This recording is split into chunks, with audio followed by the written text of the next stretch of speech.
like to know how and why they came. He added, they don't know. They don't know. They just know they found things here. Los Indios del Nuevo Mundo e Indias Occidentales by Fray Gregorio Garcia and Fray Juan de Torquemada's Monarquía Indiana. These are all primary sources, if you don't know. Both discuss, and we have the books, original Spanish books. I can verify this info. Both discuss the settling of the Americas by survivors of the flood. Although Garcia was ahead of his time in believing that the settlers, in reality, came from different parts of the old world at different times. Maybe they migrated out of here. This chronicler and others also wrote of native ideas regarding their origins, such as the mystic belief that they came from a great tree. A great tree? And are we talking about Mount Roraima? Mount Roraima? Our ancient giant trees that got cut down? You think they're mountains? Get on that flat drop. Visit 432 The Drop Radio YouTube channel. Alright? And the Aztec claimed that they came from 7 caves. 7 caves, very important. Alright? That was in Aztlan. Alright? Utah, Judah. Belief in the 10 lost tribes of Israel, based on vague texts in Genesis, persisted. However, until the 19th century and even later. Its exponent was the famous Lord Kingsborough, who in 1831 published his monumental work, Antiquities of Mexico. Awesome books he put together. Alright, I have the whole 9-volume collection. You're gonna see how scholarly these sources are and how he compiled this book. We're going to get into Antiquities of Mexico as well. Alright, consistent of numerous pictorial codices and other documents collected by the Viscount, an enterprise which put him in debtor's prison where he died. Alright, hey, he did a great thing, because you're going to see why. These books contain so much info. The history of the Indies of New Spain. There are some people who tell fables about this subject. To wit, some say that the Indians were born of pools and springs, others that they were born of caves, still others that they descended from the gods. All of this is clearly fabulous and shows that the natives themselves are ignorant of their origin and beginnings, inasmuch as they always profess to have come from strange lands. And I have found these things depicted in their painted manuscripts, where they portray great periods of hunger, thirst, and nakedness, with innumerable other afflictions that they suffered until they reached this land and settled it. All these things confirm my suspicion that these natives are part of the 10 tribes of Israel, that Shalmaneser, are we talking about Genghis Khan? Told you, go get that drop, 432 The Radio, The Drop Radio. King of the Assyrians, Asia, captured and took to Assyria, Asia, in the time of Hoshea, king of Israel, and in the time of Ezekiel, king of Jerusalem, as can be read in the 4th book of Kings, chapter 8. Here it is stated that Israel was taken from its own land to Assyria. From its own land, where was that? Talking about America being taken to Asia.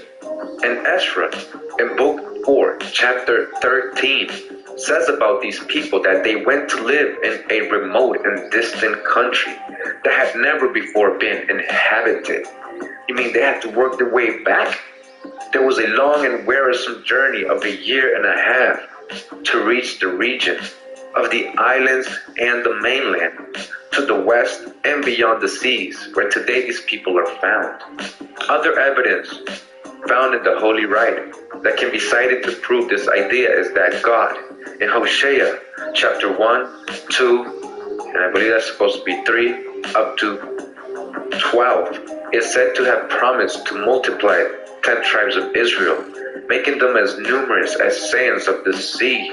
And the fact that they have taken possession of a large part of the world clearly manifestly shows how great was this increase. But leaving the biblical text and coming to what the Spaniards saw in this country, one thing that amazed them was the large number of people they found here.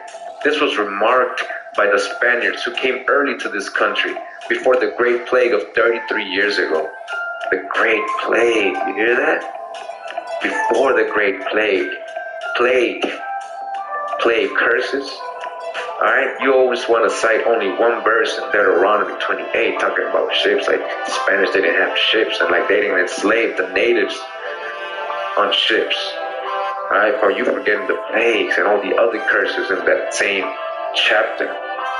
When so many people died, that not even a third of the Indians who lived here before the plague survived genocide.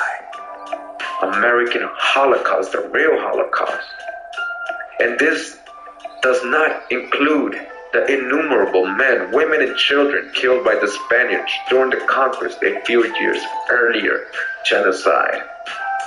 The curious reader can find many other proofs in the scripture. In Deuteronomy, what did we just say? Deuteronomy, talking about 28, he knows it. Chapters 4, 28, all right, 28 and 31, 28, real, who is in Isaiah chapters 20, 28, and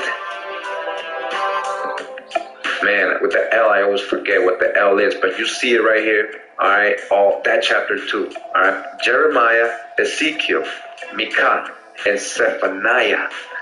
All these books, you can find the same references in the Mexican codices and history is what he's telling you, which tell of the rigorous punishment that God predicted would befall because of their wickedness and evil doings and infamous idolatries. We fell off. We stopped following the laws, which made them stray from belief in the true God, from whom they had received so many benefits. Did you start following Teoti, Toph, the Jehoti, and people like that, entities like that? In the places I have mentioned, it is told that in return for such ingratitude, God promised a scourge and severe punishment. And it must be noted that it was prophesied that these people would lose their lands, homes and treasures, their jewels and precious stones, their wives and children, and they would be taken to foreign lands and be sold there. Sold. All right, we got the enslavement videos, right, with the Spanish. Who would the Spanish and Portuguese enslaving? Huh? Let's not play dumb anymore. All right, while others were to take possession.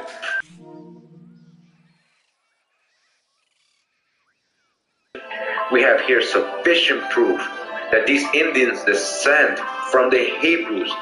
Fray Diego Duran is letting you know, just by the curses that they went through, which match exactly what the Hebrews were said to go through and went through. Alright? Just with this alone, he says it's sufficient proof without even going into other correlation. But we are on their migration. During the long years of their journey, they were few in number, yet we have seen that they have multiplied like the sands of the sea. And after they had populated this vast world, God, tired of tolerating their abominations and evil doings and idolatries, so he brought an alien people, like an eagle that comes from the end of the earth, and with no respect for the old or the young, for the children or the women, without mercy he destroyed them.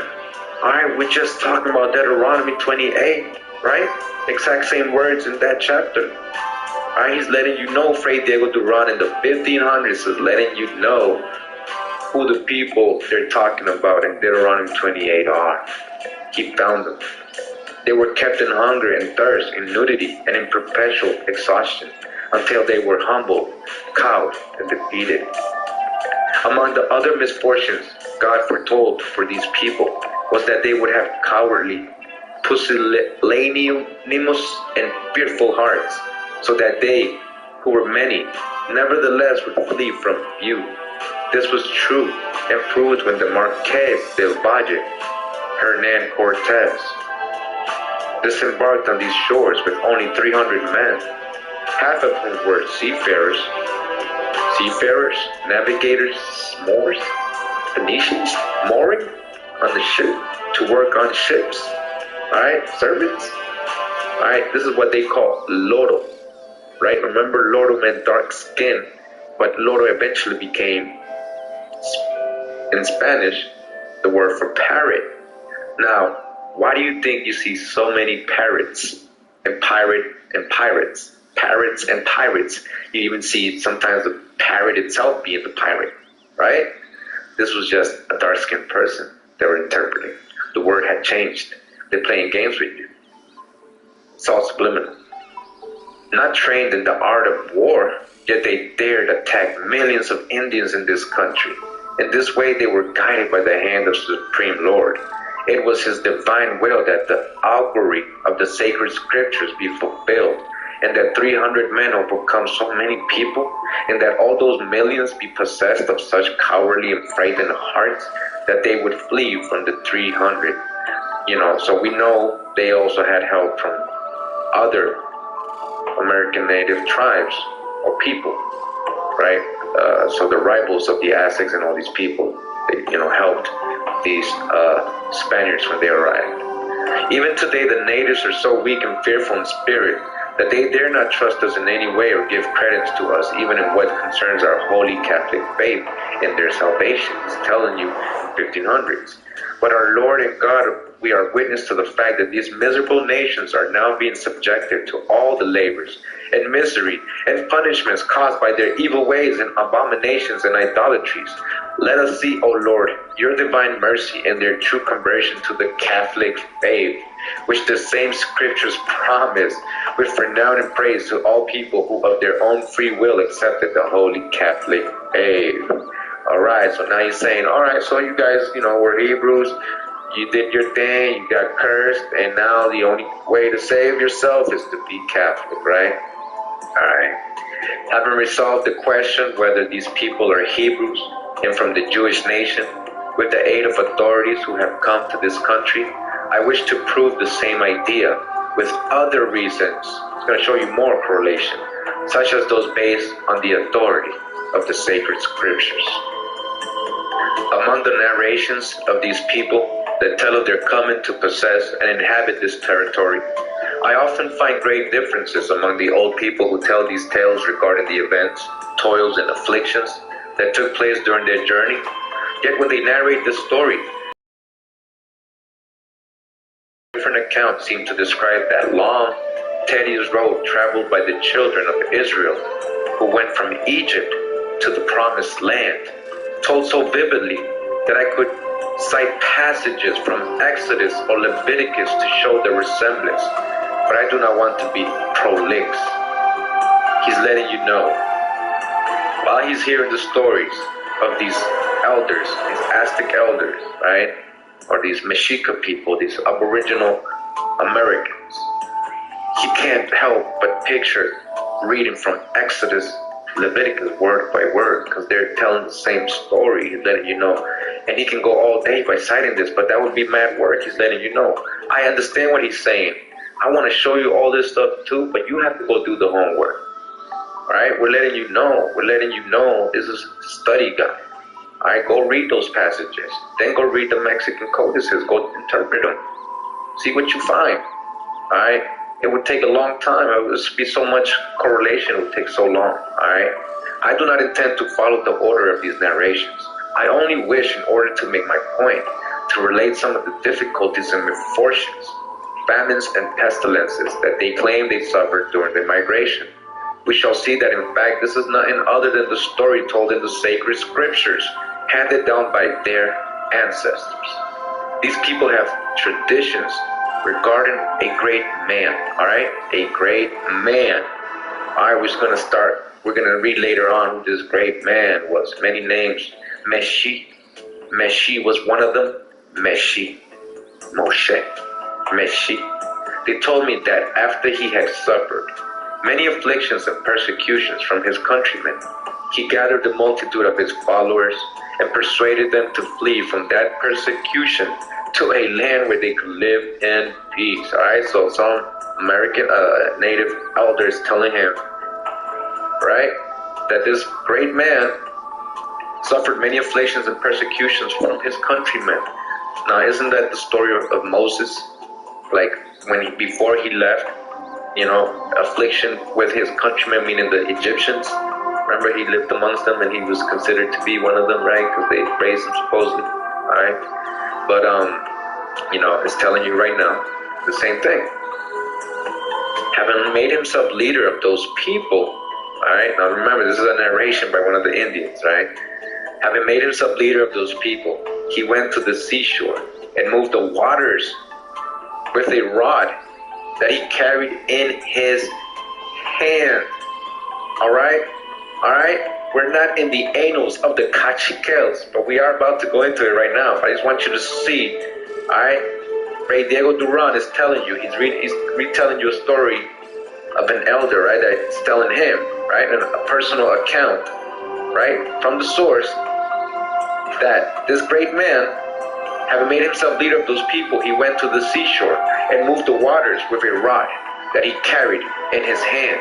Then the sea opened up, and he and his followers went through, and his enemies, seeing this opening, pursued him. But the waters returned to their place, and the pursuers were never heard of again. All right, so real quick, we're going to go back to the book, but right now we're in the Library of the Aboriginal American Literature. All right, number 6, edited by D.G. Brinton, M.D.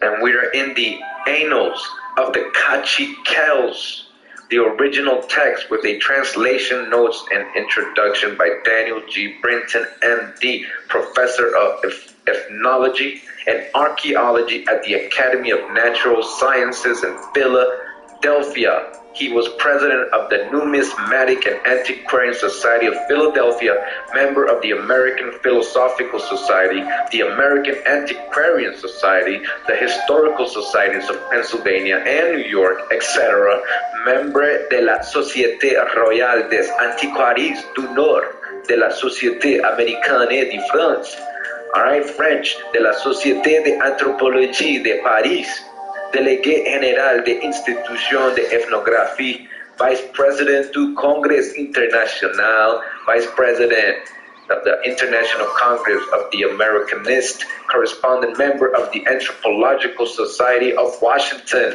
All right, is this pseudo? All right, can we say we can trust this as a source, at least as a scholarly source? All right, we always gotta dodge the hijack, take the babies out. But, alright, let's go into this book. Now, I'm going to read from the preface. I hate to just go through the whole details, but I just want everybody to have a clear perspective when we're reading these texts and where are they coming from, alright?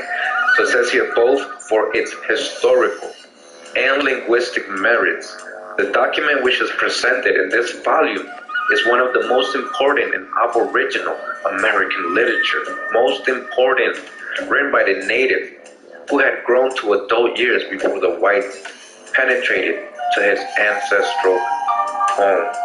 Alright, this is a translation of the Caciques. Alright, these were Quiche Maya people.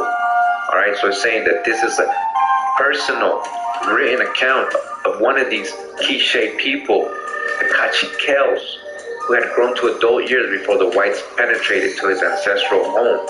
Himself a member of the ruling family of one of the most civilized nations of the continent and intimately acquainted with its traditions. His work displays the language in its pure original form. Alright, so this book contains the original Cacique language, the way he wrote it, right, in his language.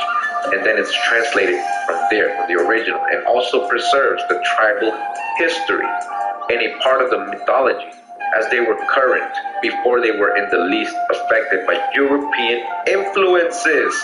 Before any so-called agenda by a Sephardic Jew or any Jew trying to establish or any goat worshiping people, man, you are lost.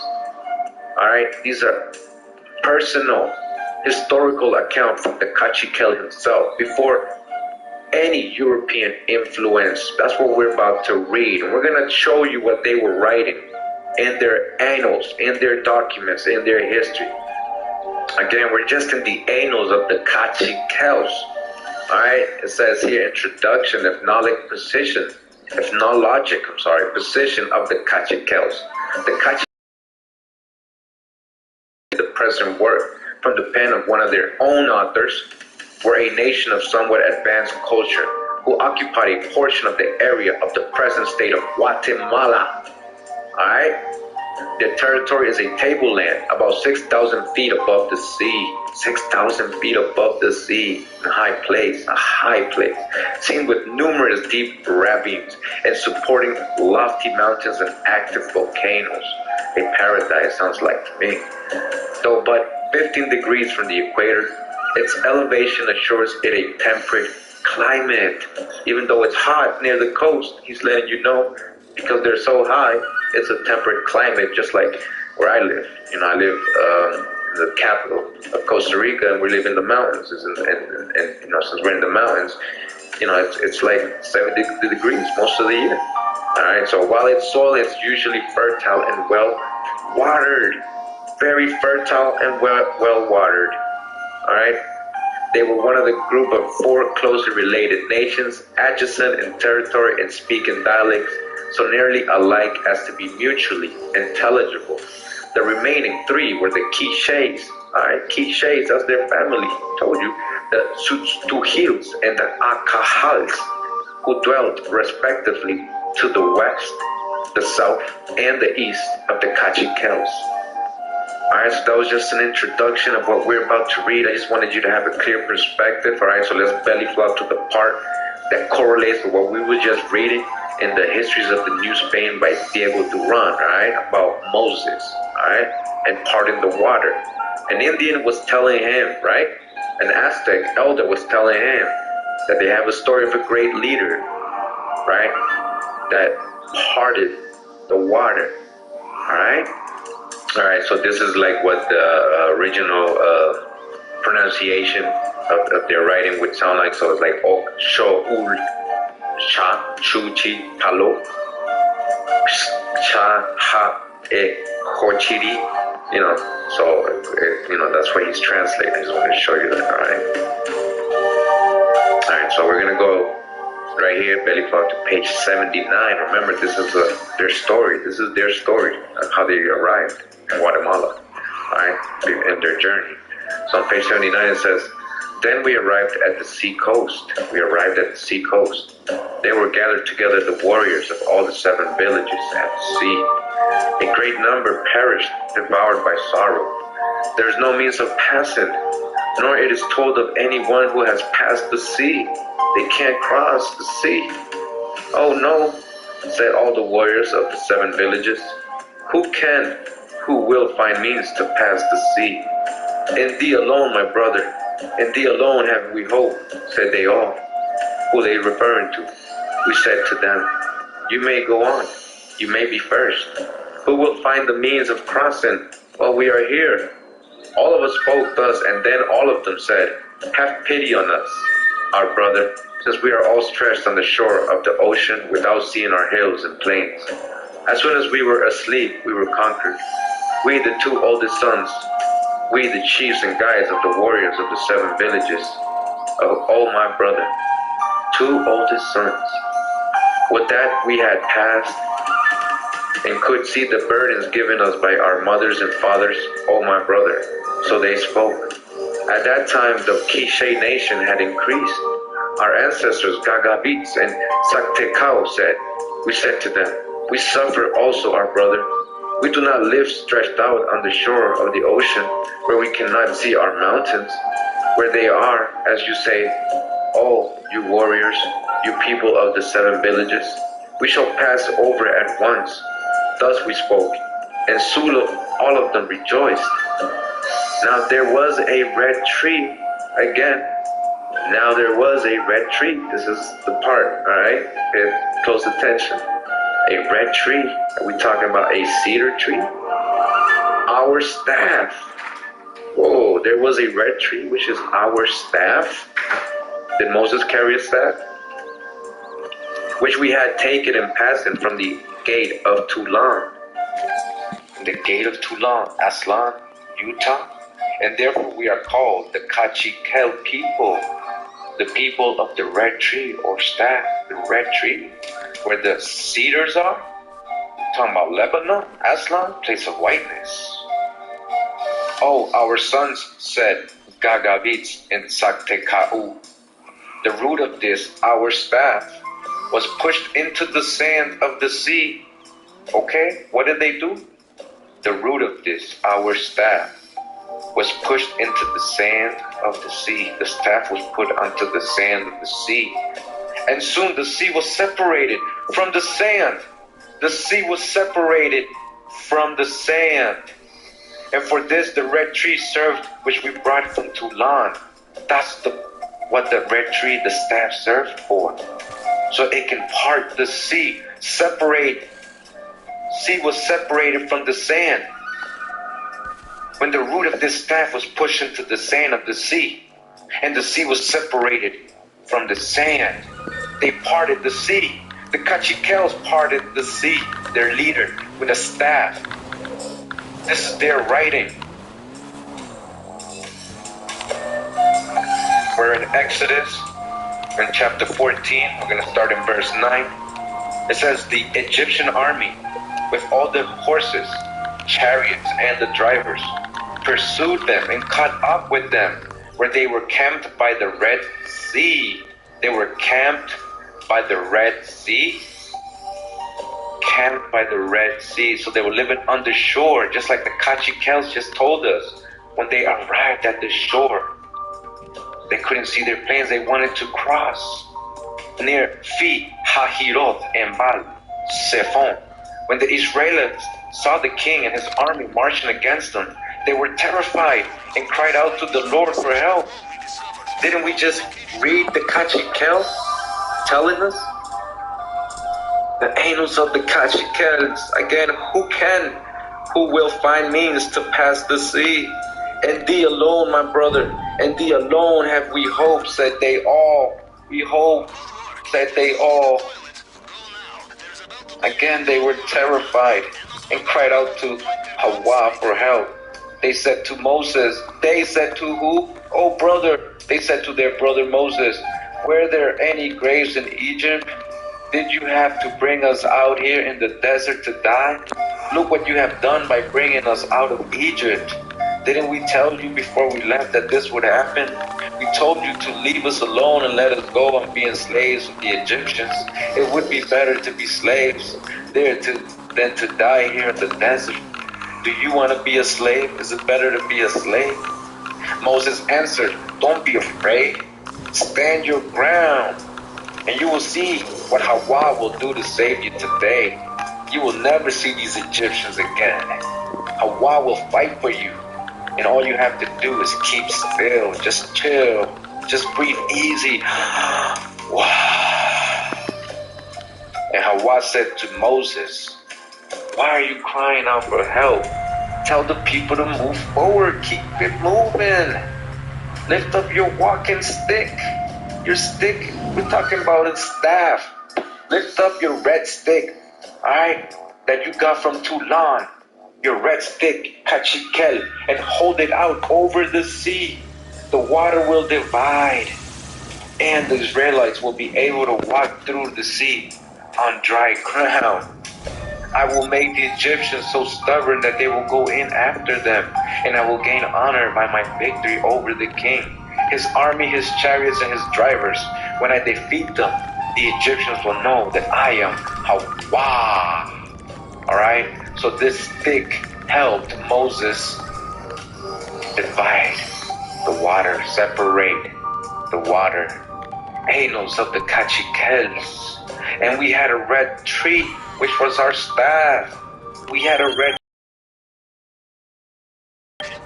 Alright, the root of this, our staff, was pushed into the sand of the sea, and soon the sea was separated from the sand. And for this the red tree served which we brought to Toulon. Soon the sand was as line, and we passed out. It became white above the sea and below the sea. Then all rejoiced, we rejoiced when they saw sand in the sea. When they saw the sand split, when they saw they can walk through it, they gave thanks, they rejoiced.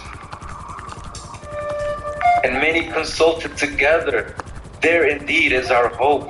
We must gather together on these first lands, they said. Here only can we arrange ourselves since leaving Toulon. And they're talking about arriving at Mexico. So where was this Red Sea? Alright, so I just want to show you a couple maps, but first just want to show you this, how they depict the Aboriginals, American natives. Over here you see the skin color. Alright, now I have a different version of the same map. It's like a year after, and it changes a little bit, but it's a larger image, so it doesn't look pixelated, but I wanted to show this first. Alright, so this is the other version, but it's the same exact map, just like a year after. And you can see how they lighten them up a little bit. You see that? But you can still see kind of like, let me show you. Look at this person's hair right here. You see that?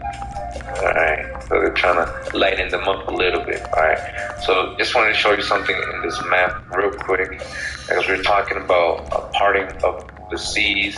And we're talking about these caciques who went to Mexico, right? We're talking about the Bible tells us this on the Red Sea. And, respect to UB News for bringing this perspective. And as you see here on this map, which is the codfish map of North America, Herman Moll, 1720. You can see that it says in between the Baja California and Mexico is the Gulf of California. And we see it says Gulf of California or Red Sea. Alright, Red Sea, the Red Sea, the Gulf of California or the Red Sea. Alright, let's back up so you can see where we are. Alright, US, Louisiana or Florida, New France up here, look at this, the whole East Coast. Alright, but you see the Gulf of California or the Red Sea shows California as an island. Alright, we know where was Utah around over here. We're talking about Aztlan and migration. We know that also the Colorado River, right? The Colorado River empties into the Gulf of California. You can see on old maps as well. Alright, Rio Colorado just means red. So did the sea really extend all the way up here before? Right? We know that the Salt Lake is the salt. That was an ancient ocean up there, right? Alright, so Colorado, Gulf of California or Red Sea. Alright, so kind of the same. And also, so thanks to UB News and also Little Mo Red. Alright, check out his YouTube channel. There's a lot of water right there as well. Alright, so I found this article. It's called Names for the Gulf of California, a historical review by R.C. Brusca with great assistance from Ezekiel Escura and Jorge Soberon. Compiled in 2005, updated in 2018. Summary: the Gulf of California has been called many things, but collectively, with spelling variations aside, these boil down to 4 names. See chronology below. So it says here, number 1, Mar Bermejo, or Vermilion Sea. You're going to see that in a lot of maps on the Gulf of California. The original name given by Francisco Ulloa in 1539. So even though we just saw that map in the 1700s, this was a reference they were given to the Gulf of California since at least 1539. The first person in historic times to sail to the head of the Gulf. The name also appears as Vermiglion, Vermijo, and Rojo. So Vermelho, right, or Vermelho, right? Etymology from Old Portuguese, vermelho, red. Again, vermelho means Red Sea, so the Vermelho Sea means Red Sea. Again, as an adjective, vermelho. Right, it says red, having red as its color, red, socialist or communist. So vermelho, noun. As a noun, red, color as an adjective, red. Alright, as a noun and as an adjective, it means red. Alright, so we're in this map, is the map of North and South America. and it shows the northwestern part of America blank. Some say because it was all occupied. Many maps have this area blank, and a lot of people on YouTube saying because this is the land of giants. So, it was, you couldn't get through there, and you couldn't map it, whatever, but, it shows that a lot, and it shows California as an island as well. And it says here again, Mare Vermelho, Mare Vermelho, Red Sea. Alright, we know what that means now, Red Sea. So when you see this on maps, you know it means red. And then we got Mare Rubrum. Alright, we're going to get into that. Alright, so Mare Rubrum, remember Mare Rubrum? So it says here on the Red Sea, in Wikipedia, on the Red Sea. Alright, let's go to names. It says Red Sea is a direct translation of the Greek Erytha Thalassa. In Latin, what is it called? Mare Rubrum. Mare Rubrum. Alright, Red Sea is Mare Rubrum in Latin. You're going to see that in a lot of the maps. Again, we got Mare Vermelho and Mare Rubrum, two different languages, just to make it clear for you, Red Sea. Again, we're returning to the annals of the Kaqchikels. Now that we got a clear perspective, right, of what they're crossing. They rushed forth and passed across the sand. This is an account of one of them. This is their personal history. This is not European influence. It's a direct translation of the Kaqchikel language. It says, they rushed forth and passed across the sand, and following one another we came to the shore of the sea, and we arrived at the edge of the water. Again, we were in the history of the Indies of New Spain by the Fray Diego Duran, a primary source during the time of conquest. Alright, he was telling us right before we left that what clearer proof do we need that these people, he's talking about the Mexica, were Jews or Hebrews, than their own reference to the flight from Egypt, wherein Moses moved the waters with his rod. The sea opened up, a path appeared, and after Pharaoh followed with his army, God caused the sea to return to its place, with the result that all their enemies drowned in the deep. And if this account is not convincing enough, I should like to tell about another event that the Aztecs claim happened on their long migration. Alright, so he's telling you straight up that the Mexica elder told him this, telling their history, explaining it word by word, the same story in Exodus. Alright? While they were camped by some high hills, continues Diego Duran, a great frightful earthquake occurred. The earth opened up and swallowed certain evil men who were among them, an occurrence that filled the other people with dread.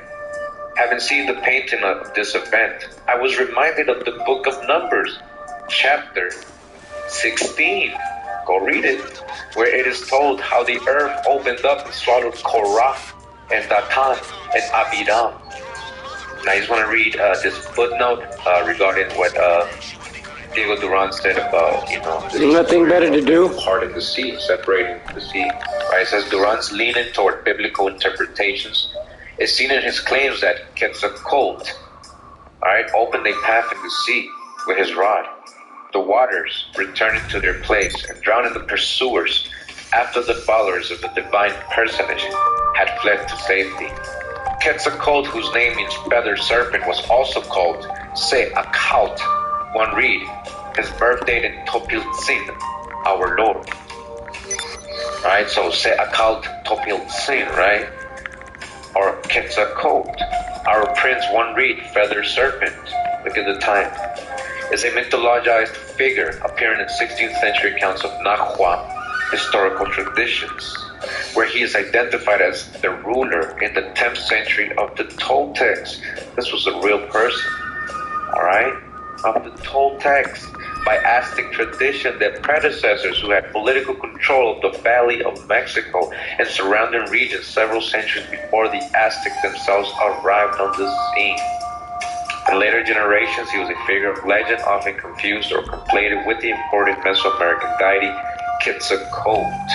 According to the legend, in El Salvador, the city of Cuscatlan, the capital city of the Pipil Cuscatlex, was founded by the exiled Toltec Se'acaut Topiltzin. Alright? So this is what he looks like in the codices. I have, the exact codices, and you can see they depicted him with copper color, right?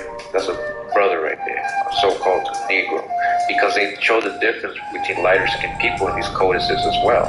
Alright, he's holding up the snake. Held up a brass snake, right? Once he left Tolan, the name was used by other elite figures. Again, once he left Tolan, the same name, what name? Quetzalcoatl, was used by other elite figures. Are they talking about his descendants?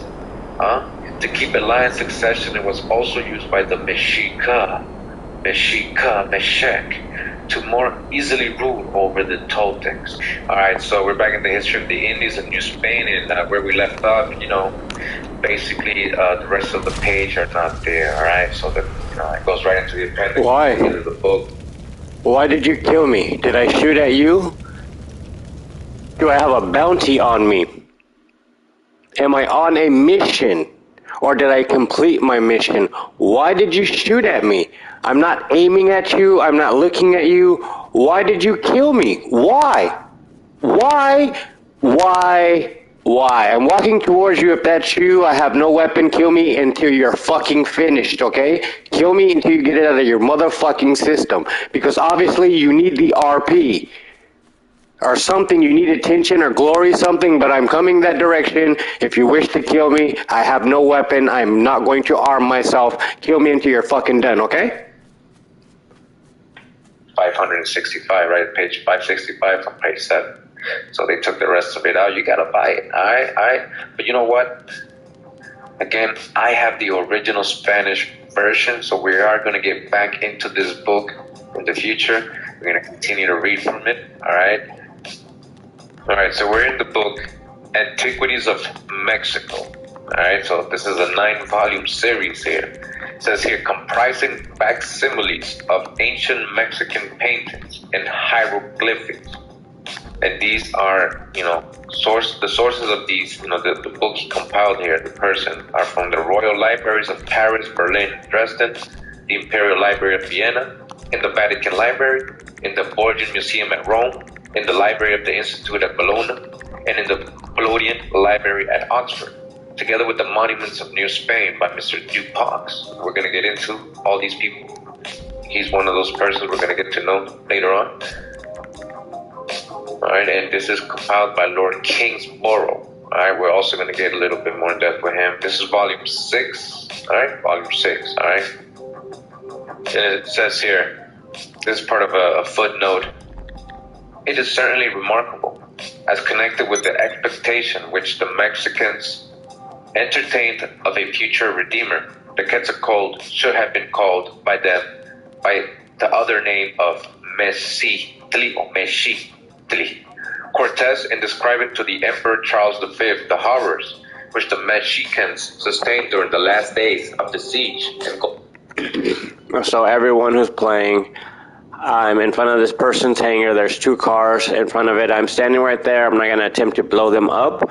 So if anyone wishes to kill me, I'm right here at the airport in front of this guy's hangar. It's got the big A-17 on front of it. So if you wish to kill me, I'm not going to try to kill you. Just kill me until you get it out of your system, and then you find someone who wants to kill you in return. But me, myself, I'm not interested in killing people. There's so many missions where you make RP and good money.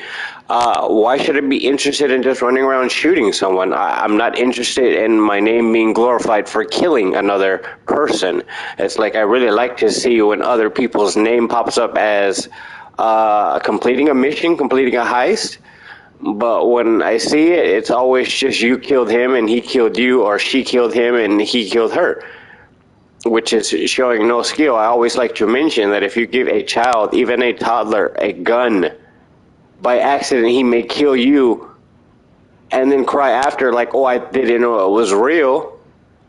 It's that easy to kill a person, even on accident. So if you wish to kill me, I'm here for you.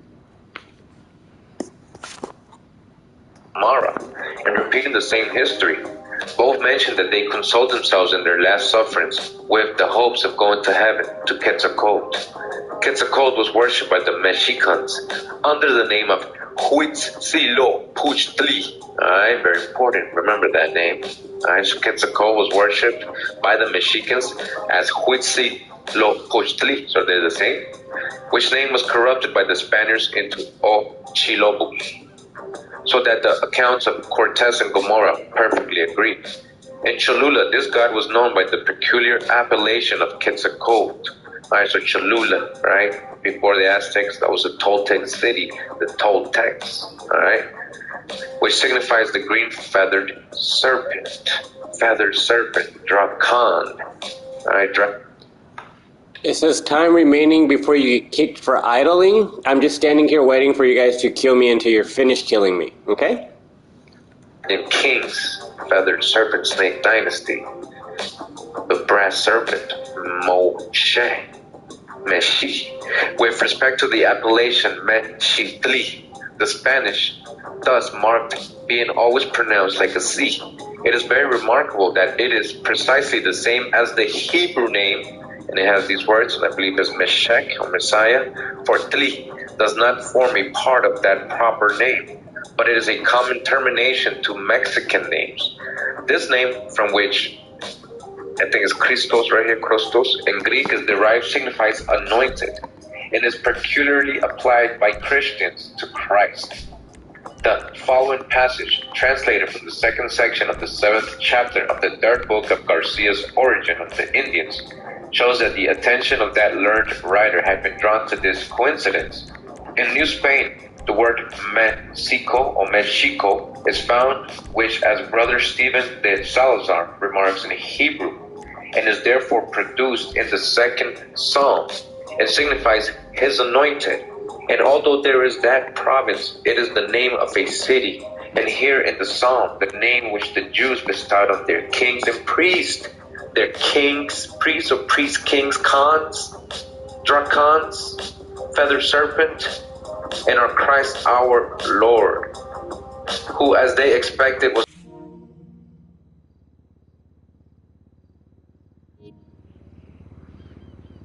been given to a city, since the leader who conducted those people, Mexico, was named Meshi, Messi, Meshi, Moshe, Moeshi, or as others write, Meshi, and the city and nation were afterwards called after him, in the same way as we see that many cities, provinces, and nations have been named after those who peopled or founded them, or to whom they owed their origin.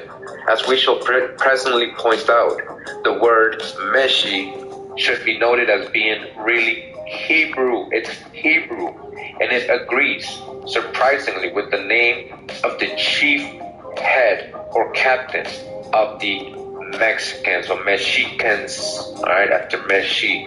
Now this is a part of the book where they're talking about the explanation of the Codex Vaticanus, alright, one of the monastic codices, alright, because now we're going into the another of the works of the Holyoke Society.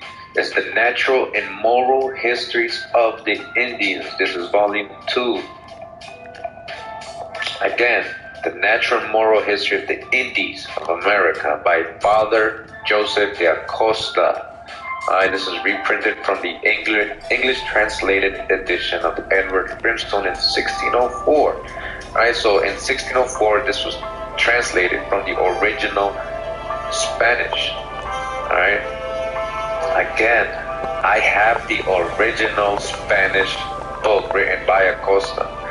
Fray Joseph de Acosta, Historia Natural y Moral de las Indias, published, publicada in Seville in the year what? 1590, from 1590. This is written in 1590. So who was Jose de Acosta? Jose de Acosta, born in 1539, Medina del Campo, Spain, and died in the February 15th of 1600, Salamanca. He was a Jesuit, theologian and missionary to the New World, known chiefly for his Historia Natural y Moral de las Indias from 1590, the natural moral histories of the Indies. the earliest survey of the New World in its relation to the Old. Its relation to the Old. How did it relate to the Old? That's what it was about. This book was written so it can show you how the New World was related to the Old. His works, missionary and literary, marked the zenith of the period of religious and scientific incorporation of the newly discovered lands into the Western culture. Acosta joined the Jesuits in 1570 and went as a missionary to Jerusalem in 1571. He served as provincial of his order there, was appointed theological advisor to the Third Provincial Council of Lima, and later wrote catechism in Spanish and in the Quechuan and Aymaran languages, the first book printed in Peru. He also founded a number of colleges throughout Peru and mission near Lake Titicaca. On returning to Spain in 1587, he wrote Historia Natural y Moral de las Indias, which we're about to read, which attempted to place his observations on the physical geography and natural history of Mexico and Peru, including the native religious and political institutions. MMI, we expect the unexpected. Jesuit scientific thought. All right, so we gotta remember, we gotta dodge our own hijack, because he's gonna throw in his contemporary Jesuit and scientific thought to what we're reading. You're gonna see what I'm talking about. All right, so Acosta's work is especially valuable as a first-hand account of Western South America at this time. All right, it's a valuable first-hand account. We're in the Encyclopedia Britannica website. All right, so it says here, chapter 4. I remember we're in the Natural Moral History of the Indies by Jose Acosta. All right, volume 2. And it says, of the Mexicans' departure of their journey and peopling of the province of Michoacan. It says 302 years after the former two lineages had left their country to inhabit New Spain, the country being now well peopled and reduced to some form of government, those of the seventh cave, or line, the 7 tribes, 7 caves, right, arrived, which is the Mexican nation of the which, like unto the rest, left the province of Aztlan and Teoculhuacan, a politic, court-like, and warlike nation. They did worship the idol Huitziliputzli, with an H, right? It's the same. So they're saying that they worship this Huitziliputzli, whereof an ample mention has been made, and the devil, he says, but the devil, he's saying, that was in this idol spoke and governed this nation easily. So he's saying the idol inside of Huitziliputzli, or the devil, governed the Mexica, or the nation, the Aztecs. All right, that's his interpretation of it. Remember, it says, you know, he's a contemporary Jesuit. This is contemporary Jesuit thought. All right, he's gonna throw his hijack in what he's finding. But it says, this idol commanded them to leave their country, promising to make them princes and lords over all the provinces which the other 6 nations did possess. That he would give them a land abounding with gold, silver, precious stones, feathers, and rich mantles.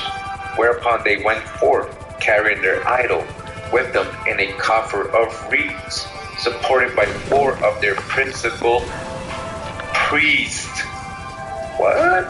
So they carry their idol in a coffer of reeds. They're talking about an ark. You're gonna see. And they were carried by 4 of their. Why'd you kill me? What's the point? Did you make money or a lot of RP off of that? Like, what's the point of killing someone who's not trying to kill you? Just because I'm in the video game and look, I'm right here. I'm gonna put some fireworks in the air so you can find me and kill me until you're fucking finished, okay? Look, that's a firework in the sky. That's another firework. I'm letting you know my location and my position so you can come to kill me.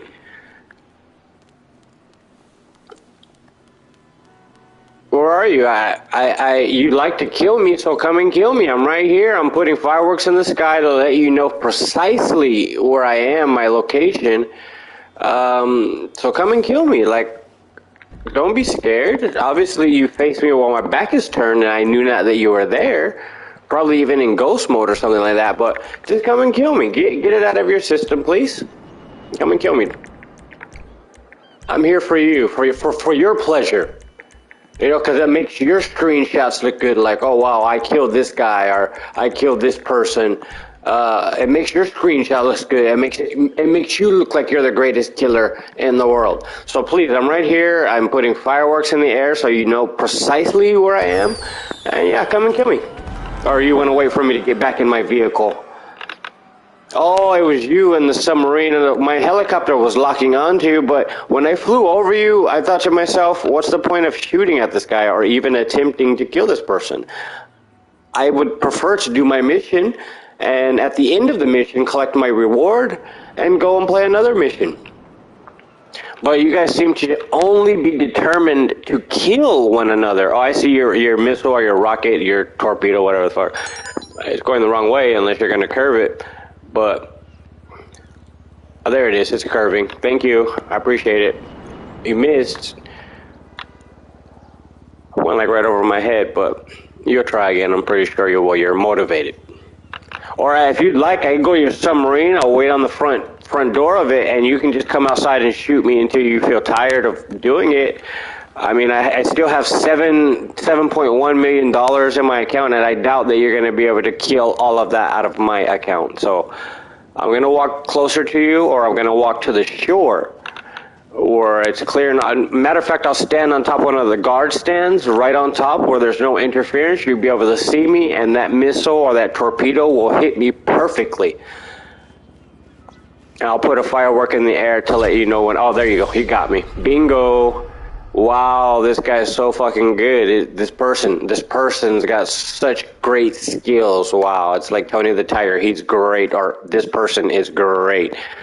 You got like what, 60-second, 50-second cooldown before you can shoot another one?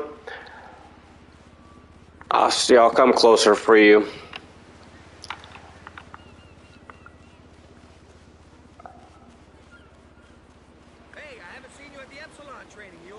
And while you're at it, go ahead and blow up my Costaga so I can't initiate another mission. You just keep me suppressed. This is what you seem to wish to do. So yeah, just go ahead and keep me suppressed. And yeah, matter of fact, you want me to stand on top of the guard tower, or you want me to stand on top of the big pile of rocks in front of the guard tower?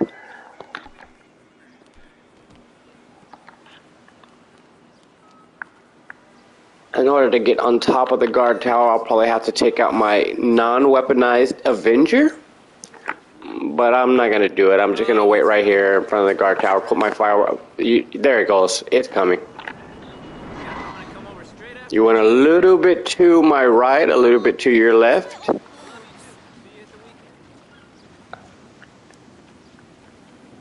it's easier to jog now, but...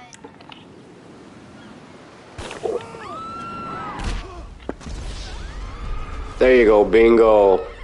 Bingo. Wow, oh my gosh.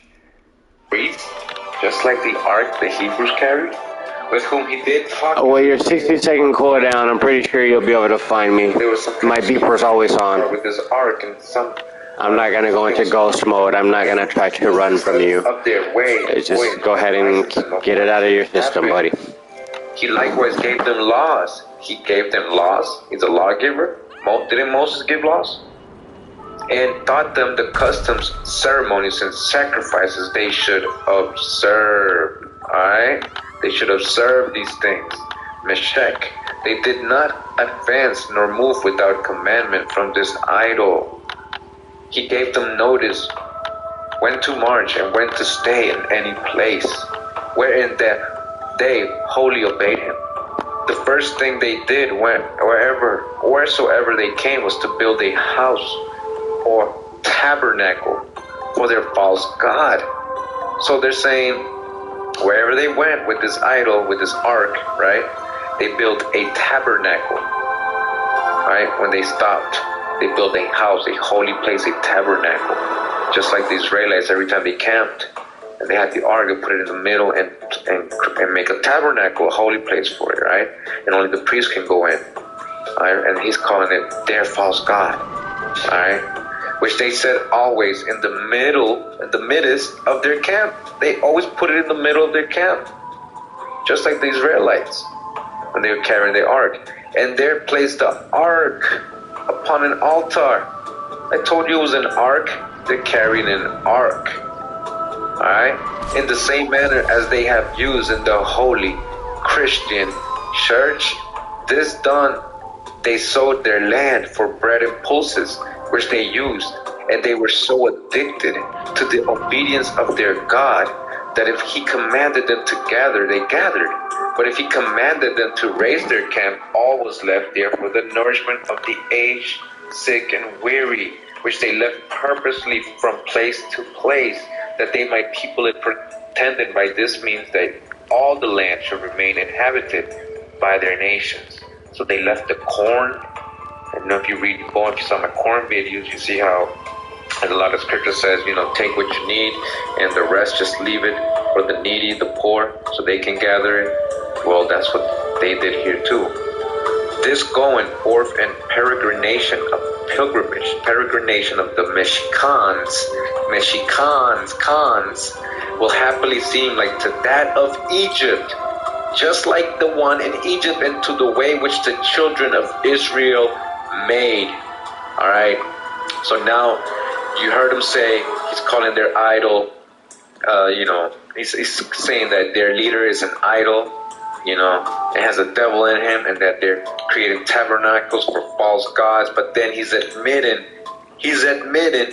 their history is exactly the same, right, as that of Egypt, and to the way which the children of Israel made, seeing that they as well as those were warned to go forth and to seek the land of promise. And both the one and the other carried their God for their guide. They carried an ark, consulted with the ark, and made him a tabernacle. And he advised them, giving them laws and ceremonies. And both the one and the other spoke many years in their voyage to their promised land, where we observe the resemblance of many other things, as the histories of the Mexicans do report, and the Holy Scriptures testify of the Israelites. Alright, even though Jose de Acosta, with his contemporary Jesuit thought, trying to throw in the devil and talking about false gods, he's admitted that it coincides with the Holy Scripture of the Israelites, the history of the Mexicans. And without doubt, it is a true thing. He's telling you, without doubt, it is a true thing. Alright, that the devil, now he's going to go back to his hijack, the Prince of Pride, has labored by the superstitions of this nation to counterfeit and imitate that which the Most High God did with this nation. Alright, so he's trying to say that it's so much the same history as the Hebrews, that it was taught to them by the devil. That's his only argument. That's his only way of explaining why he found Hebrew culture, similarity, history, and tradition, same pilgrimage. He's saying it was the devil who taught him that. Alright, this is what a lot of these people did in this time. You're going to continue to see this. We're going to continue. We have already. We're going to continue to see this with different people, not just Spaniards, English, Dutch, Portuguese, all of them. Alright? Alright, so past the hijack, further on a little bit, Jose de Acosta says, the chief and captain, right, the cacique, Katzin, chief Katzin, the cacique, whom they followed was called Meshi. Alright, so I thought it was Vitz Greek Twinkling, I thought it was an idol in an ark. So it was actually Meshi talking to the ark. Meshi, whence came the name of Mexico and of the Mexican Khan nation. This people marching thus at leisure, as the other 6 nations had done, peopling and tilling the land in diverse parts, whereof there is yet some shows and ruins. And after they had endured many trials and dangers, in the end they came to the province of Mechoacan.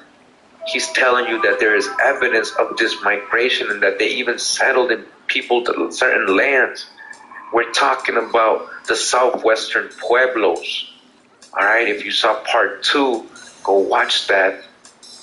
Alright, their stories in the Pueblo region, the ancient people, it's all about migrations and keeping it moving.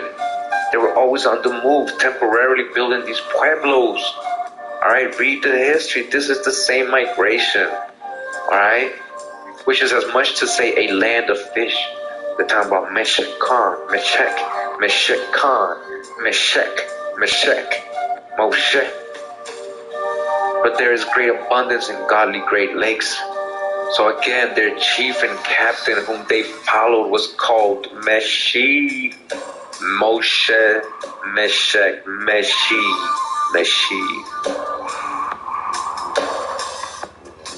So it says here, South and Mesoamerican Mythology, A to C from by Ann Bigham, Jeremy Roberts. And it says here, Aslan, or White Land, the place of whiteness, the legendary place of the 7 tribes who developed the cultures of the Valley of Mexico. We're talking about Utah, including the Aztec. Aslan originated at the beginning of the 5th sun, also known as Tulan, Suiba, Tulan. Also is Tulan of the Maya, same place, 7 caves, just like the Quiche. The place of the 7 caves. Aslan was a land of plenty, where no one suffered, no one went hungry, and no one ever got old. Fountain of youth, Pastor John, no one ever got old. Many myths with varying details tell how the Aztec came to leave Aslan. In one version, a bird tells the people to leave. In another, it's Huitzilopochtli. Alright, we just got him, right? The idol, supposed idol, the Aztec supreme god who speaks directly to the priest. He speaks directly to the priest. Who's the priest? Meshi. So the same person. Depending on the story, the 7 tribes leave one at a time, with the Aztec leaving last, or all leaving together. We're in this document room. It's called Aztec Mythology, the influence of Aztec mythology on Mexican culture and history. James W. Saltero Torres, Jordan High School for careers.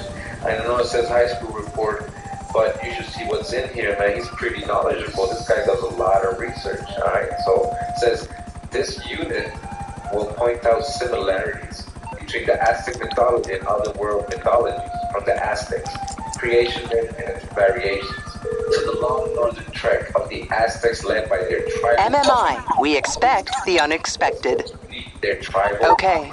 The person who refers to them as the chosen until they receive a sign indicating where they should build their capital. Tinoch, Titlan. Students will compare this journey to Moses. Alright, leading, if you're a real student, you're gonna see it just compares to the journey of Moses leading the Jews from Egypt into the promised land of Israel. We're in dailygrill.com, one of their, blogs here. Says, since I've mentioned the Hebrews, I'd also like to point out some interesting... So, obviously, I do not have your permission to continue playing my game. You wait for me to get exactly to the point of starting my mission, and as soon as I get to the door, you blow me up? As we have already stated, 40 years with the Hebrews, great. 261 years... You're strange. The beach waiting for you to kill me. I am giving you my authority, and you wait for like 5 minutes, nothing takes place. So then when I figure I can go back to my mission, that you're tired of killing me, as soon as I get to my mission, you kill me from your submarine once again with your torpedo. So I'm just gonna wait on the beach until you guys feel like he can play his missions again. I guess obviously you guys don't want my name to pop up on the screen as completing a mission, completing a heist prep. This seems to be very offensive to you guys. Is that what it is? It's offensive to see someone doing something other than killing other people. Other chronicles report that It must be that. Huitzilopochtli was an actual warlord who led the Aztecs out of Aslan.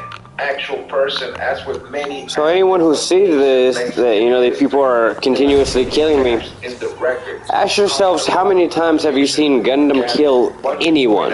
Caused by the burning of the old codices at the hands of Sahagun's colleagues.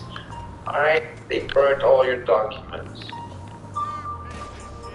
Alright, so now we're in the book, The Works of Hubert Howie Bankrupt. Alright, this is volume 5. The Native Races series he has. A lot of volumes that we actually read from his books in part 2 of our Aboriginal series, Indigenous American to African American. Alright, go check that out.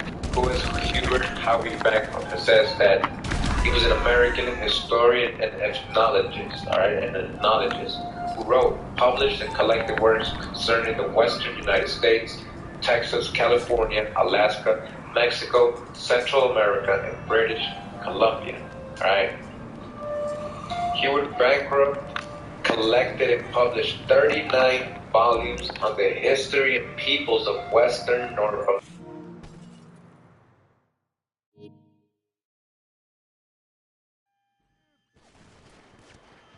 Again, great sources of information on the West. We read from this on part 2, go check it out. Again, Encyclopedia Britannica. Alright, so now we know who he is, right? Let's go back to the book. The Mexicans have a tradition of a journey undertaken at the command of a god and continued for a long time under the direction of a certain high priest led them, right? Who miraculously obtained supplies for their support. Miraculously. Now you hear this, right? This bears a striking resemblance to the Hebrew story of the wandering in the desert. And who were they with? Moses, right? After the Exodus. Alright, another correlation here. This is again from Garcia, another person. There are striking similarities between the Babel, blood, and creation myths of the Hebrews and the Americans. Both Jews and Mexicans were fond of appealing in their adjurations to the heaven and the earth. Both were extremely superstitious and firm believers in prodigies. The character and history of Christ and Huitzilopochtli, again, Huitzilopochtli, remember that, present certain analogies, right? They meant Christ, they mean Meshach, an anointed one, a Messiah. That's what they mean. They don't mean Jesus. The Mexican temple, like the Jewish, faced the east. As amongst the Jews, the ark was a sort of portable temple in which the deity was supposed to be continually present, and which was accordingly borne on the shoulders of the priest as a sure refuge and defense from their enemies. So amongst the Mexicans and Indians of Michoacan and Honduras, an ark was held in the highest veneration and was considered an object too sacred to be touched by any but the priest.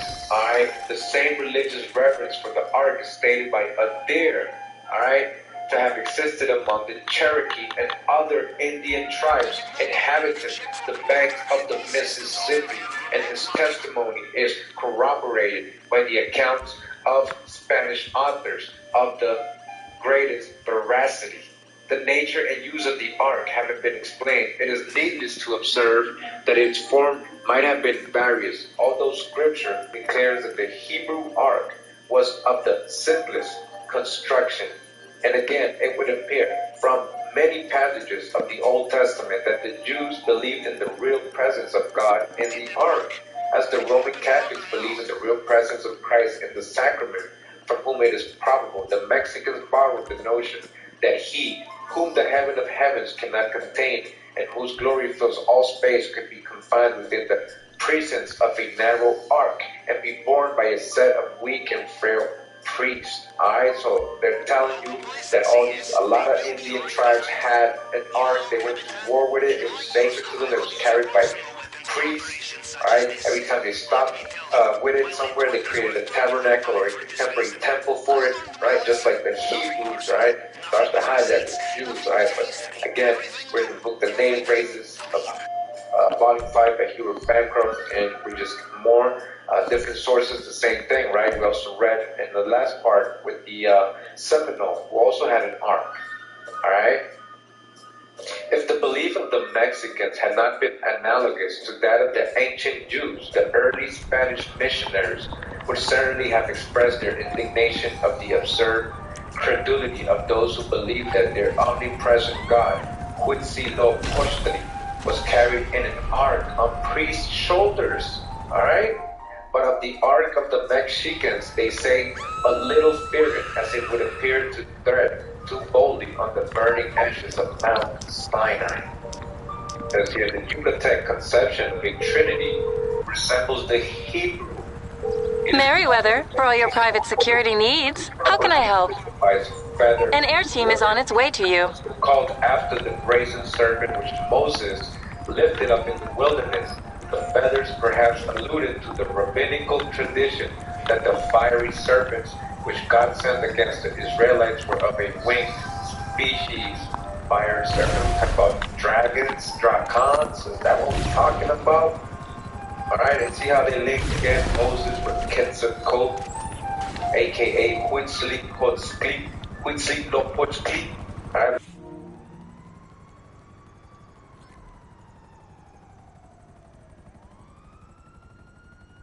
Right here it says representations of the lifting up of serpents frequently occur. It seems like some guy named Trihand is waiting for me. Serpents, just like Moses. And the plagues which Moses called down upon the Egyptians by lifting While I complete my mission, he will steal from me. He or she will steal from me. 11th and 12th pages of the Origin manuscript. Alright, you hear that?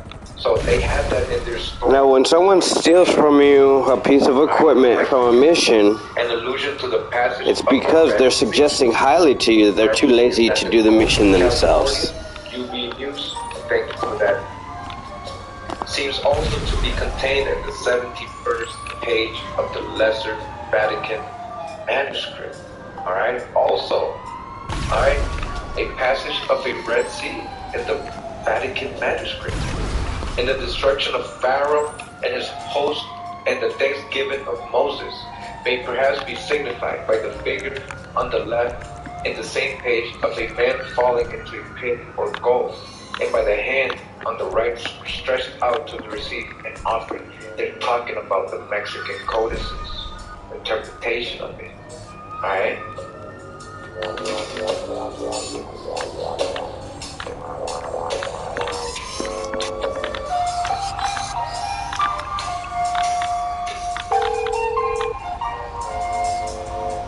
You calling for some wheels?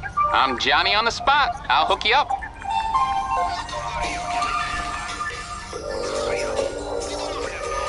It's on the way.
In the form of Lord Acama Pichli, the unification of Mexica and Toltec civilizations was also seen as the incorporation of the Toltec god Quetzalcoatl into the Mexica tradition.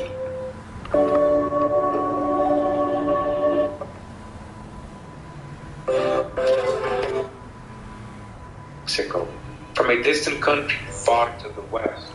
The stations where the colony rested from time to time during its long migration, which took many years, are particularly described, and it is said that the ruins of the towns which they occupied are to be seen in several places along the coast.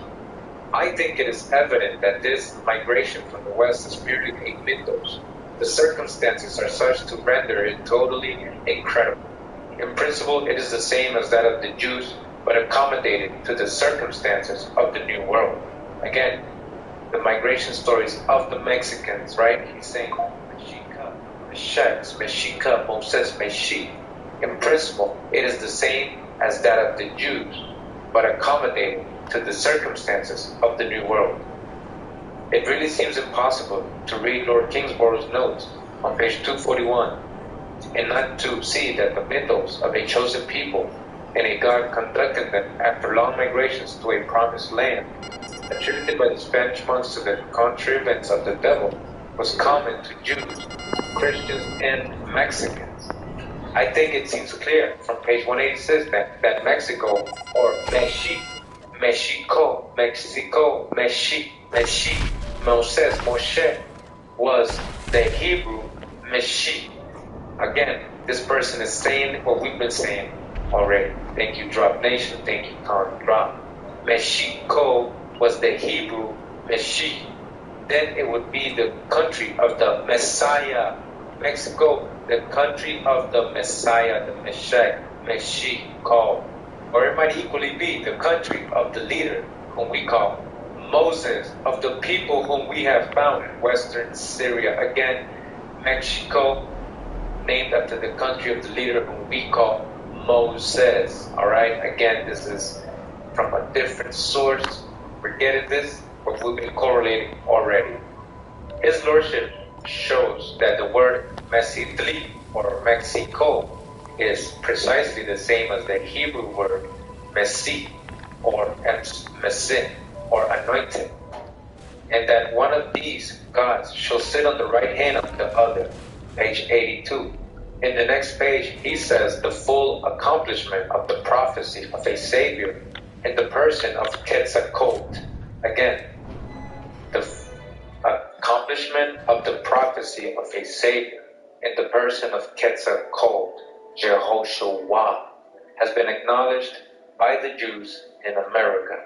He says, page 100, the temptation of Quetzalcoatl, the fast of 40 days ordained by the Mexican ritual, the cup with which he was presented to drink, the reed which was his sign, the morning star which he has designated, the tepalt or stone which was laid on his altar, and called Teotepalt or divine stone, which was likewise an object of adoration. All these circumstances, connected with many other relating to Quetzalcoatl, which are here omitted, are very curious and mysterious. Morse Mutual, we're here to help. By His Lordship. The pious monks I'll look into it. all these things by the agency of the devil and burned all the hieroglyphic books containing them. From the book Anacalypsis, an attempt to draw aside the veil of the Sadic Isis, or an inquiry into the origin of languages, nations, and religions, by the late Godfrey Higgins, Esquire. Volume 2, 1836. It is necessary to observe here that tribes, both of Negroes and bearded men, were found in South America. Again, it is necessary to observe here that tribes, both of Negroes and bearded men, were found in South America. And again, we're always going to go back to foundational truth. Even though we're just relating old world things to here in America, again, we run into this foundational truth that the first inhabitants, First Nations, First Peoples had appeared, right? But we have clearly here, right? And you see the footnote, it says number 4 down in the bottom. Number 4 is Antiquities of Mexico, Volume 6, page 290 to 291. And the best thing about that is that I have this book, so let's go to it right now. Again, the book is called, the source that they're using is Antiquities of Mexico. It says here, comprising facsimiles of ancient Mexican paintings and hieroglyphics by Lord Kingsborough, the drawings on stone by Aguilera, in 7 volumes. Again, this is volume 6. So let's go to page 290. Alright, so actually we're on page 291, and towards the middle of the page, we can start right here. It says, the language of the Mixes or Mixtecs, as the Reddit affirms, their thick beards, barbas largas, cosa rara en aquellas partes, their scanty populations, the hatred which they bore to the other tribes of Indians, and above all, the hatred which the Spaniards bore to them, and the cruel manner in which they hunted and exterminated them suggests the idea that the Mijes or Michis or Meshis, Mesheks, right, Moshes, as they are variously called, might have been a colony of Jews, again, a colony of Hebrews, who, like the Hebrews discovered by Montesinos in the neighborhood of Cartagena, all right, Colombia, might have fortified themselves in the mountains, and so have hoped to escape servitude either to the Indians or the Spaniards. It would be surprising if it were fair to presume from the silence of Spanish historians either want of information on their part or of research and curiosity on the part of others, instead of ascribing the reserve to other causes, to find that scarcely any mention is made in their writings of a bearded nation and blacks discovered amongst the Indians. Okay, again, they're saying that if they would stop with their reservation of holding information, of not going deeply investigating things because of the prejudices they bring with them, right? All right, their whole perspective of what they think history is and reality is. If they wouldn't do that, right, then they would actually take notice and make mention in their writings of the bearded nations, right, that existed here, bearded nations, and the blacks, it says here, that's the hijack, copper-colored tribes, so-called Negro, right, blacks, discovered amongst the Indians. And we're going to go to that footnote, but let's keep reading. It says, although a black skin and a bearded visage afford the surest argument of a mixture of foreign blood with that of the smooth, copper-colored Indian race. From a painting which occurs in the 87th page of the Codex Vaticanus, it would appear that the Capotecas were a bearded people, as well as the Misheks. The two nations bordered on each other, and alliances might sometimes have taken place between them. If the Misheks were Jews or Hebrews, right, it is probable that their ancestors constructed the palaces of Mictlán and other splendid monuments in the territory of Capotecas, which Mr. Duponx is not inclined to attribute to the art and industry of the latter people. So we got a little bit of that in the Foreign Quarterly Review, or if you haven't heard it, you will be able to see it in the Foreign Quarterly Review, a presentation I made. And we talk about what they found in Mexico, this expedition that Mr. Duponx did there, 1805, 1806, and 1807. Pretty much the same information that we're going through, old world evidence, hieroglyphic Egyptian, writings, everything. And it's all there, Hebrew, everything. Just like Lord Kingsborough is letting us know that, there's a strong correlation and resemblance to the Mesheks being Hebrews. And not only that, right, but then he's also letting us know, black, all right, amongst the Indians, black skin and bearded visage afford the surest argument of mixture of foreign blood, because the way he sees it is that all so-called Negroes came out of Africa in his view, right? But you were already here. That's why they found blacks, so-called blacks, amongst the Indians. But when you go look at the walls and everything else, all you're going to see is so-called black, right? Copper-colored tribes of America, all right? Continuing, it says that the Misheks were not the barbarous people that Spanish authors describe them.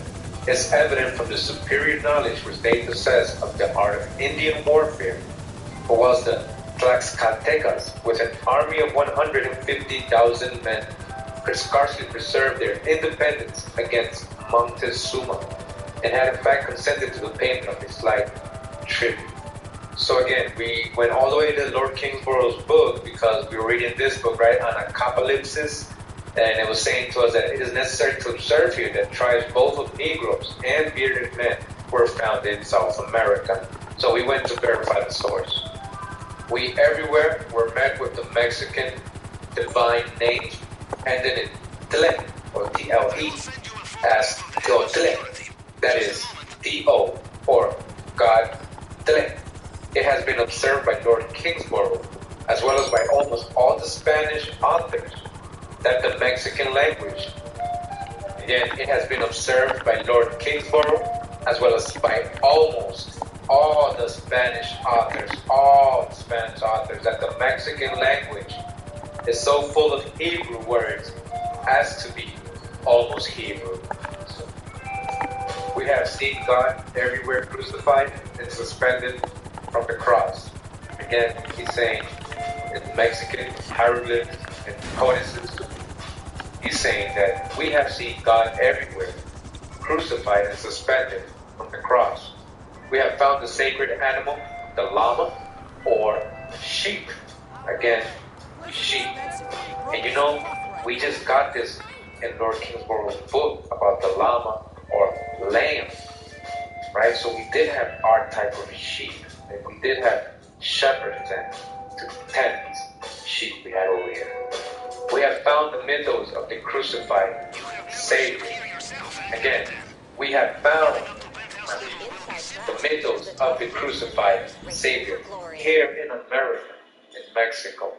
We have found everything at last centered in the sun. The word Tle, T-L-E, is confessed not to be understood by the Mexicans, nor by the Spaniards, who call it, for that reason, merely a termination. All these matters considered, I think it may be the same as the word Tle or Tla, the Hebrew name of the sign of the zodiac, Agnes or Aries. In Hebrew, it means when spelled with the tau, Tle, hanged or suspended. So Tle, he's saying in Hebrew, when spelled with the tau, right, Tle, hanged or suspended. Hanged or suspended. Cross, hanged on a cross, suspended on a cross. I believe it meant crucified by hanging on a cross. There is scarcely a page of Lord Kingborough's work which does not exhibit proofs of the anxiety of the Spanish government to suppress the information which I have just now detailed, and which does not also show that it comes to us through the medium of the most unwilling of witnesses. Alright, so he's letting us know that, you know, Lord Kingsborough has so much drop, there's so much info and proof, correlation, proof, anthropology, historical anthropology, scientific research, and his accounts, right, that show what this person in this book, Anacapolis, is talking about, proving, and that the Spanish government has gone through much anxiety to suppress the information. Alright, they have basically held this from you. They don't teach you this in school. This is the other half of the story Bob Marley's talking about, you know? And, you know, you are ancient. What is in America? What can be found here? What they did find here and wrote about is never told to us. Alright? Until now. Every contrivance which was possible was resorted to in order to prevent its arrival in Europe. And this accounts for the extraordinary and systematic opposition to the admission of strangers into New Spain. Alright, so they made everything possible to make sure what they were finding, the views they were coming on, the archaeology, the anthropology, right, what they were writing, recording, you know, was too much for that side of the world, you know, the so-called old world, for them to know that they were basically censoring, right? They were going through extraordinary and systematic opposition to the admission of strangers into New Spain. They didn't even want anybody going into New Spain that might open their mouth and tell the other people what's going to happen. Because look what it says here. It says, all people likely to be intelligent, such as physicians, persons suspected of heresy, were prohibited from going thither. So if you had a rational thought, if you were smart enough to think on your own and do your own research and conclusions, right? You weren't allowed to go there if you were intelligent. So how do they measure who's intelligent, who's not? So who are they sending over? So, I mean, how do you know who's intelligent, who's not until you really actually experience time with that person, right? So they were sending these type of people over. So when they were coming over here, they didn't think twice. They weren't riding to just taking gold. They were just like barbarians. They were savage. They were the savages, unintelligent ones. You see, admittedly, what was happening? They were sending unintelligent people who did not know medicine, right? Or anybody rebelling against their crown who might go against anything that they were doing, because they knew that they would see what really was over here and who was over here. The reason assigned by the Spanish government was that they were prevented going, that they might not create disputes and prevent conversions. Alright? The author of the notes to Lord Kingsborough's book says that he believes that the Jews colonized America and held it for 1,000 years. The close connection between the Americans and the Old World was long ago seen, notwithstanding all the exertions of the Spaniards to keep mankind in the dark, and fruitless endeavors were made by Grotius and others to find a cause for it. Alright, so there's a close connection between the Americans and the Old World. I've been telling you, we've been telling you. Thank you, Hawa, for all the scholars, for all the people you put in my path that have taught me, put me in the right perspective, had me thinking clearly and seeing clearly, right? That, this is the true Old World. So of course there is a connection between the Americans and the Old World. The people of North America were taught by Penn to have an unaccountable likeness to the Jews, and the Masajati were thought to be found in Massachusetts. So this last sentence that says, the people of North America were taught by Penn. They're talking about William Penn, the founder, and the person they named Pennsylvania after, right? In volume 6, page 79, the Mexican courts are shown to have had exactly the same number of judges as those of the Jews or Hebrews. Again, the same number of judges as those of the Hebrews. That their sacred numbers were exactly the same, and that both nations kept fast for exactly the same number of days. Lord Kingsborough says the common law of every state in Europe has been confessedly modeled after the Mosaic law. This is very important observation, and I think its truth will not be disputed. But I think there is no other way of accounting for it than to go to my primeval nation. The common law in most states is evidently older than Christianity. We are told that St. Augustine brought Christianity into this island in the year 596. But was there no Christianity at the time of Constantine or before? Lord Kingsborough says, the affinity between the Mexican and the Hebrew laws is greater than between the latter and those of any nation with which we are acquainted. Okay, so he's saying that it's more affiliated, has more similarity, the Mexican, right, to Hebrew than to Christian, to the latter. They circumcised with a stone knife, the use of which was expressively ordered. It is remarkable that the circumcision of the Jews should have been performed with a knife made of stone, which is emphatically noticed in the Bible. Alright? The Hebrews used a stone knife, the Mexicans used a stone knife for circumcision. Lord Kingsborough has gone to an enormous length in proving that the Mexican rites, ceremonies, etc. were almost precisely the same as those of the Jews, and that they must consequently have been brought by the Jews to Mexico. But one most important observation offers itself on this. We possess what we believe to be the knowledge of all the Jewish rites, history, etc. in Syria, but this is not the way all these things are known by the Americans. All the things said to have taken place in Western Syria, both with Jews and Christians, are said to have been active in America. Again, all the things said to have taken place in Western Syria, both with Jews or Hebrews and Christians, are said to have been active in America. All right, it happened here in America as well. Which one is the duplicate? And the case in a great measure is the same in India and China. The third, India, this is India. Alright? There is the same standing still of the sun, the same populi fugia, the same deluge and person saved and in ship, the same immaculate conception, the same crucifixion and resurrection. But they were all in the American country, not in Syria.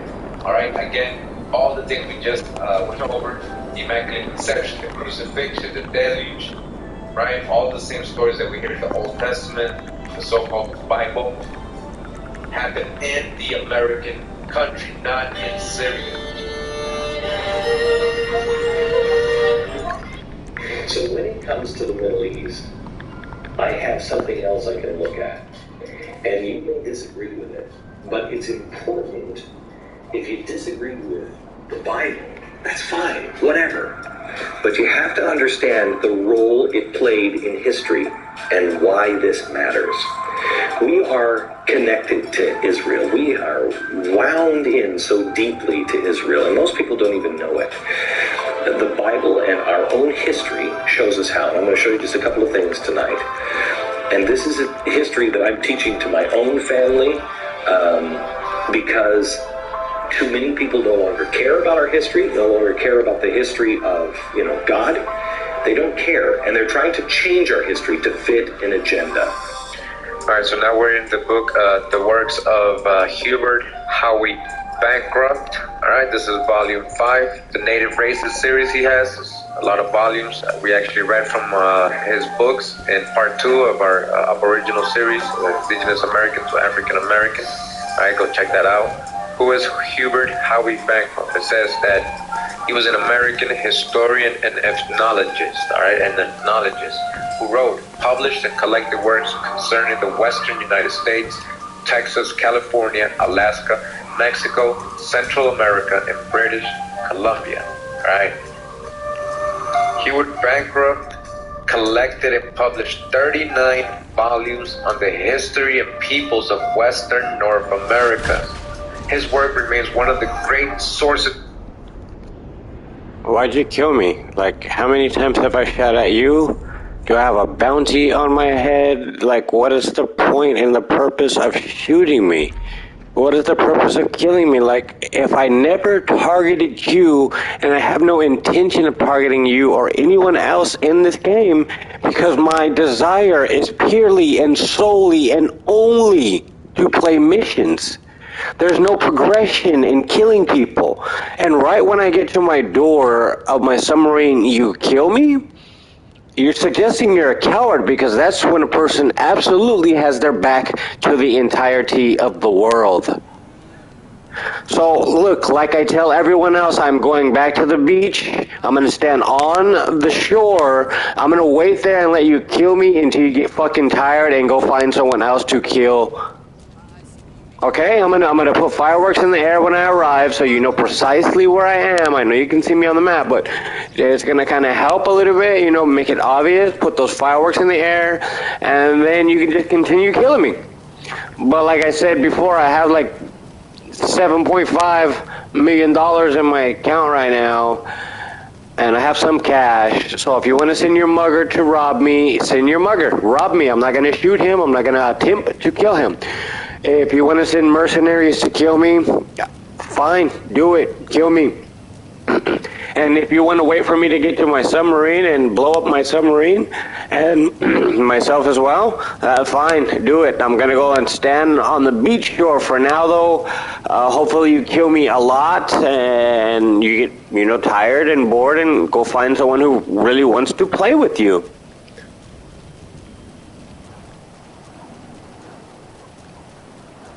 Because, it seems to be very bad in this game. Very, very bad. If you do a mission and you don't pay any attention to anyone else in the game. It seems like it's a very, very bad thing. People get offended. People want to start killing you.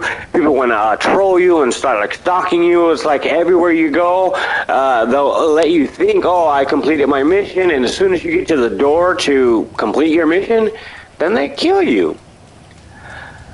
So then I'll stand around for like 5-10 minutes in one spot, you know, putting fireworks in the air, like, hey, this is where I'm at. If you really want to kill me, then, you know, kill me. But they don't kill me. And then when it's like, oh, okay, I'm going on a mission now. Finally, nobody wants to kill me, so I'm going to go on to a mission. And what happens as soon as I go onto that mission, right before I enter the door to my mission, here comes a sneaky person, either it's a sniper rifle or a missile or a torpedo from a submarine from far away. It's like, why does everyone focus their attention and their energy on me?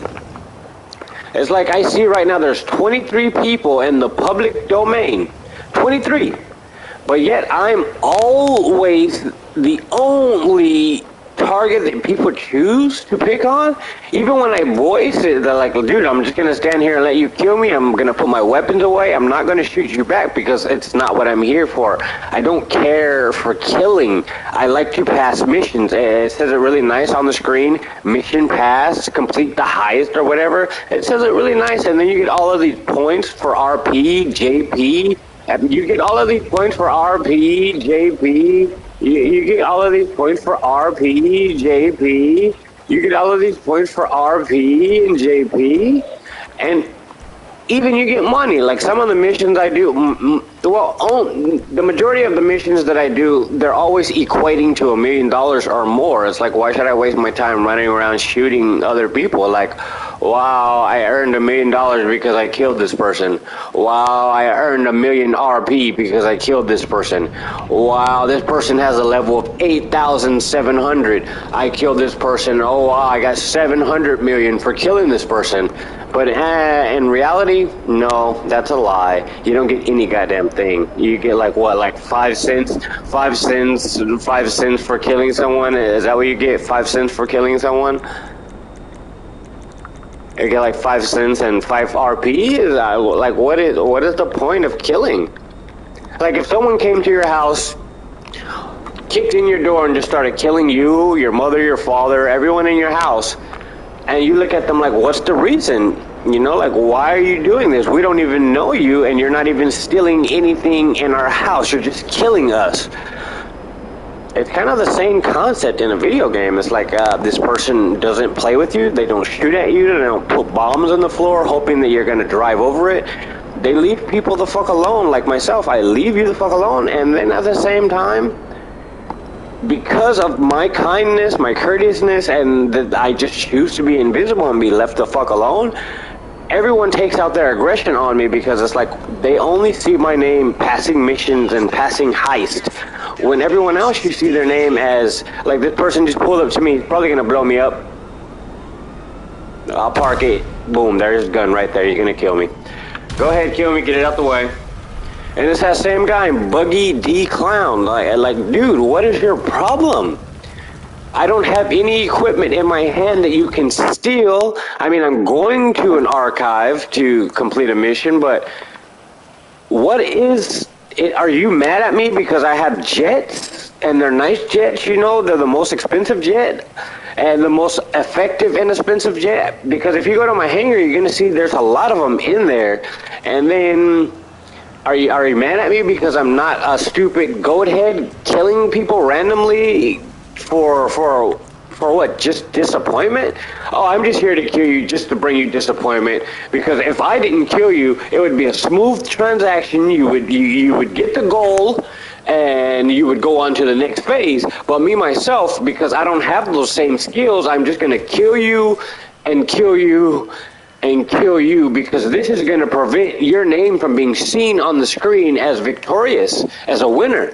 When me, myself, I'm not a winner. I'm not victorious. This is why I kill people who are unarmed, who clearly see me and state out loud, this person's in front of me, he's going to kill me. I'm not going to shoot. I'm going to land so he can get a proper shot. I land and then he shot me. or blew me up, whatever. So it's like, well, what's wrong with humanity? It's like there's someone in the game who's nearly innocent towards other humans in the game, and it's like, this person, we only see this person playing missions. He's not paying attention to any of us. He's not paying attention to any of our sports cars or any of our fancy luxury things. It's like, I don't care. My purpose is to earn for myself that in which I want, and my purpose is not to hinder you from getting that in which you want, but it seems that you are only out for blood.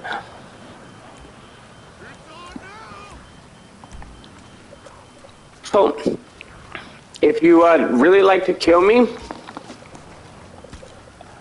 I'll put myself in a position out in the open where everyone can see me and everyone has access to come and kill me with no delay. Is that what you want, Mr. Go Ahead? Because I have everyone on mute. I don't kick people, I just put them on mute. So if that's what you want, Mr. Go Ahead, I'll stand any place that you would like for me to stand, and you can kill me until you're finished, until you get bored of it. Is that what you want? Would you just send me a text through the video game? And yeah, if you just like for me to stand somewhere specifically so you can shoot me and test out all your weapons, or try to recalibrate some of your weapons you haven't used for a while, I'll be that guy for you. Just tell me which location to be at. And yes, I will put my weapons away. I will not take out one weapon. I just want you to get your desires, met and complete. Oh, and now Joe Biden, all of a sudden, just a complete new person from nowhere just comes and crashes me. And it's like, I saw his plane parked right next to mine, but it's like, did I waste any time? No, that's another plane. Someone else's plane parked right next to mine. But it's like, still, even at the same time, it's like, I saw the guy was coming for me. I didn't waste time trying to arm myself. I didn't even try to avoid or dodge him. It's just like, what is the point of you killing me? It's like, if I clearly state, and everyone in the game should know by now, when you kill someone, you're not getting $1 million, you're not getting $10 million, you're not getting $1,000, you're not getting $20,000, $10,000, you're not getting RP 500. It's like, I'll play one mission, a prep mission, and I'll get like, what, 500? If you want to steal the case, go ahead and steal it. I'll just play another mission. They're infinite, so steal as many as you need, and I'll play another mission. I'm just gonna wait right here. Go ahead and steal it. It's for you, buddy. You earned it. You did all that work in killing me and going to acquire it. So yeah, it's all for you, buddy. I'm not gonna pick it up. Go and get the case and go deliver the fingerprint cloner, and I'll play another mission right after you're finished stealing my shit. Okay, go ahead. I see you on the map. I think it's called a B11 on the video game. But I believe it's got a completely different name in real life. Oh, somebody's shooting at me. I don't know if it's... Oh, no, that's the computer. The AI. Yeah, I see a plane, the A-10. If you're gonna come and kill me here, I'm right here. Yeah, I'll shoot the AI, because the AI, I went into their archives to get that fingerprint cloner. But if you're a human player, no, I'll let you kill me because that's what you're good at. That's what you want to do. So I'll let you kill me, seeing as how you don't know how to play missions, and the only way you're gonna get money or RP is if you kill someone else who does do missions, right? Isn't it weird how the game rewards you for stopping people from progress? It's like, oh, you're trying to progress in the game? Nah, we don't believe in that. Nah. And then it shows me that like the majority of people with like a 7,000 or 8,000 level, it's because they probably put a cheat code or a glitch or something like that. And matter of fact, someone even from, what do you call it? ¿Cómo se llama? Oh yeah, Rockstar Games, when I went to their support line, they were like, oh, people with 7,000 and higher, these people actually put a cheat code or a glitch in there. Oh, don't worry about that, that's not real. So it's like a lot of people are fake. they put on the show and the appearance that they are really, you know, superior to everyone else. And then they fly around killing everyone else. Alright, I'll fucking kill you. You wanna die, you goddamn PC. Boom. Are you happy? I shot you. Wow. Yay. Trying to drive away peacefully. This fucking AI will not let up on me, so it's like, fuck it, I'll shoot you then. But that's the AI. If it's a human who wants to kill me, I'm not gonna defend myself. I will let you kill me because that's your heart's desire. And who am I to take away your heart's desire? So hey, goat-faced guy, are you still here? You want to kill me some more? I'm gonna wait in front of my, or on the beach, and you know, near to where my submarine would be spawned, and I'll let you kill me until you get tired and have to go to work, or have to go to sleep, or have to go potty, whatever it is you have to do that would hinder you from killing me randomly. I'll stay here for you to get that out of your system, and then when you gotta go, you know, I understand. And oh yeah, that other guy, I think he had like a black avatar. Yeah, and he just randomly crashed into me with his jet. Like most people use bullets or missiles, and as soon as I'm taking off, this guy just nosedives right into my vehicle, my jet. So it's like, you as well, if you really feel the need to kill me all the time, a random person, then yes, you may do so. Because I'm here for you. I'm here for you, boo-boo. As you know, as long as you're happy, you know, as long as you're happy, the world is happy.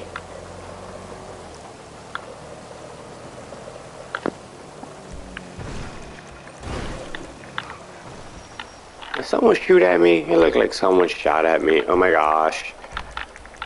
Oh my gosh. Instead of shooting at me far away, shoot me face to face. I told you I'm not going to shoot back. I'm not going to put a bomb in my hand or anything. If you wish to kill me, come and kill me. You don't have to hide about it. The closer you are, it's going to be faster kills ranked up, you know?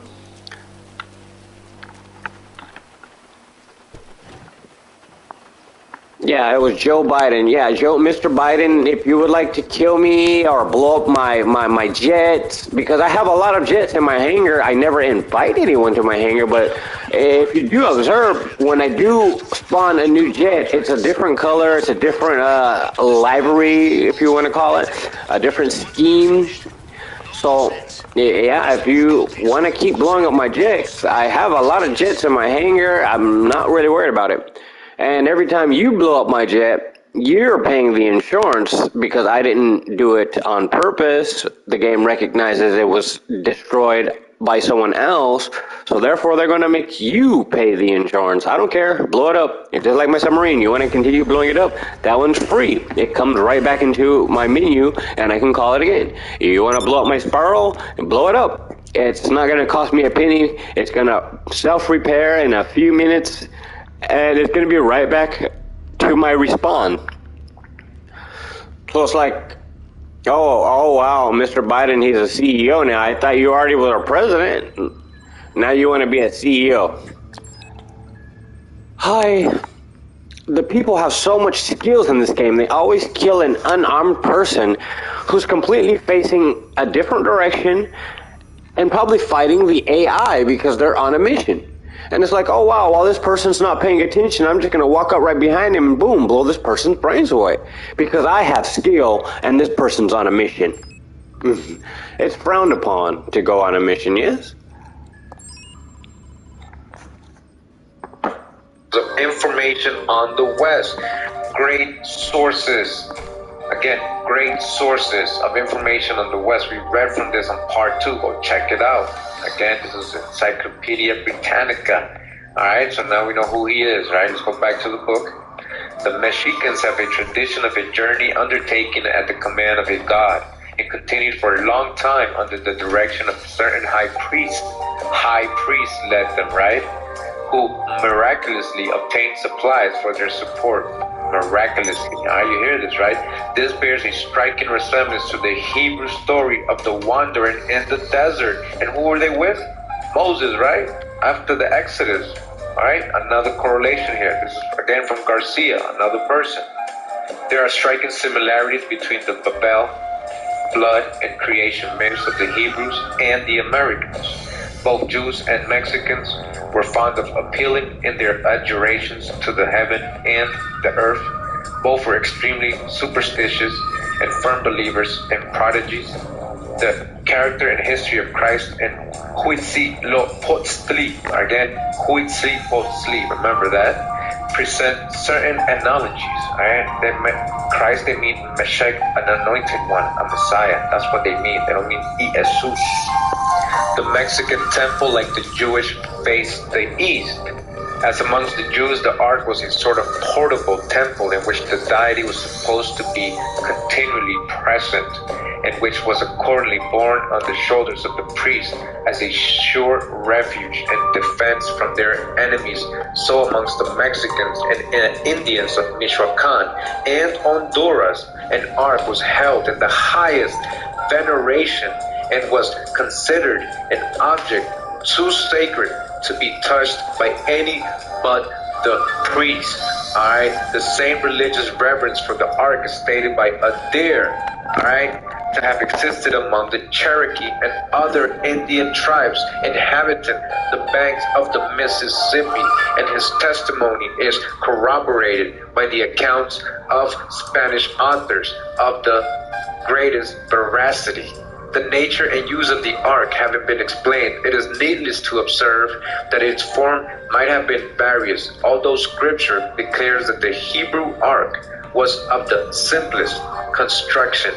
And again, it would appear from many passages of the Old Testament that the Jews believed in the real presence of God in the ark, as the Roman Catholics believe in the real presence of Christ in the sacrament, from whom it is probable the Mexicans borrowed the notion that he, whom the heaven of heavens cannot contain, and whose glory fills all space, could be confined within the precincts of a narrow ark, and be borne by a set of weak and frail priests. Alright, so they're telling you that a lot of Indian tribes had an ark. They went to war with it. It was sacred to them. It was carried by priests. Alright, every time they stopped with it somewhere, they created a tabernacle or a temporary temple for it, right? Just like the Hebrews, right? Starts to hijack with Jews, right? But again, we're in the book The Native Races of Volume 5 by Hubert Bancroft, and we're just more different sources, the same thing, right? We also read in the last part with the Seminole, who also had an ark, all right? If the belief of the Mexicans had not been analogous to that of the ancient Jews, the early Spanish missionaries would certainly have expressed their indignation of the absurd credulity of those who believed that their omnipresent God, Huitzilopochtli, was carried in an ark on priests' shoulders. Alright? But of the ark of the Mexicans, they say, a little fear it, as it would appear to tread too boldly on the burning ashes of Mount Sinai. Because here, the Yucatec conception of a trinity resembles the Hebrew. It is probable that Quetzalcoatl, whose proper name signifies feathered serpent, was so called after the brazen serpent which Moses lifted up in the wilderness. The feathers perhaps alluded to the rabbinical tradition that the fiery serpents which God sent against the Israelites were of a winged species. Fire serpent, we're talking about dragons, dracons, is that what we're talking about? Alright, and see how they linked again Moses with Quetzalcoatl, aka Huitzilopochtli. Alright, we got that of the other book. Alright. Alright, so real quick, just to read the footnote right here, it says, representations of the lifting up of serpents frequently occur in Mexican paintings. Alright, lifting up of serpents, just like Moses. And the plagues which Moses called down upon the Egyptians by lifting up his rod, which became a serpent, are evidently referred to in the 11th and 12th pages of the Borgian manuscript. Alright, you hear that? So they have that in their story, is what he's saying. Alright, the Mexicans. An allusion to the passage of the Red Sea. Red Sea, is that the Gulf of California? UB News, thank you for that. Seems also to be contained in the 71st page of the Lesser Vatican manuscript. Alright, also, alright, a passage of a Red Sea in the Vatican manuscript, and the destruction of Pharaoh and his host and the thanksgiving of Moses may perhaps be signified by the figure on the left in the same page of a man falling into a pit or gulf, and by the hand on the right stretched out to receive an offering. They're talking about the Mexican codices, interpretation of it. Alright, so now we're in this book called Aboriginal Monuments of the State of New York, comprising the results of original surveys and explorations with an illustrative appendix by E.G. Squire. Alright, again, very famous person. Says here, foreign member of the British Archaeological Association, member of the American Ethnological Society, the Philadelphia Academy of Natural Sciences, the New York Historical Society, the Massachusetts Historical Society, the Historical and Antiquarian Society of Tennessee, etc., etc., all right? By the Smithsonian Institution, 1849, E.G. Squire. All right, he also surveyed the Mississippi Mounds, and he also found Hebrew stuff there, and he's going to let you know what he found here in the state of New York, all right, in the Aboriginal monuments. All right, so we're in chapter 6, and it says here, concluding observations. By whom were the Aboriginal monuments of Western New York erected? And to what era may they be ascribed? The consideration of these questions has given rise to a vast amount of speculation, generally not of the most philosophical, nor yet of the most profitable kind.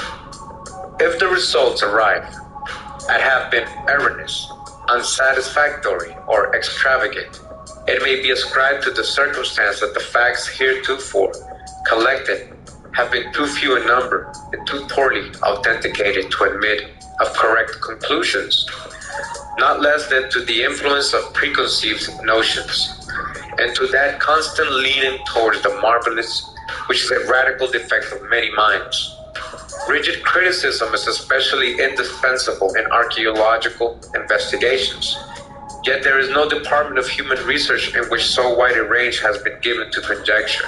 Alright, so you see a lot of this stuff is just guessing, hypothesis they have. He's letting you know, conjecture. Men seem to have indulged the belief that here nothing is fixed, nothing certain, and have turned aside into this field as one where the several rules which elsewhere regulate philosophical research are not enforced, and where every species of extravagance may be indulged in with impunity. I might adduce numberless illustrations of this remark. The Indian who wrought the rude outlines upon the rock at Dighton little dreamed that his work would ultimately come to be regarded as affording indisputable evidence of Hebrew, Phoenician, and Scandinavian adventure and colonization in America. Again, whoa, the Indian, he never thought, right? That's what he's saying. He never dreamed that his work would ultimately come to be regarded as affording indubitable evidence of Hebrew, Phoenician, and Scandinavian adventures and colonization in America, and the builders of the rude defenses of Western New York as little suspected that Celt and Tartar, and even the apocryphal Madoc, with his 10 ships, would in this, the 19th century of our faith, be vigorously invoked to yield paternity to their labors. Alright, so he's letting you know that this is the true old world. They're finding all these similarities in these mounds, right? Again, this is from the Smithsonian Institute. Is letting you know indisputable evidence. So what is indubitable? It means impossible to doubt, unquestionable and undividable truth, unquestionable, undoubtable, undisputable. This is undisputable, unarguable, undebatable. You cannot debate this. Uncontestable, undeniable, irrefutable, incontrovertible, unmistakable, unequivocal, certain sure. This is a certain sure, positive, definite, absolute, conclusive, emphatic, categorical, compelling, watertight, clear cut. All right, and there's more. All right, so let's go back again. Alright, it's indubitable evidence, indubitable, unquestionable, a certain fact. This is undebatable. Alright, that these monuments, alright, have outlines of evidence of Hebrew, Phoenician, what they call Phoenician, right? This is the same Paleo Hebrew. What are Phoenicians? Canaanites? Moabites? What are they? They all got kicked out of here. But we got the Smithsonian Institution letting us know, all right? It's undebatable what they found here, all right? This is from 1849.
Hello, this is Valdemar Januszczak, art critic, producer and presenter of documentaries. Thanks for watching Perspective, YouTube's home for classical art.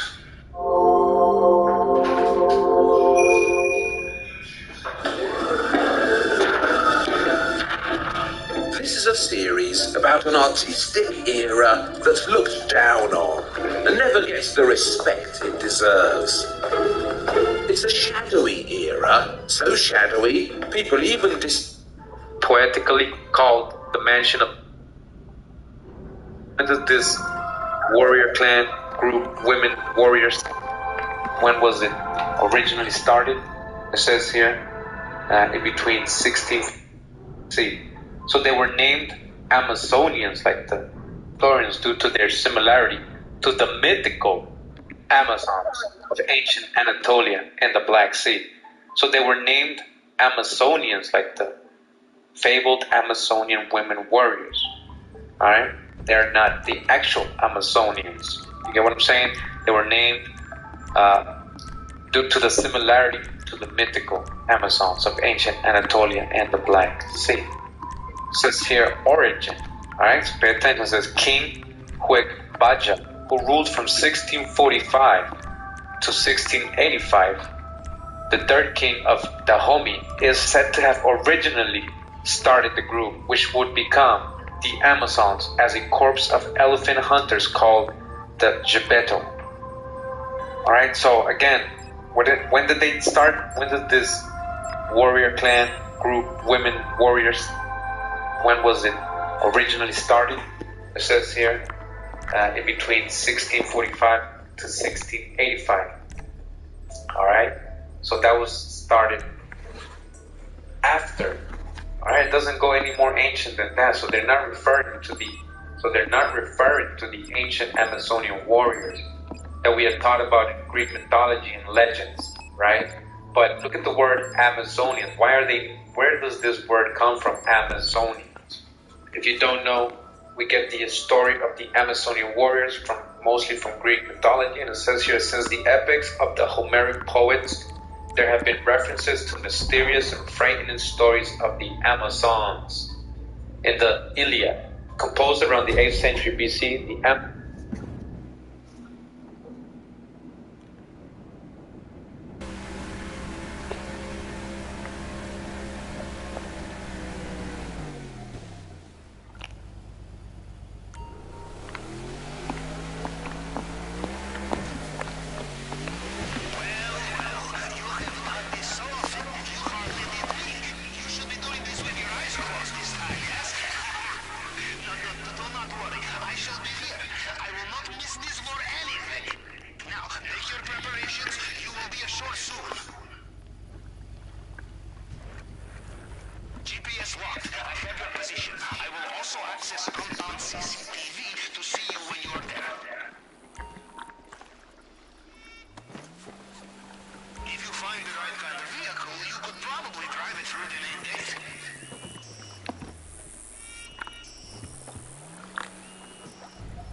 self-sufficiency, infiltrating private islands on your own. Some advice, when dealing with paranoid drug lords, expect CCTV everywhere.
robbers with goodies, huh? We Russians love an optimist.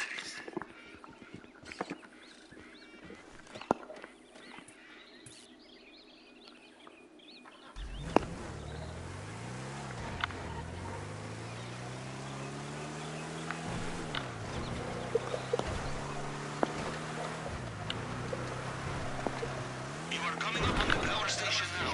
Turn it off and the cameras go down.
Acaba de irse. Hace nada estaba preguntando por usted.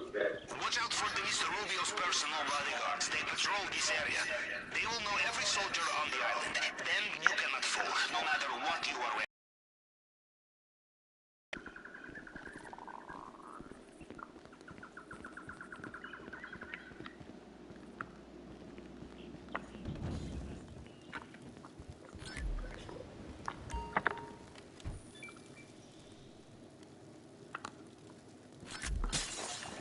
It would be rude not to check the safe, I think.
pipe you used to get in here. You will have to find another way out.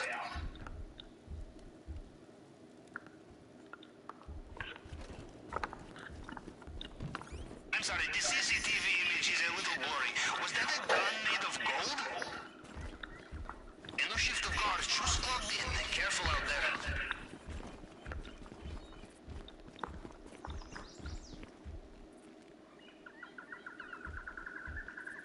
Just because you are fleeing the crime scene of the century does not mean there is no time for opportunistic theft, yes? You like it, you take it.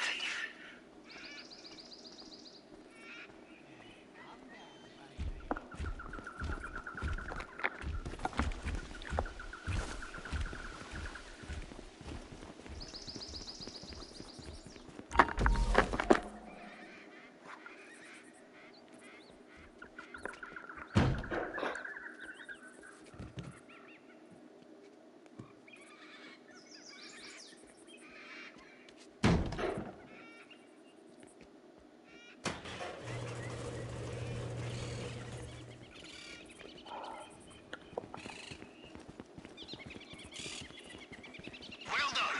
The compound is done. The only thing left to do is escape. Carry on like this and they will never know you were there. Your GPS should have the location of your extraction point at the main docks. Well, judging from their comms, it sounds like Mr. Rubio is reaching for his helicopter again.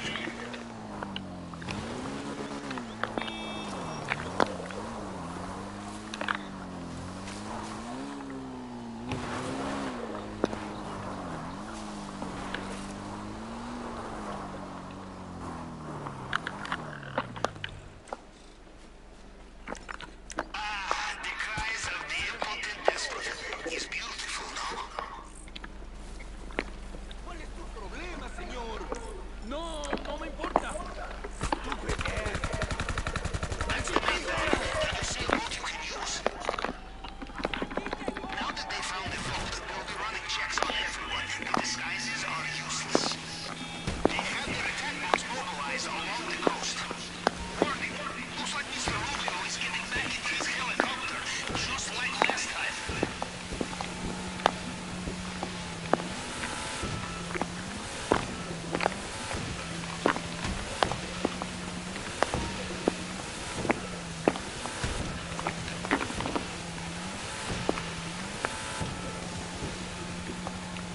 That fucking bouncy water is shit. Looks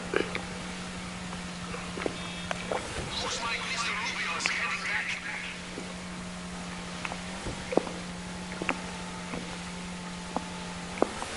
I lost $11,000. It's gonna hurt in the end.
Amazons were referred to as a man-like seasoned fighters.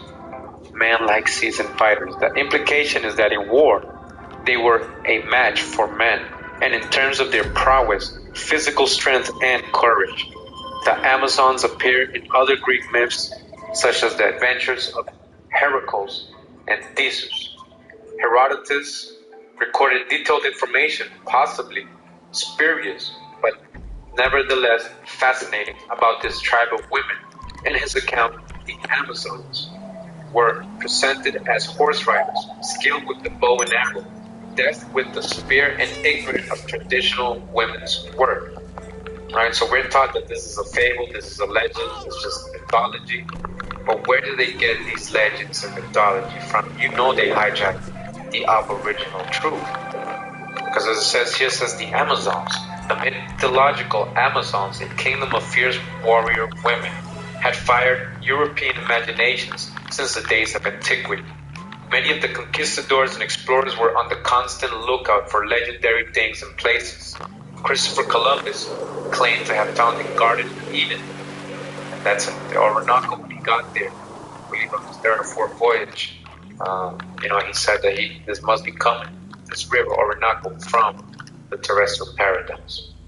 And Juan Ponce de Leon's search for the fountain of youth, just already talked about that, right, are but two examples.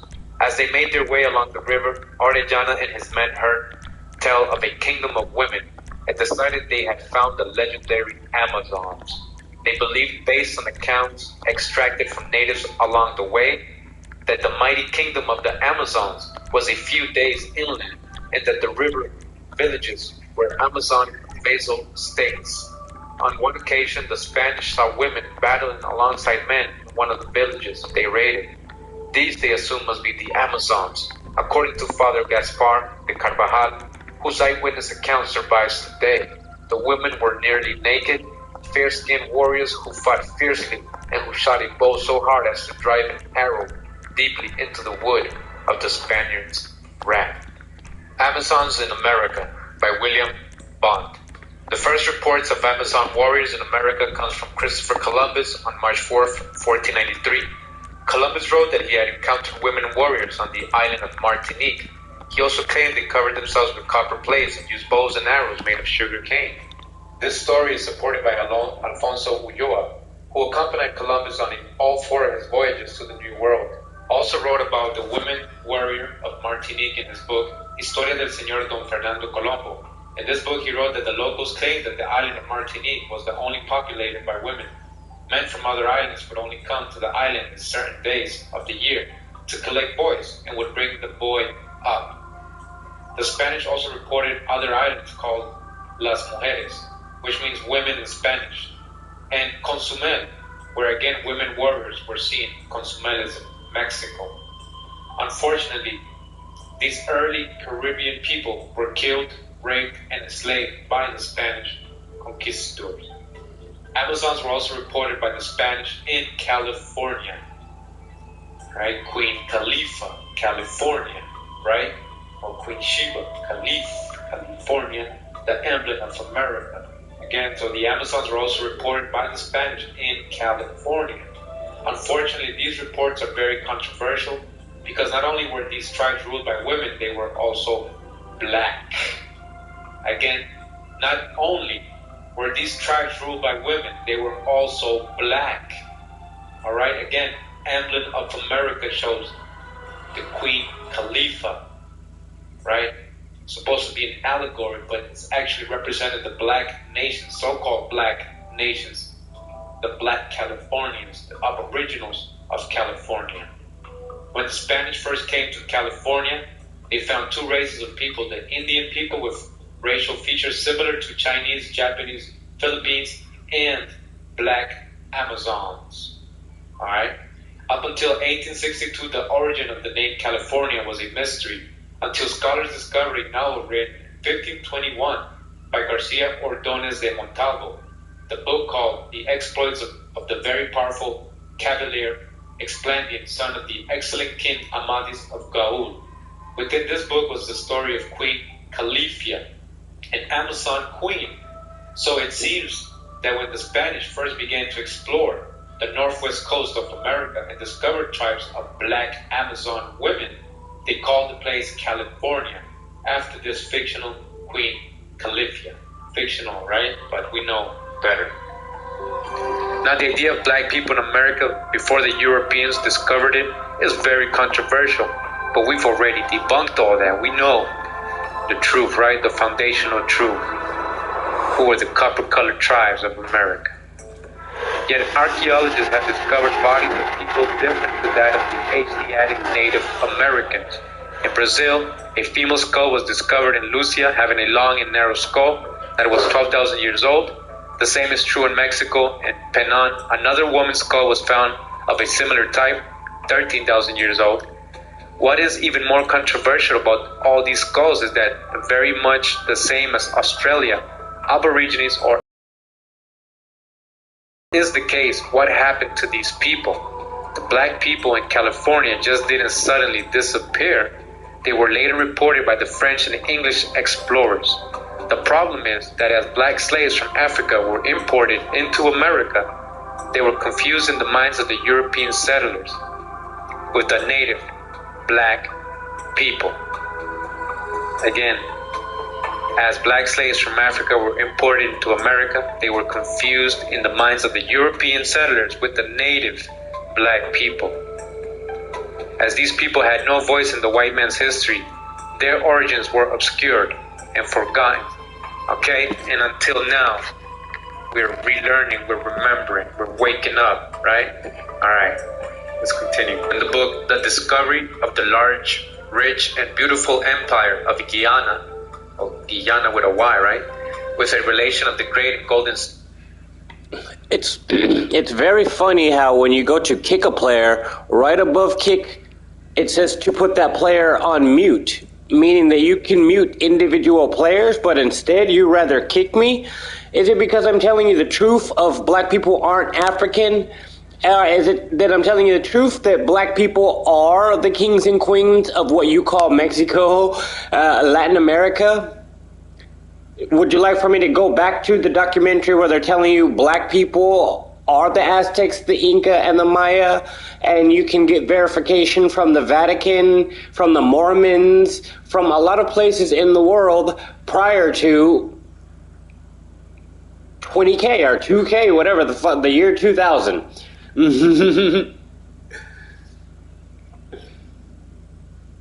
So are you guys offended by truth?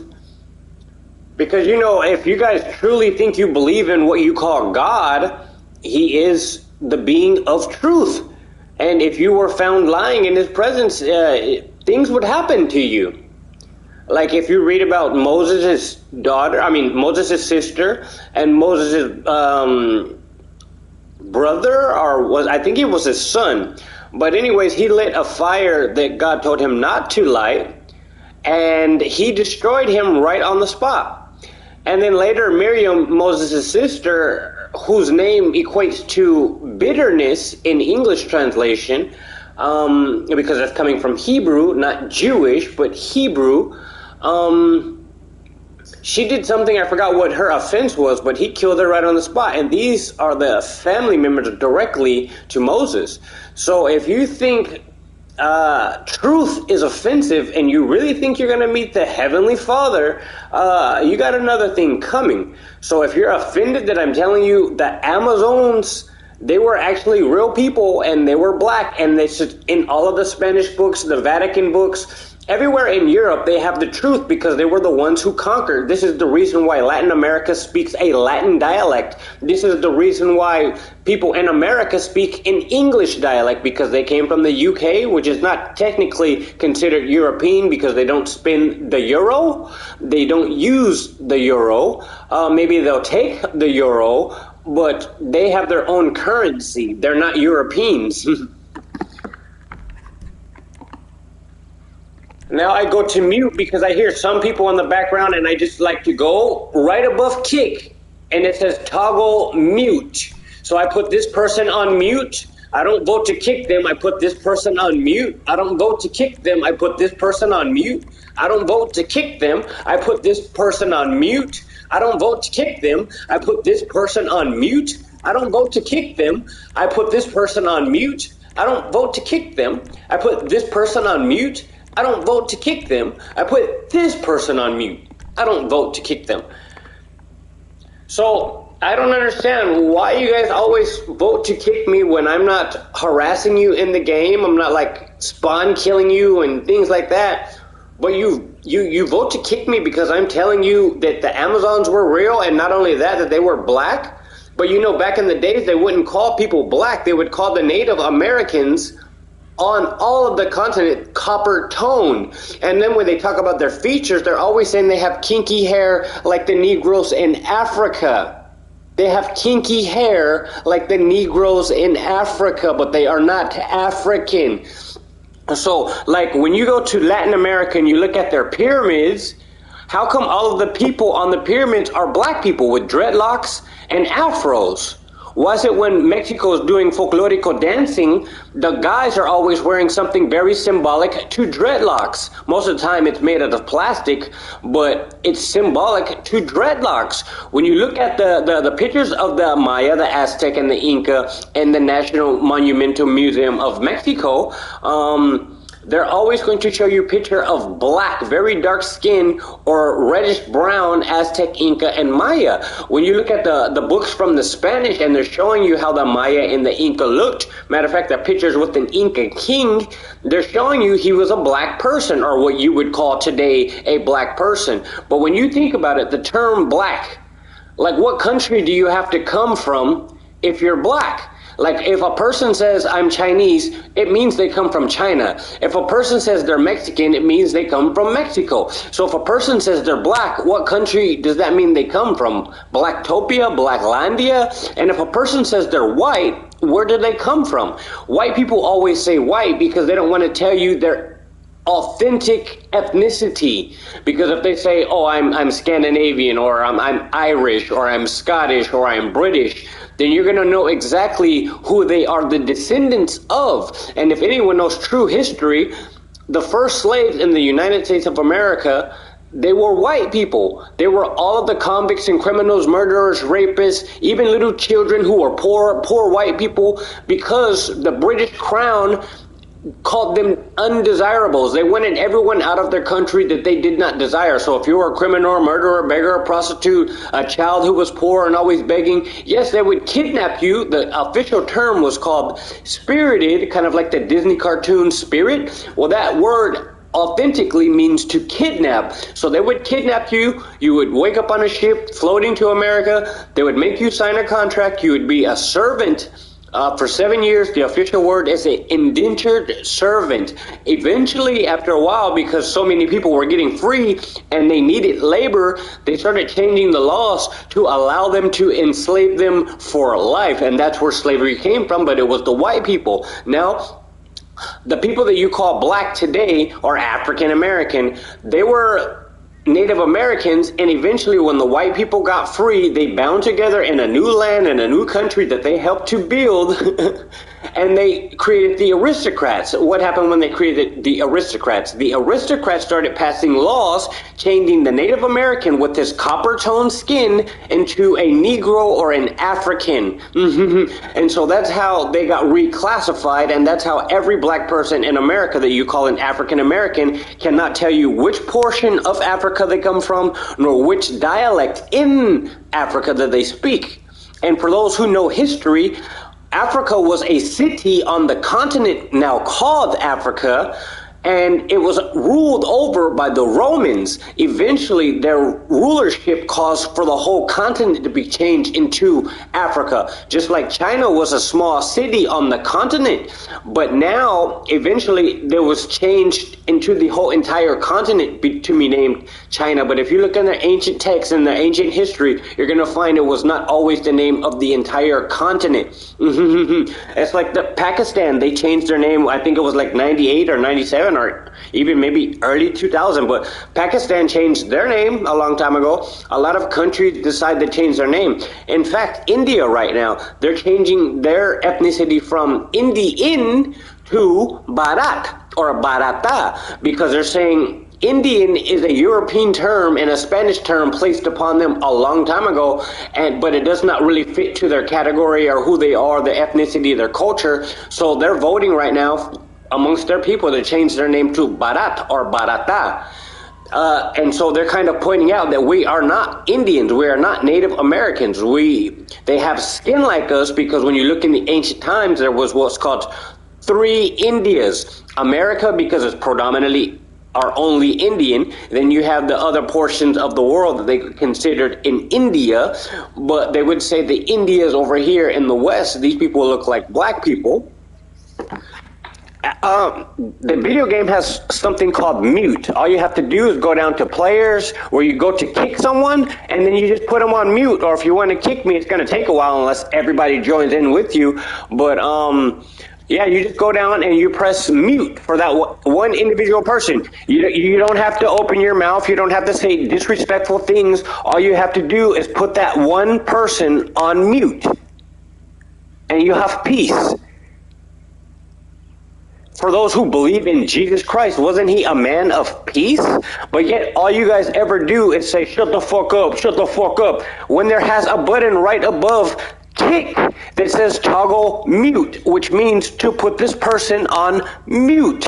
It's not that difficult. Or did you fail from kindergarten? Did you fail in elementary school? Because it's a very simple concept. Everyone seems to know how to kill one another, but no one knows how to put someone on mute. Everyone seems to know how to kick someone, but no one knows how to toggle the mute button, which means you guys did not graduate elementary school.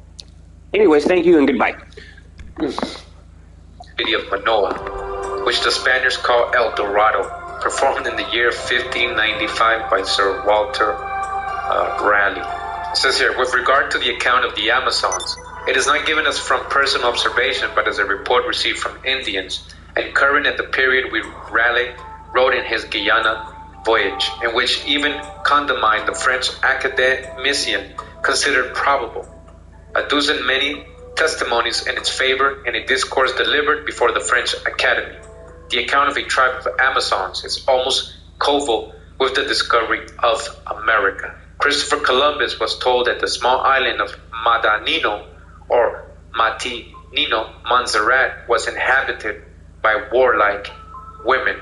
And you get that account in many different books, all right? Montserrat. Orellana, his descent of the Marañón, was cautioned at the mouth of the Napo by an old chieftain to beware of the warlike women, and asserts that he afterwards met female fighting in the ranks of men.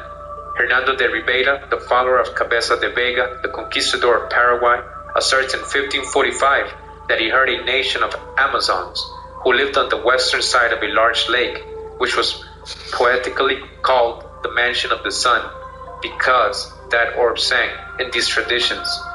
The missionary Gili heard from an Indian of the Quaqua tribe that the Aike Binanos, literally the women living alone, inhabited the banks of which falls into the Orinoco opposite the island of Taran, between Caycara and Alta Gracia.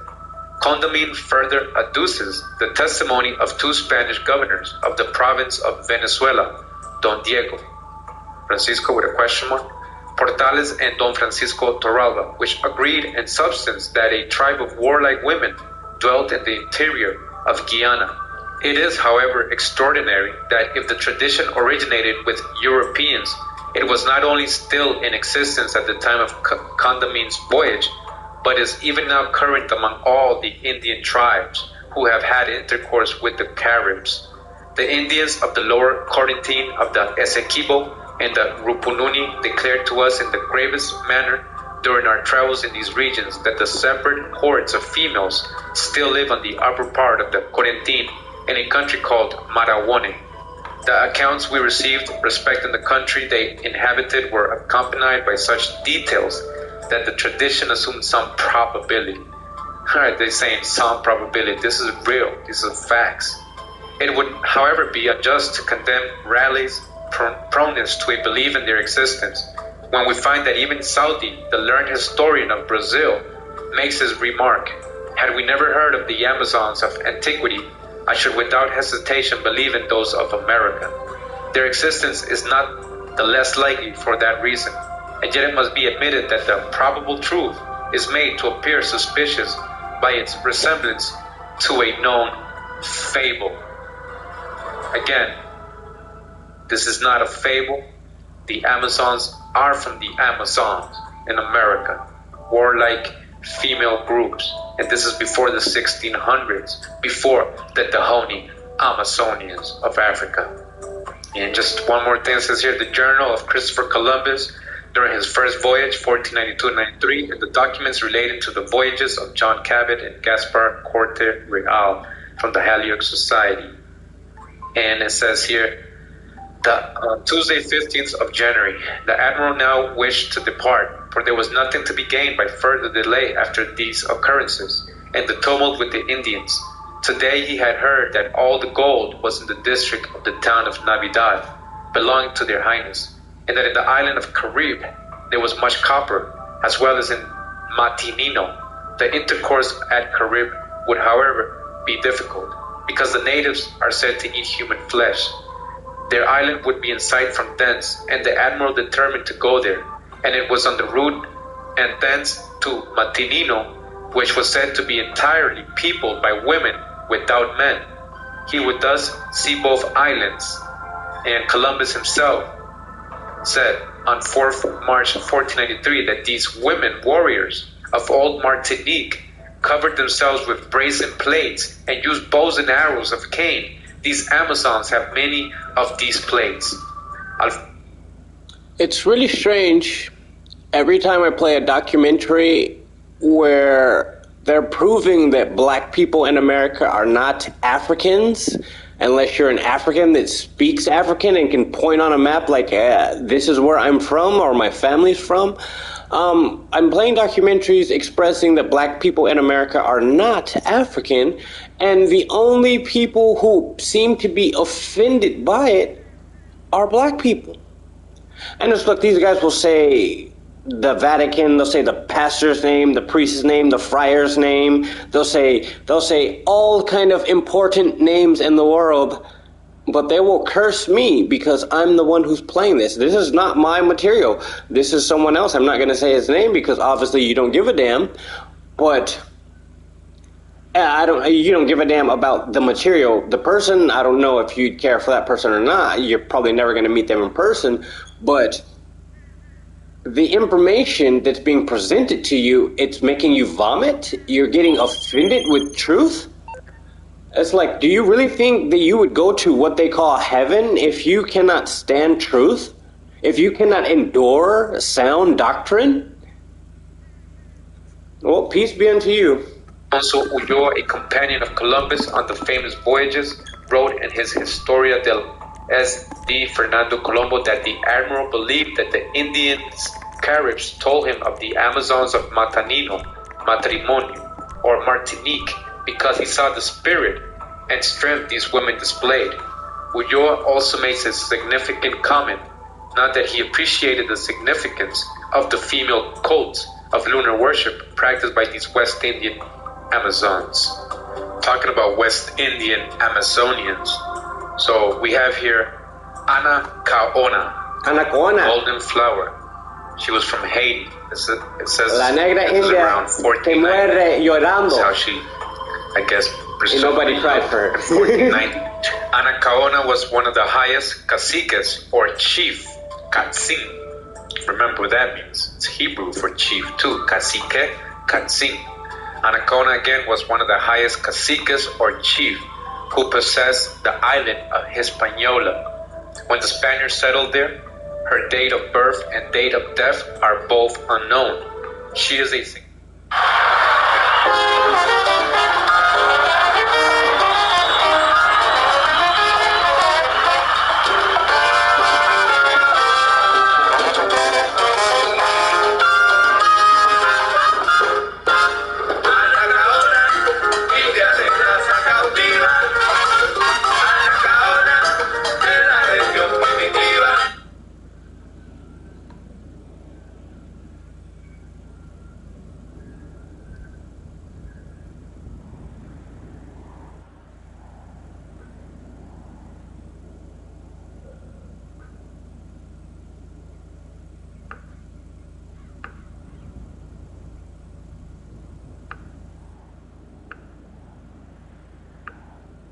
significant icon in early Haitian history. The primordial date of birth and date of death are both unknown. Or chief, who possessed the island of Hispaniola. When the Spaniards settled there, people who are living in Hispaniola today will say, we don't call it Hispaniola anymore. We call it Dominican Republic. Her date of birth and date of death are both unknown. She is a significant icon in early Haitian history, the primordial founder of Haiti, and she is considered to be the first Haitian hero. She is revered and immortalized in the intertwining histories of both Haiti and the Dominican Republic. Her name, Arawak, Anacaona, means golden flowers. She married Ka-O-Nabo. So let's remember Anacoa because it says here Anacoa became chief of Jaragua. After her brother's death, her husband Ka-O-Nabo, suspected of having organized a recent attack on La Navidad, a Spanish settlement on northwestern Hispaniola, was captured by Alonso de Ojeda and shipped to Spain. Oh, it keeps popping up on the screen, voting to be kicked. If you guys are gonna kick me, then fucking kick me already. But stop being bitches about it. Just do it. Be like Nike, yeah? Dying in a shipwreck during the journey, as many other Taino leaders died on Spanish ships away from their native lands. So who got enslaved and sent in ships?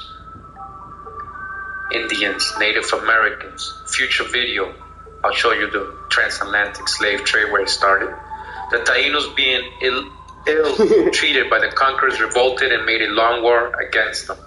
In 1503, during a meeting of 80 caciques, including Anacaona, the Spanish governor Nicolas de Ovando ordered the meeting house to be set on fire to burn them alive. Similar to what centuries later occurred to Rigoberta Menchu's family in Guatemala, Cacica Anacaona and her Taino noblemen were arrested, all accused of conspiracy for resisting occupation and executed.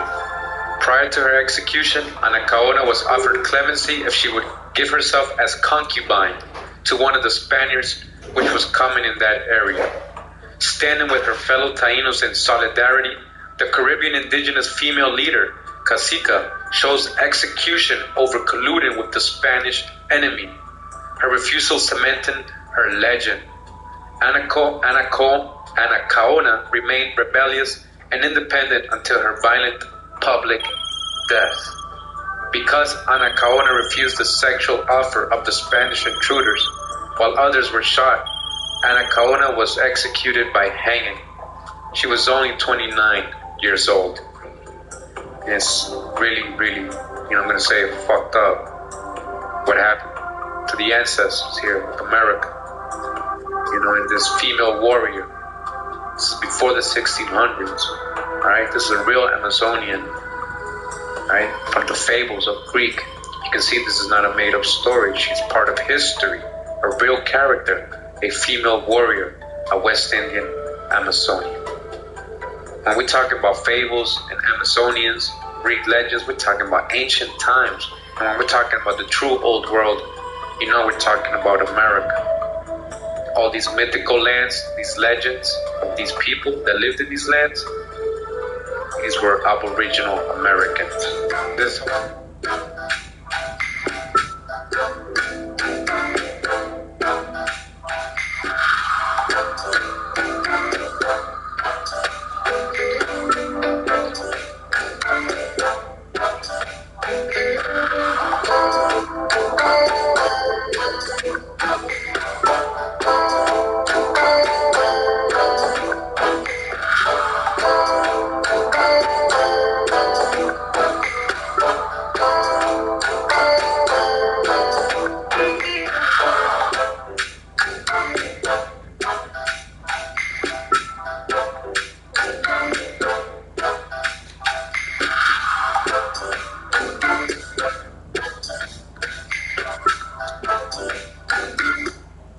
tribes of black Amazon women, they called the place.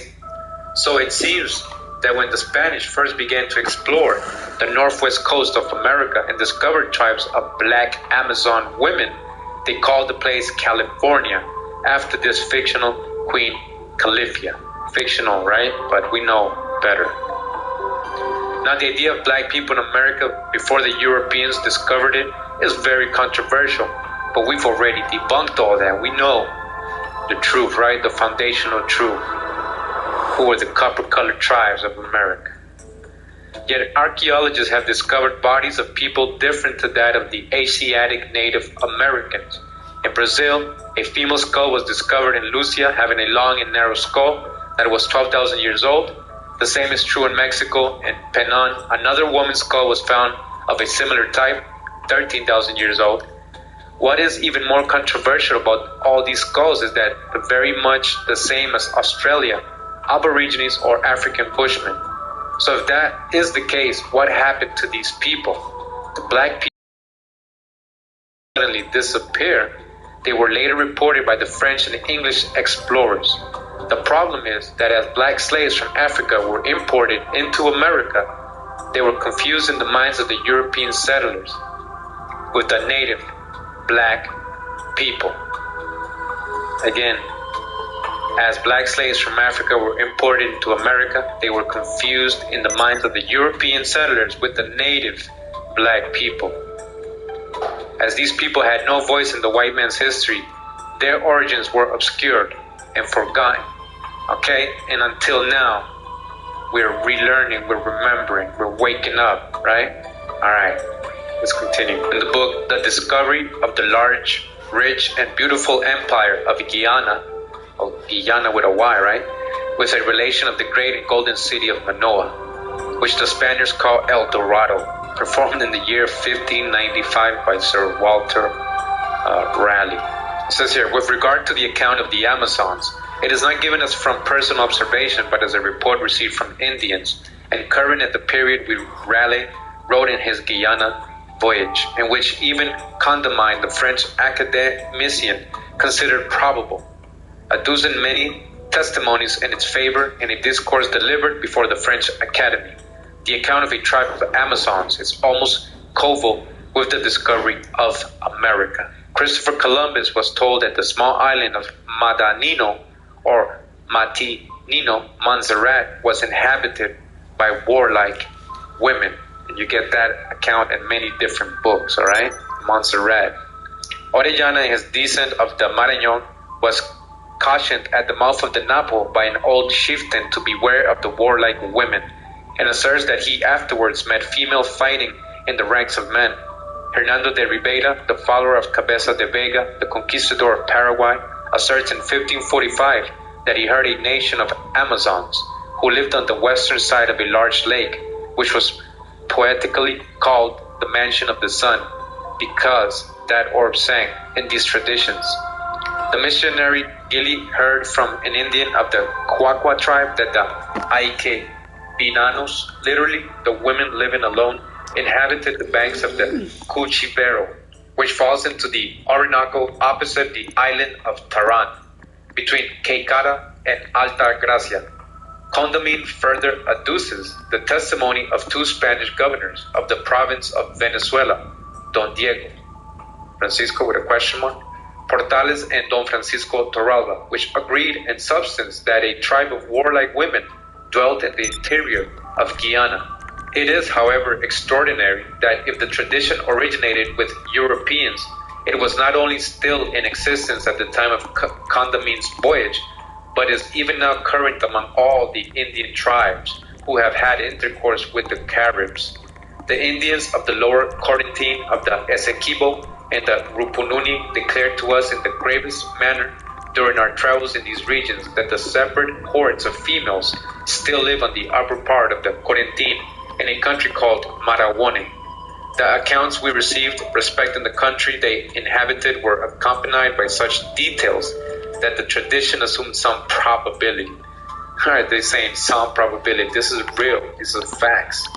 It would, however, be unjust to condemn Raleigh's proneness to a belief in their existence, when we find that even Southey, the learned historian of Brazil, makes his remark, "Had we never heard of the Amazons of antiquity, I should without hesitation believe in those of America.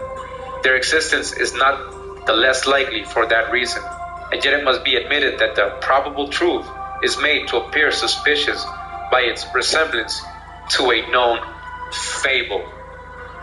Again, this is not a fable. The Amazons are from the Amazons in America, warlike female groups, and this is before the 1600s, before the Dahomey Amazonians of Africa.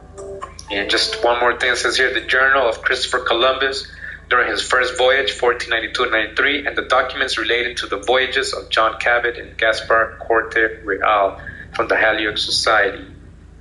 And it says here, on Tuesday, 15th of January, the Admiral now wished to depart, for there was nothing to be gained by further delay after these occurrences and the tumult with the Indians. Today he had heard that all the gold was in the district of the town of Navidad, belonging to their Highness, and that in the island of Carib there was much copper, as well as in Matinino. The intercourse at Carib would, however, be difficult, because the natives are said to eat human flesh. Their island would be in sight from thence, and the Admiral determined to go there, and it was on the route and thence to Matinino, which was said to be entirely peopled by women without men. He would thus see both islands, and Columbus himself said on 4th March 1493 that these women warriors of old Martinique covered themselves with brazen plates and used bows and arrows of cane. These Amazons have many of these plates. Alfonso Ulloa, a companion of Columbus on the famous voyages, wrote in his Historia del S.D. Fernando Colombo that the Admiral believed that the Indians Caribs told him of the Amazons of Matinino, Matrimonio, or Martinique, because he saw the spirit and strength these women displayed. Ulloa also makes a significant comment, not that he appreciated the significance of the female cults of lunar worship practiced by these West Indian Amazons.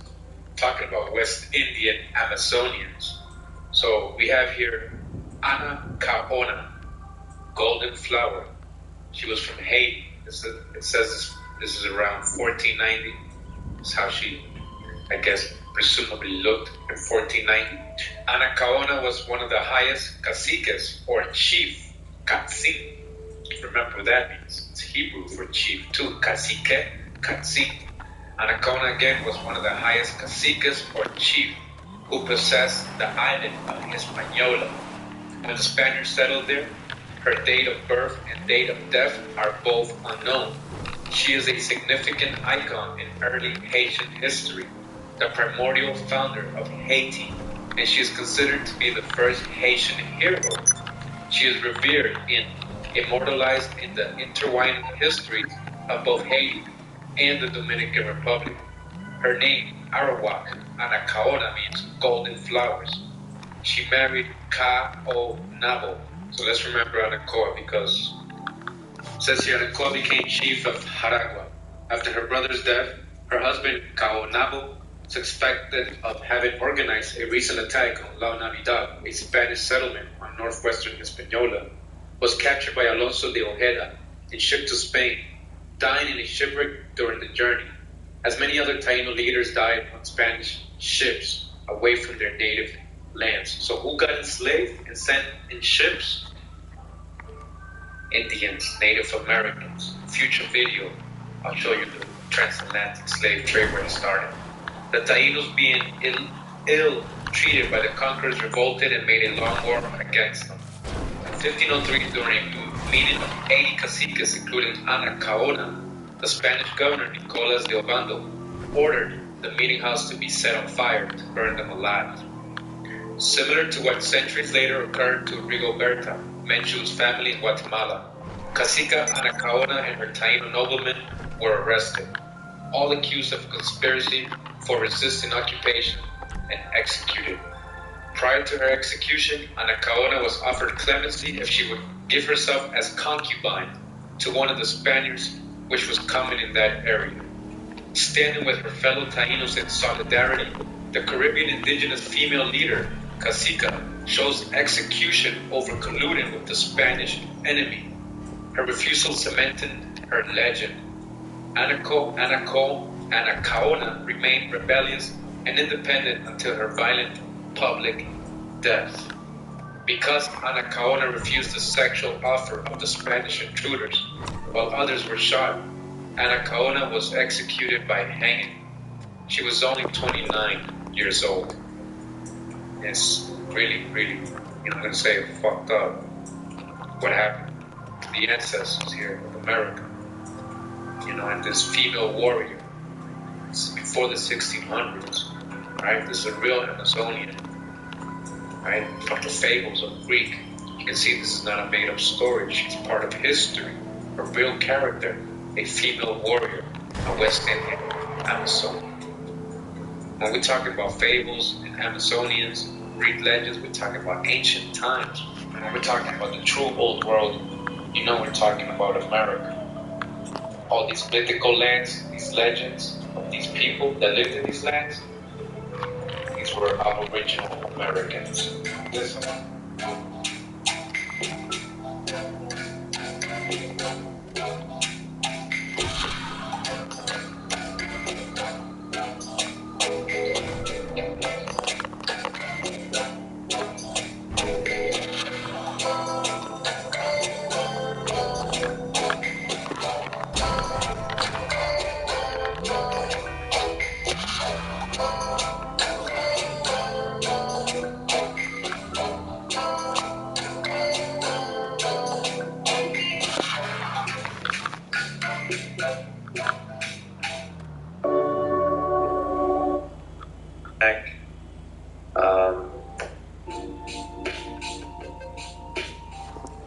All right.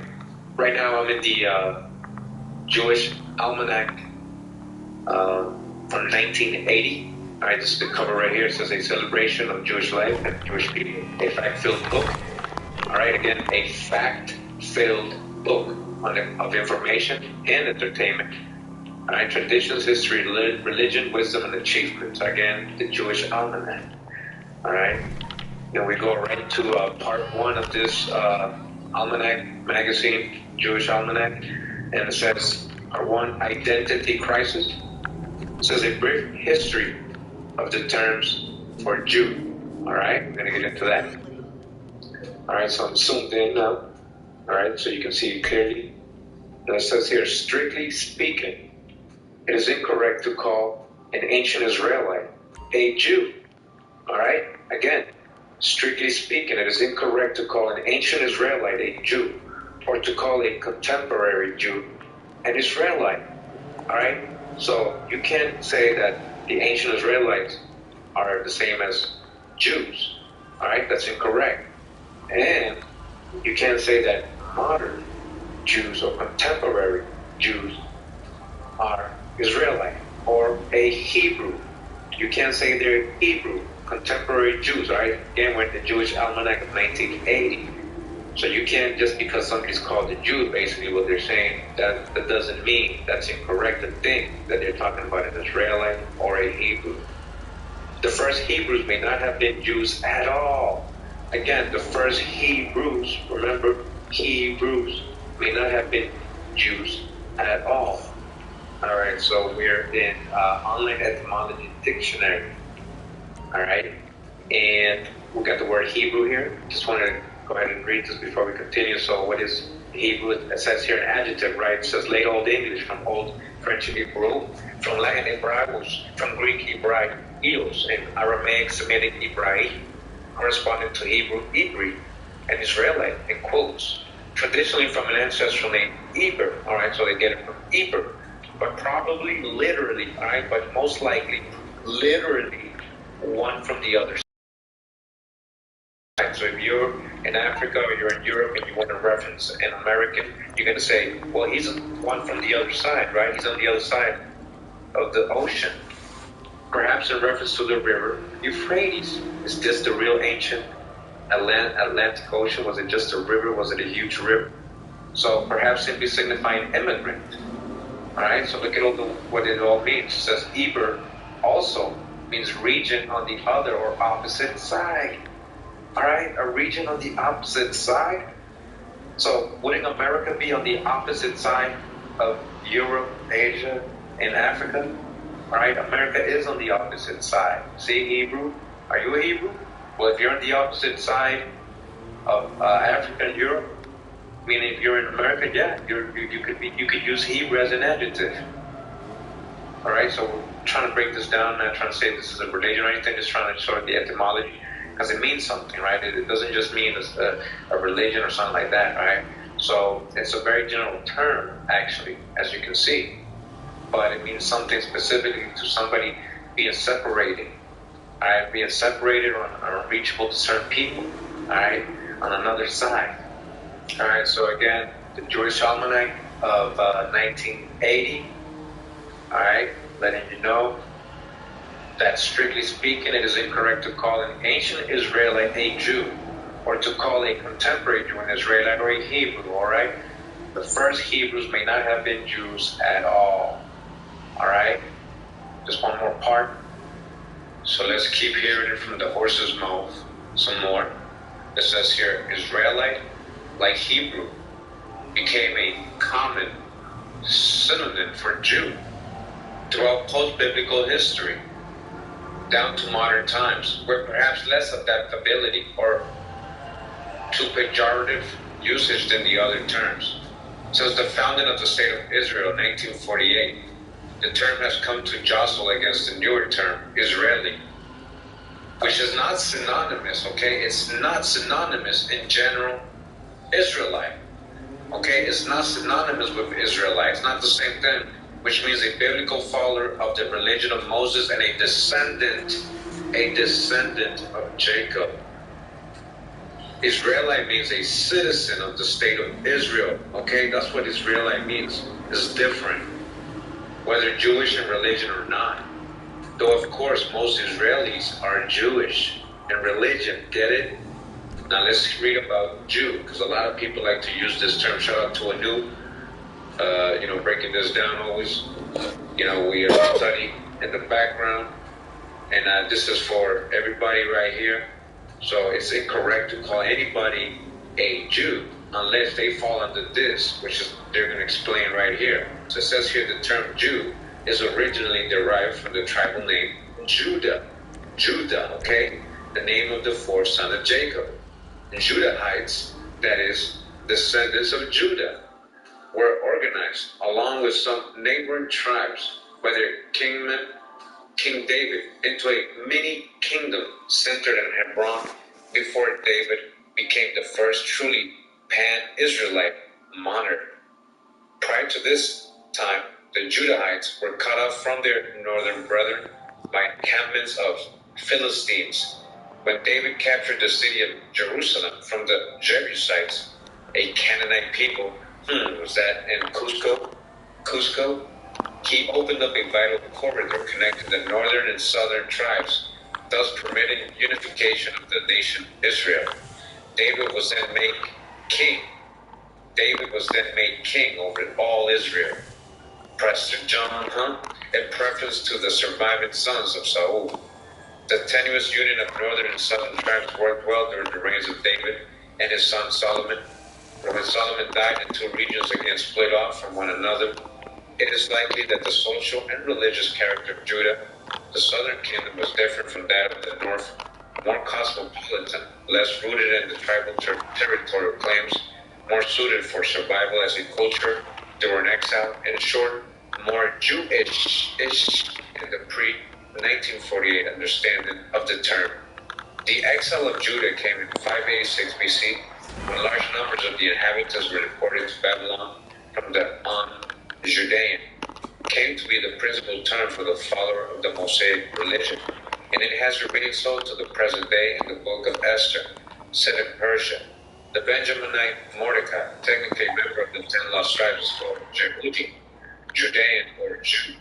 The book even introduces the verb becoming Jewish, converting to Judaism. Both factors suggest that the term, though still rooted in ethnic considerations, had broadened its scope from tribal, territorial, and national terms to religious in a more universalistic sense, from the Hebrew Jehudi via Aramaic Jehudai, Greek Iodios, and Latin Judeos. The term Jew passed into European languages.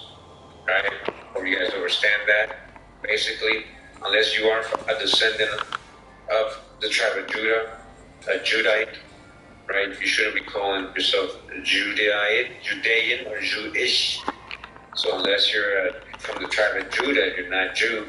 So you can't be, for example, an Ashkenaz Jew, because Ashkenaz is not descendant from Judah or Jacob. Ashkenaz is from Gomer, Japhet. Again, the term Jew is originally derived from the term named Judah. Just Judah, not all the tribes of Israel. Your grandfather was the founding, one of the founding fathers of the state of Israel. Tell us about this. Yes, he was. The generation of my grandparents was the generation of the first Jews to take on Zionism as an ideology and take on this idea of establishing a Jewish homeland in Palestine. And he was very active. He became a leader within the movement. He was a member of the de facto Jewish government before the State of Israel was established. And he was one of the signers of the Declaration of Independence when the State of Israel was established. Okay, and then from there, your father actually, he was the general. My father was, both my parents were born in Palestine, so they're the first generation Israelis, if you will, first generation Jews who were born there. And my father, as a young man, while still in high school, joined the Zionist militia, became an officer. So in the war of 1948, when the Zionists occupied most of Palestine, he was an officer already. And then he remained in the military as a career officer, and by 1967 he was already a general and a member of the Israeli Central Command, the High Command. Somebody's pointing the finger and say, this guy's anti-Semitic. What do you have to say about that? Well, I'm Jewish, so being anti-Semitic is nonsense. Number one. Number two, being anti-Semitic means being racist against Jews. I'm not racist against Jews. But I am critical of the State of Israel, and I'm critical of Zionism, which has really nothing to do with Jews. Although they claim to. So there's nothing anti-Semitic about criticizing Israel. In fact, most Jews don't even live there. Most Jews never accepted Zionism, so I don't think that has anything to do with it. It's a claim that's being thrown out when there's nothing else to say. When the other side, the pro-Israeli side, the side that supports the violence in Palestine, has nothing to say, they say anti-Semitic. Well, so they say anti-Semitic. What if someone says, look, he's just a self-hating Jew? Have you heard this statement? Yeah, well, I certainly don't hate myself. That's nonsense. And I don't hate anybody else. I think it's one of those things they throw at you when they've got no argument. I just had a rabbi give me an analogy. He said, look, imagine you left your home and then someone came and occupied it, and then you try to get it back, and then they went to the judge. Have you heard some of these analogies that you can? Yeah, that's assuming that, that's taking it to a place which I would usually go. That's making the assumption that today's Jews are really the descendants of the ancient Hebrews that used to live in that part of the world some 3,000 years ago. That's making the assumption that today's Jews are really the descendants of the ancient Hebrews that used to live in that part of the world some 3,000 years ago. That's a bit of a stretch for me. And even if it was true, I don't think I agree with him. It doesn't justify. I did not live there 3,000 years ago. My grandparents immigrated from Ukraine. Their grandparents didn't live there. And I don't know any Jew that can trace his or her ancestors back to the ancient Hebrews. I did not live there 3,000 years ago. My grandparents immigrated from Ukraine. Their grandparents didn't live there. And I don't know any Jew that can trace his or her ancestors back to the ancient Hebrews. So that's a lot of myth there, and I don't think it's relevant. So that's a lot of myth there, and I don't think it's relevant.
wishy-washy viewers.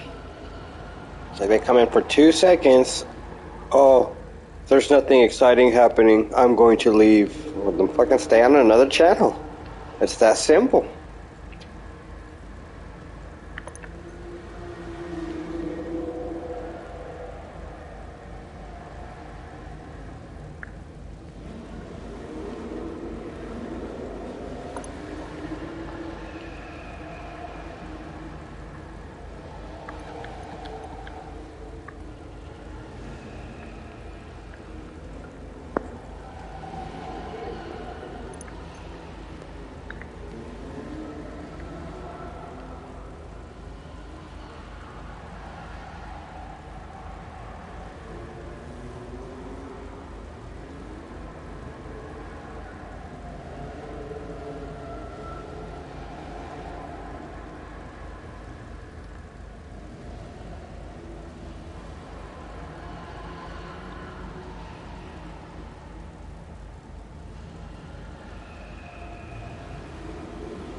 What you need, boss? Some wheels? I can bring them round.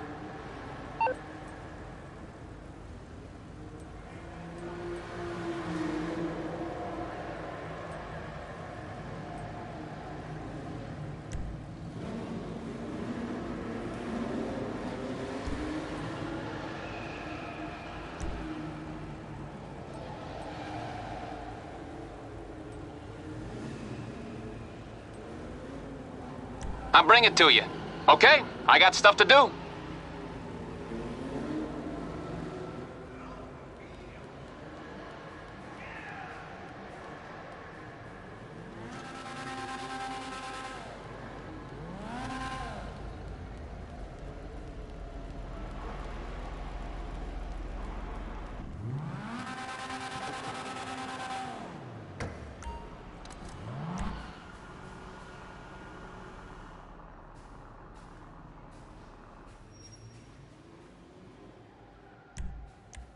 I don't even think that kit's legal.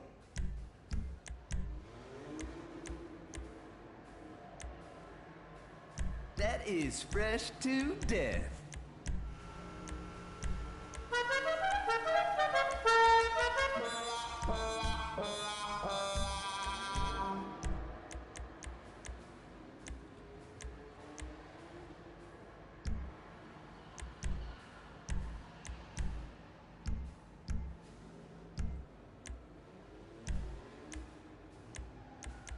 Hey, player, make sure you check out my latest rides.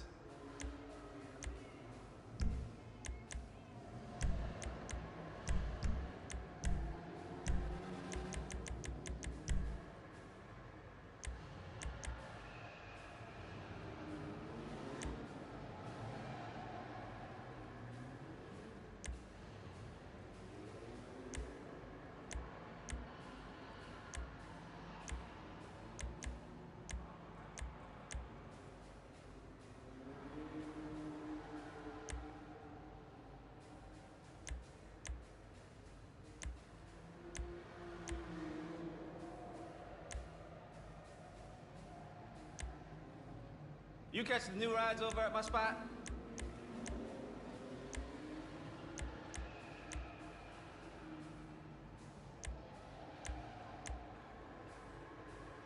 Smooth.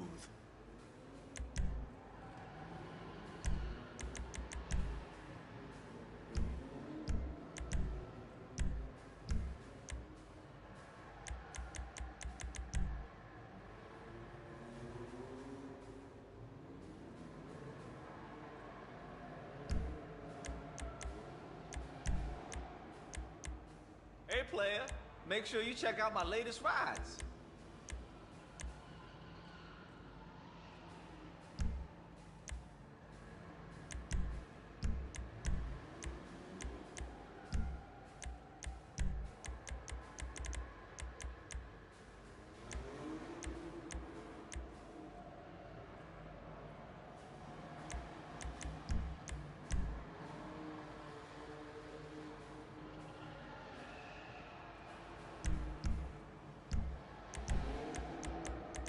Mimi's sick, but she don't go harder than me, yo. I mean, like, almost. But this player gonna keep you guessing, you know?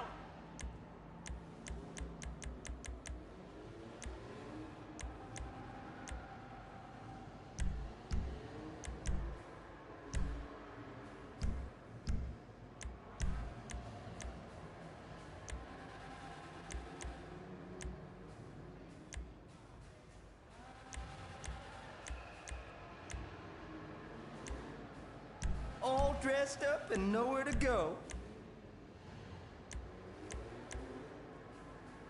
Come by the test track and catch some of Hal's donuts. Fresher than the bakery, baby.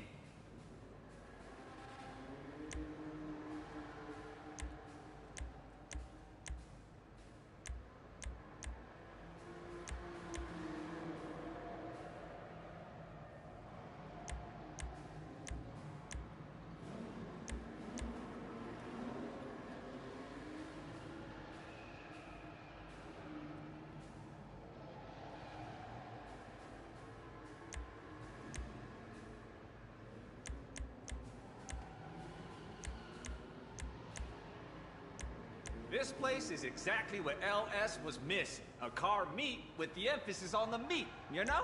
Love, real shit. But nothing too sweaty.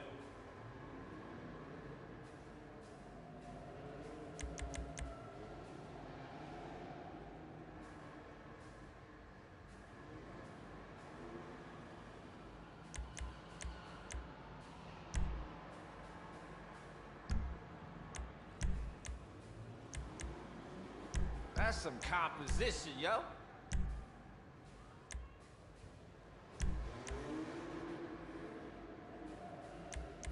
Did you see that SA flexing his new supercharger last week? Shit was too hard.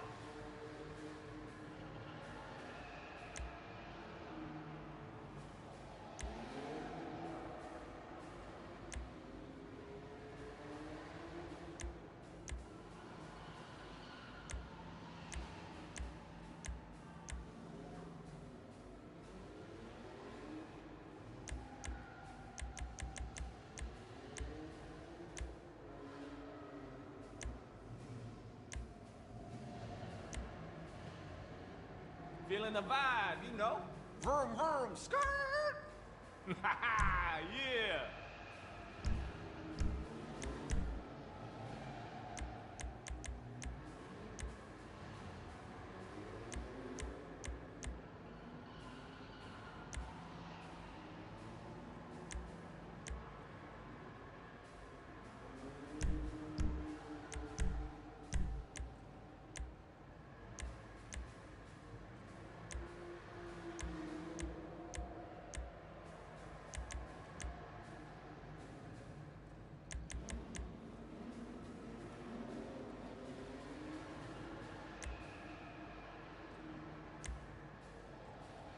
You catch the new rides over at my spot?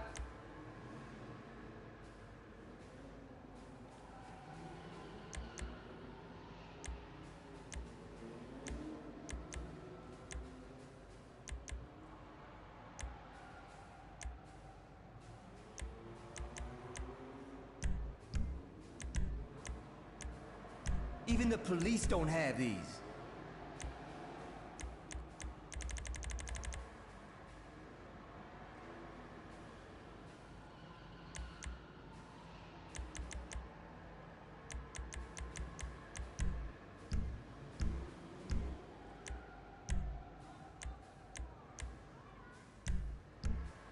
I'm tired of winning out there.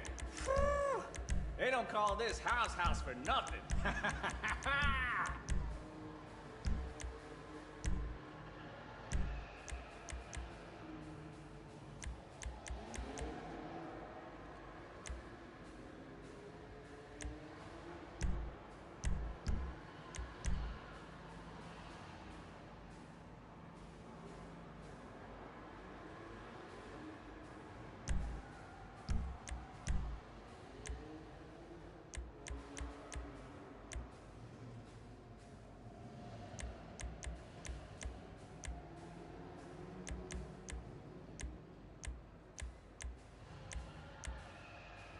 Hey player, make sure you check out my latest rides.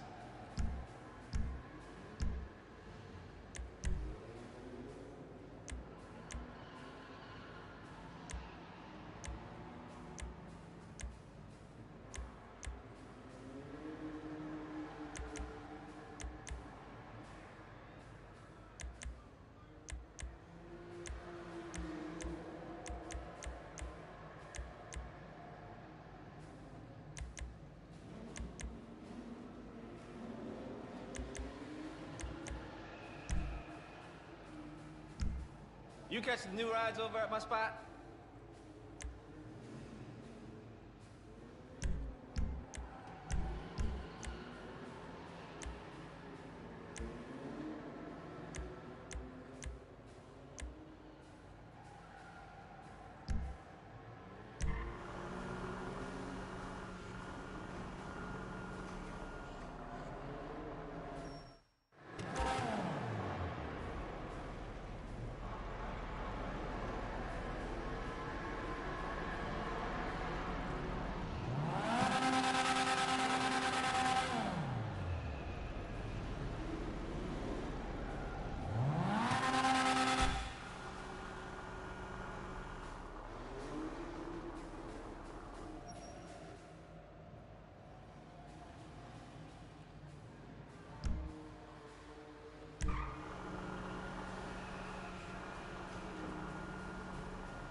Stop! Stop right there! Don't take another fucking step or we're all going to die! Okay? Just stay there. The slightest movement could send us all flying. He's still fucking out there? You still out there, Yeah, Lab I'm still out here, just hanging on by a thread. Fresh meat, get over here. No, don't move! Don't listen to him. Come on. No, stop! Don't y'all see? The Earth is just a big round ball, and we're all holding on to it with our feet. Ah, fuck this. If our feet let go, we could go flying out into space, man. I told him not to eat all that acid. Oh, no, it's not about the acid. This is for your own good. I'm gonna give you the count of 5 to get off that spot, or I'm gonna turn you into Chuck Steak. 5. I'm gonna die either way. Don't test me, lab rat. I'm not fucking around. 4. Do you know what space sounds like? People screaming. 3. Tell my mother I love her. 2, 1, 0! Hey, what is going on here? It was for his own good. He shouldn't have taken all that acid. Oh, shit, he was so right. I don't know what the hell I was thinking. What the fuck was that? Dunno, just keep driving. We get in, we get out. Keep going. Copy that. Man, this new batch is powerful, bro. What have I told you about firing rocket launchers indoors? Yeah. Don't talk to me. Tell him. Come on, Mr. Chemist. Let's go for a walk. Fuck! Where we going? Shut up. Come on! Who the fuck are those guys? They've got lab rat! I've got a shot! Shit!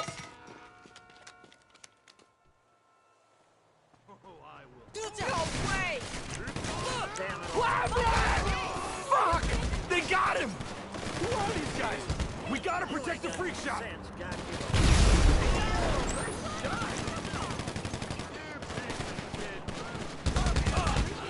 More guys coming in! Who the fuck are these guys? Quick! North side of the warehouse! Trooper down! Got more coming this way! You came to the wrong shop, puta! Who the fuck are you guys? Let's see some hands!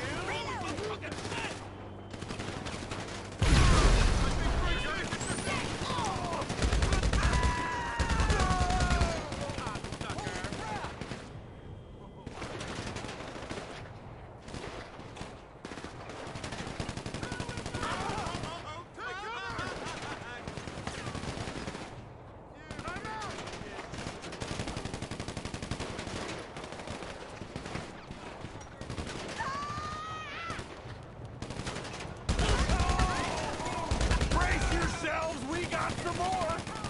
East side! Coming from the storm drain! We got a heli!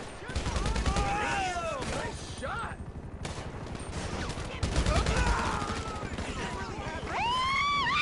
Jumpers!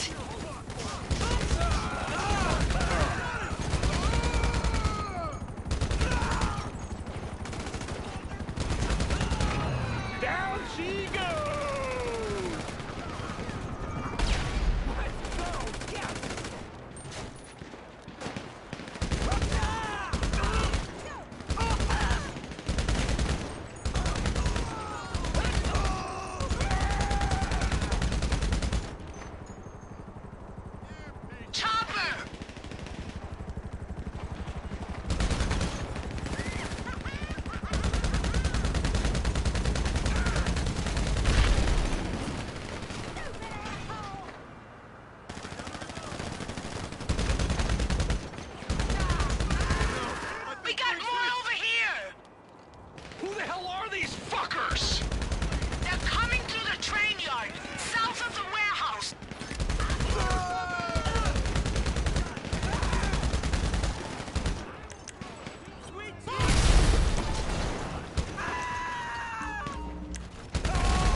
cover!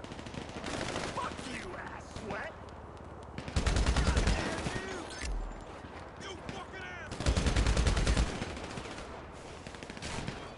Give me some cover!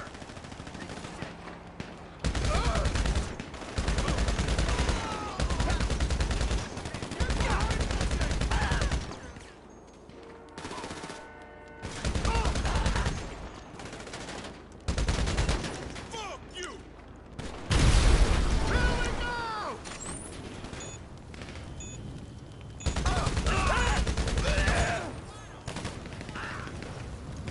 Yes! We got him on the run! Hunt down the stragglers, fresh meat. The rest of you, back to the warehouse. They're running! Get after them!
Is that all of them? Fuck! Lab rat! I can't believe they took him! And who the fuck even are they?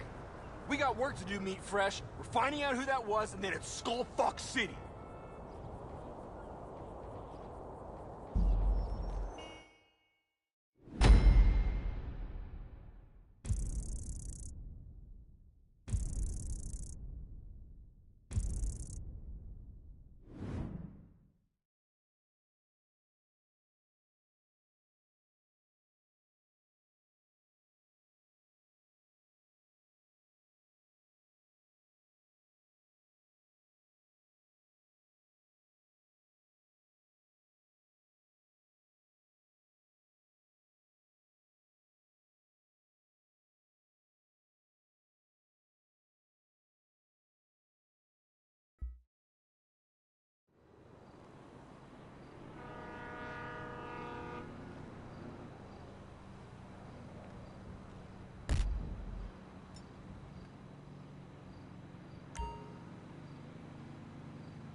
Red alert! We're in full-blown crisis mode down here, Fresh Meatloaf. Without Lab Rat, things are going sideways. We gotta...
Hey.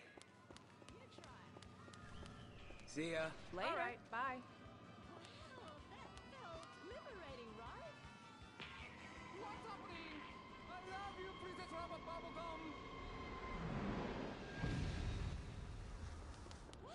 What's going on? Are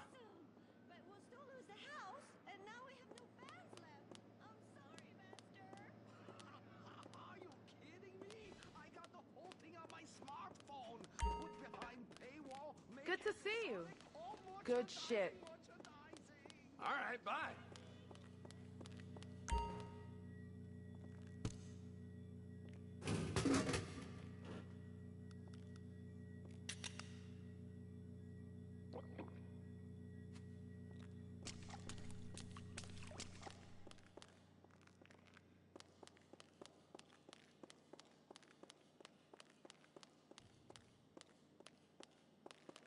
Oh, hi.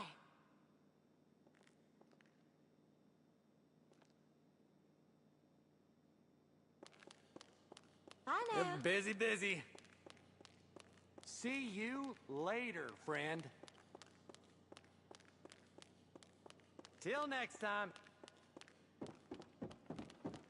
Good to see you. Have fun, do drugs.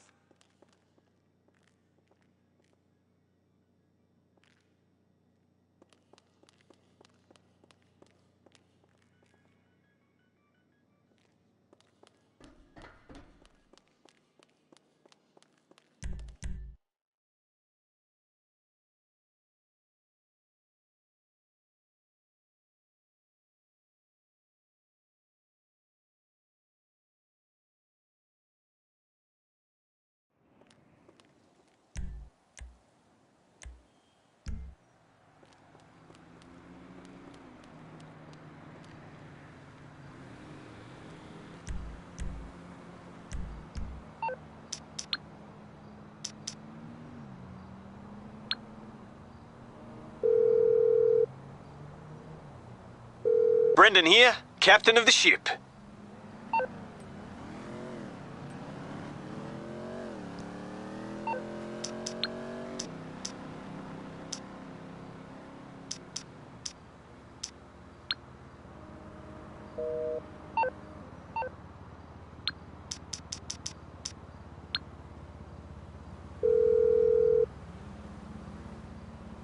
Yo, what you need?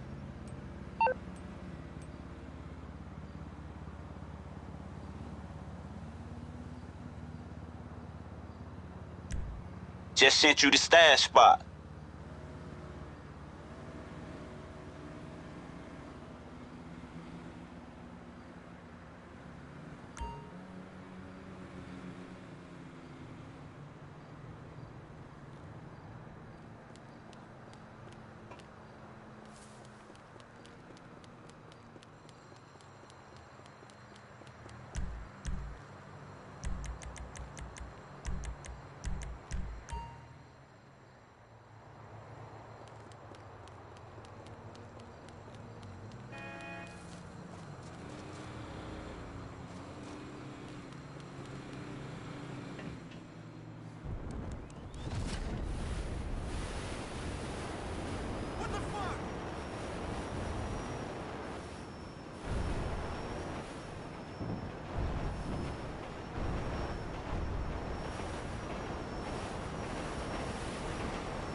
that thought they could take lab rat, hit the freak shop, and get away with it.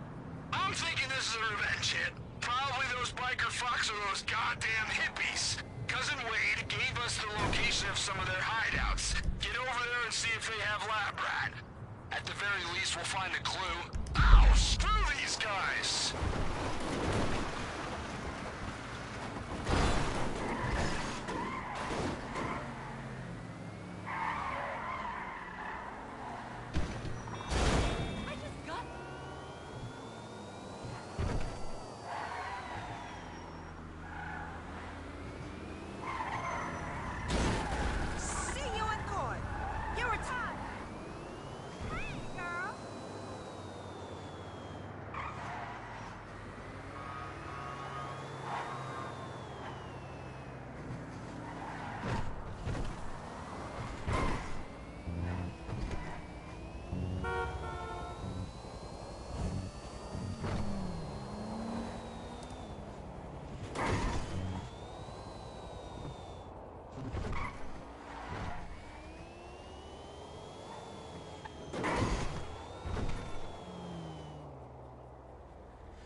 Save me the head hippie! Kill the rest of them!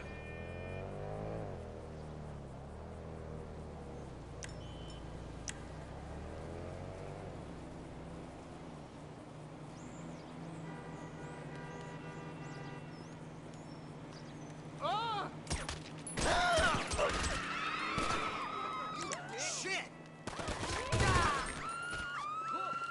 What the?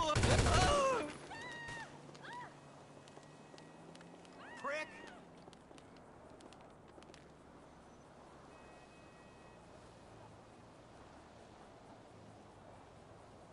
Asshole!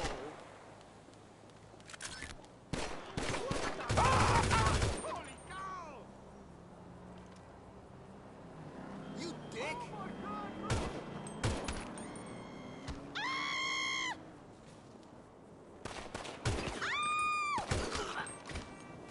Find out what they know!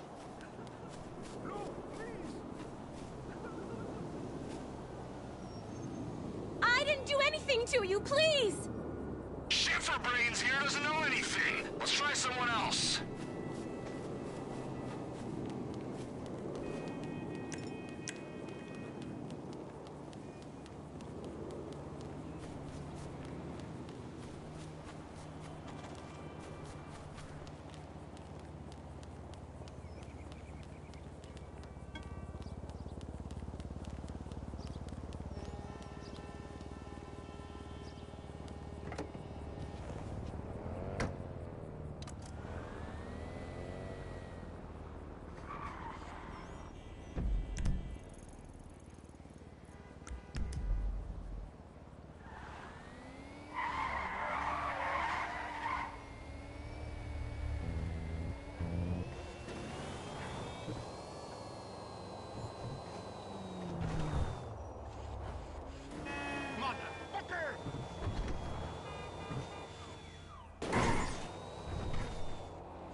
Hey there, stranger.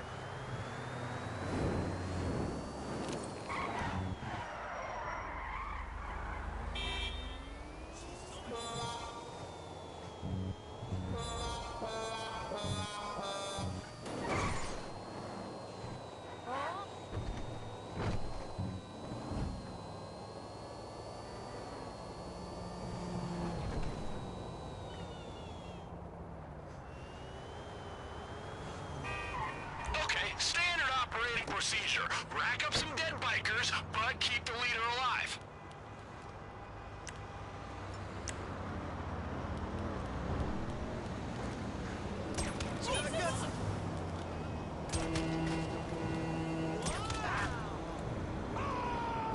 No way out now. You're going nowhere.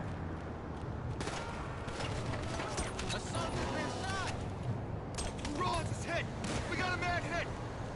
You ain't going nowhere. Once all the bikers are dead, corner the boss. You got the wrong guy. Shit, nothing. Wait a minute. We're gonna have to find somebody higher up on the food chain. Okay, I've got one last bunch of hippies we can flip over. They're all sipping flat whites at some coffee shop in the business district with their little hipster tech bro hedge fund friends. Sending you the location now.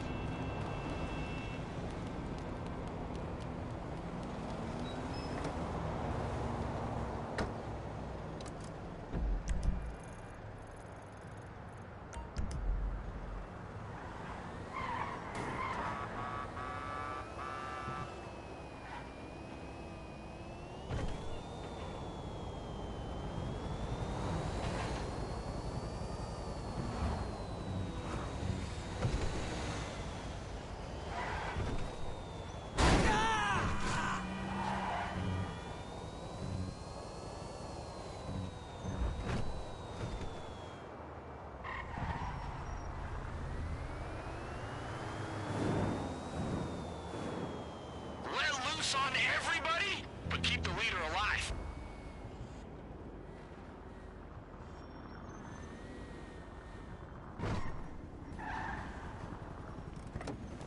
Yo, your card game is sick. No fucking way.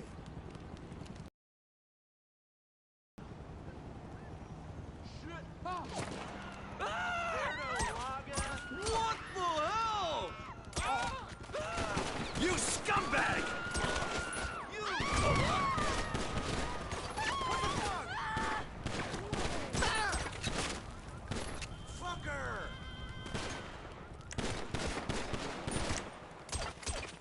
Oh, shit, face!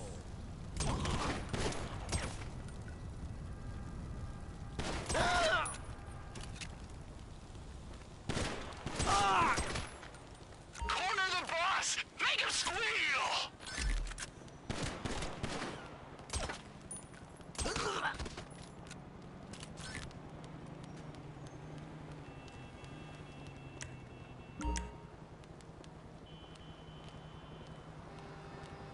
Fellow human, let's walk together in love and tranquility.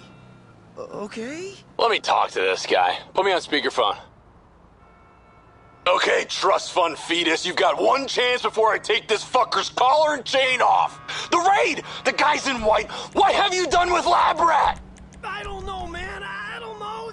But there's some guys in white on Elysian Island. Some kind of new wellness venture my dad's gonna invest. That's all I can tell you. You better be right. Now get the fuck out of here before we grind you into paste.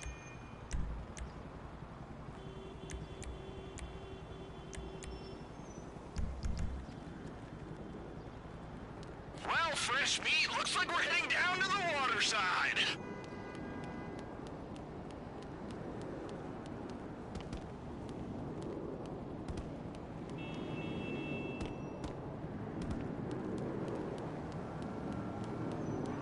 Elysian Island? What the fuck kind of rabbit hole is this? Ooh, my nutsack's tingling. Whoever's behind this, they're big. There's only a few warehouses down there. Should be easy to track them down. I would kill for that car.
They probably got the place locked down, so find a way in there.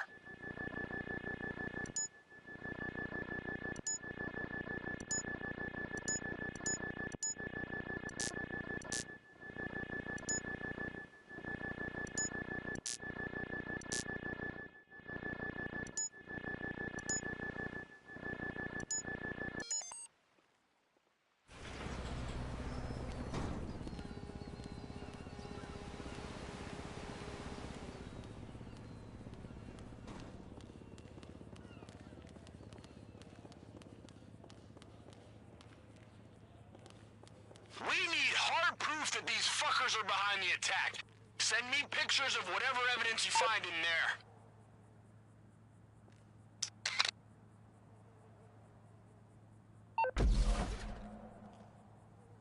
Is that a pharmaceutical key card? What the fuck is going on here, dude?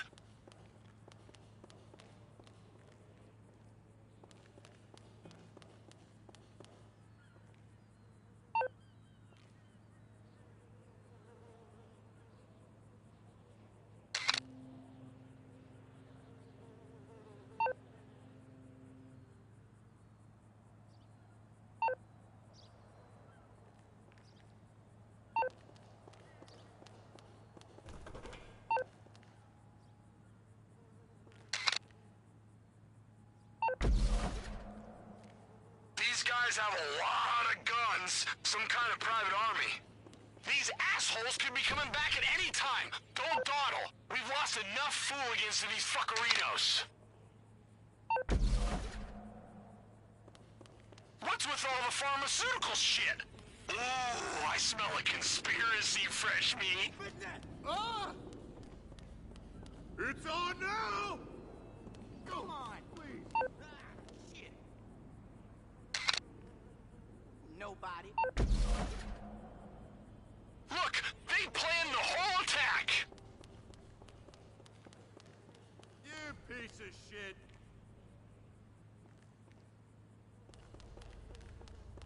Loser.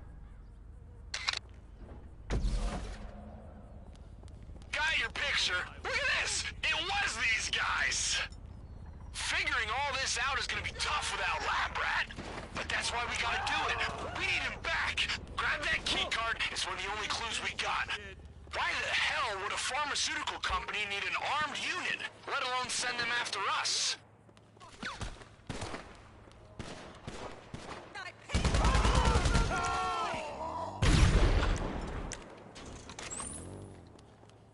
I'll send over some cash for your help. We'll be in touch.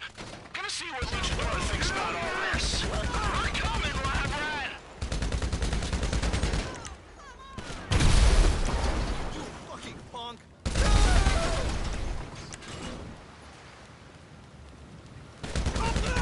What's my name, bitch?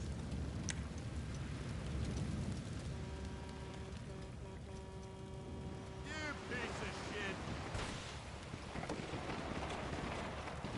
Smells like shit coming out of your mouth. I'm out!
Okay, good sleuthing, FM, but I got more questions than answers.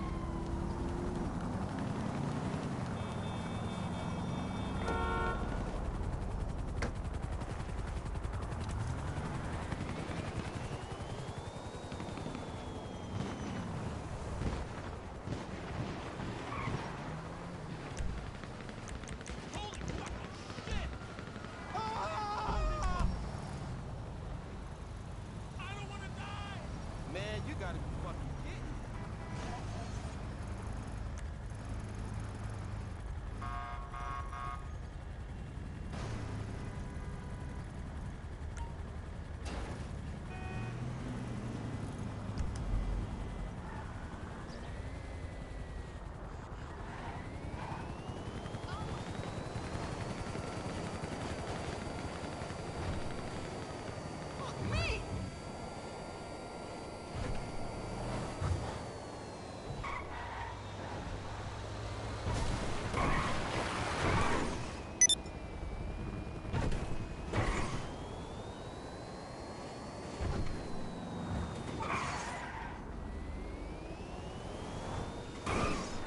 ¿Qué tal todo? It's all good.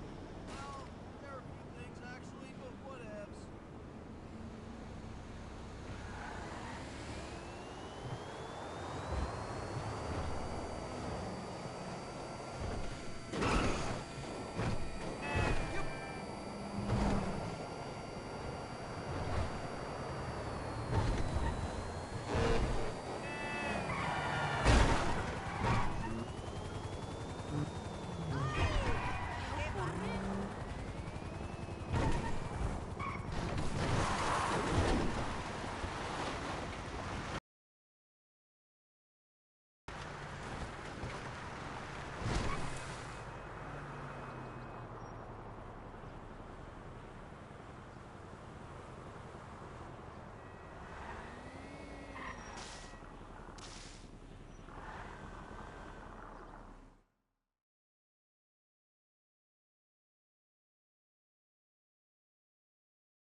Okay, you're heading over to the pharmaceutical company that was on the key card.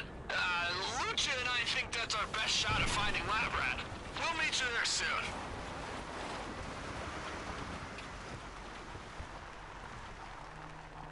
Hey, Big Mama, how y'all doing?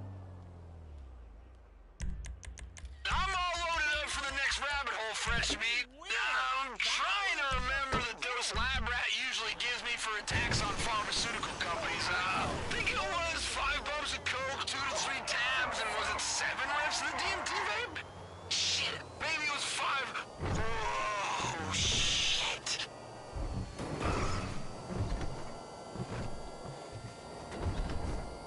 Fuck it!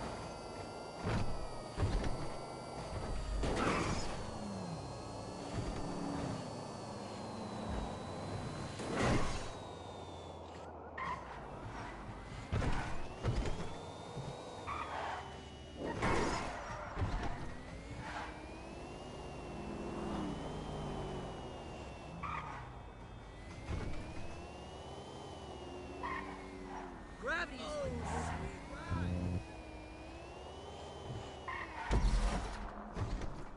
Phew, all right. When you get there, just use the key card you found to get inside. We're looking for any intel that might tell us where they're keeping Lab Rat.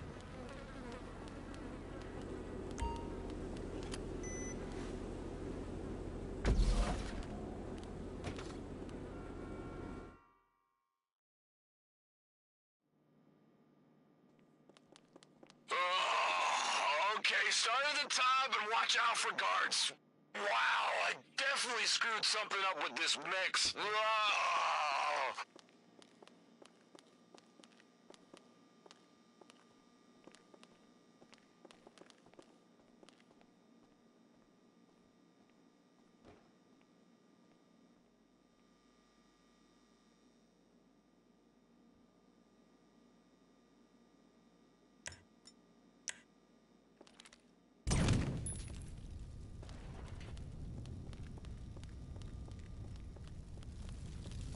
Ah, shit!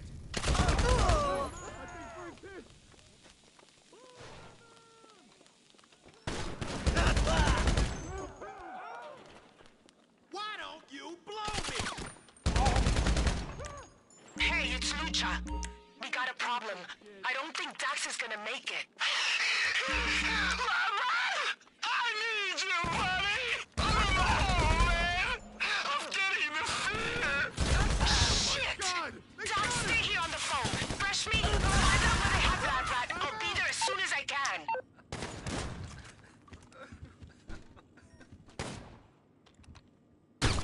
Government stooge! Pendejo!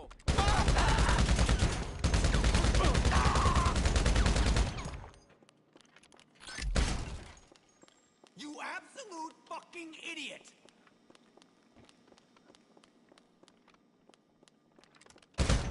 You motherfucker! Deadbeat.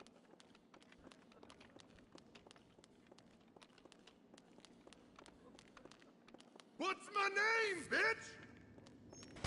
I think Frank's hit.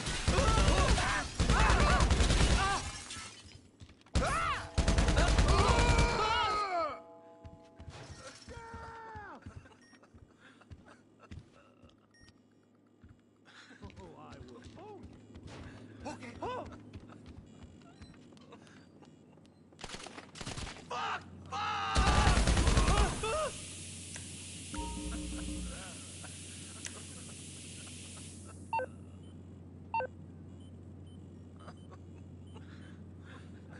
Don't kill me, okay? Holy shit!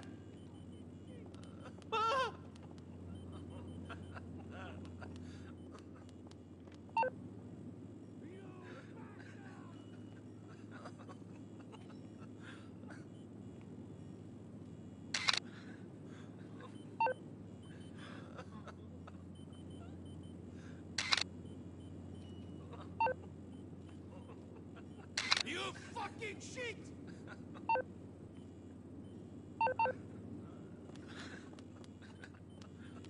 Don't shoot, please!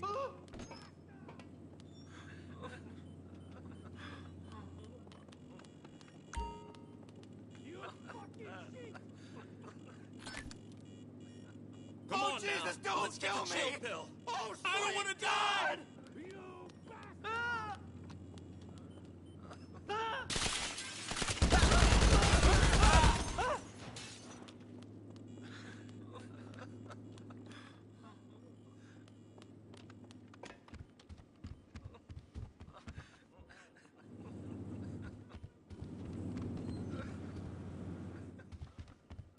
No, no, please. All my cash is tied up in mutual funds. Oh, what the hell? If you found out where he is, go get Lab Rat! Wait, did I say that already? What? Am I hearing echoes? Lucha, are you there yet? I'm out! You piece of shit!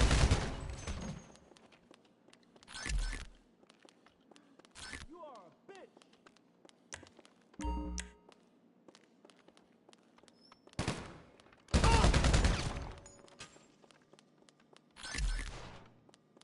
I'm ready! Come on! Oh, I will own you! Hey, this place is a war zone, but I'm in. Let's go get our Lab Rat.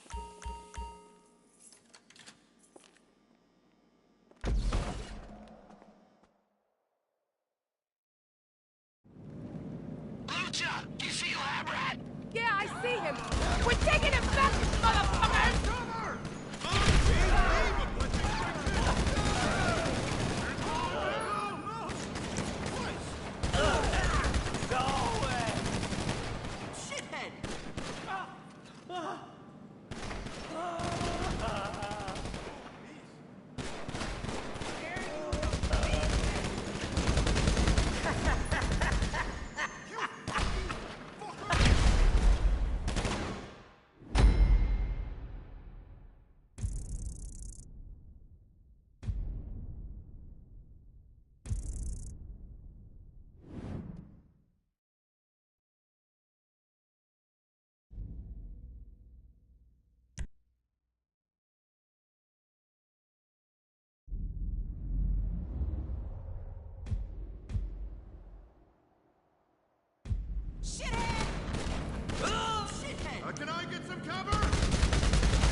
in my head, man. He's in my head. Labrat, are you okay? Can you hear me? Can I get a badunkadunk, buddy? Badunkadunk! Hey, you tell Dax not to worry. I cracked my tooth and I took my emergency dose. I'm in my KO, man. I didn't tell him anything. Ooh. Oh, fuck, never mind. We gotta get you home. Hey, can you hotwire this car? Good, we gotta move. I'm afraid our time isn't up yet. Ah, we need to finish our him session, out! and I think we're going to get the best results face to face. What the We've got fuck? a lot to discuss.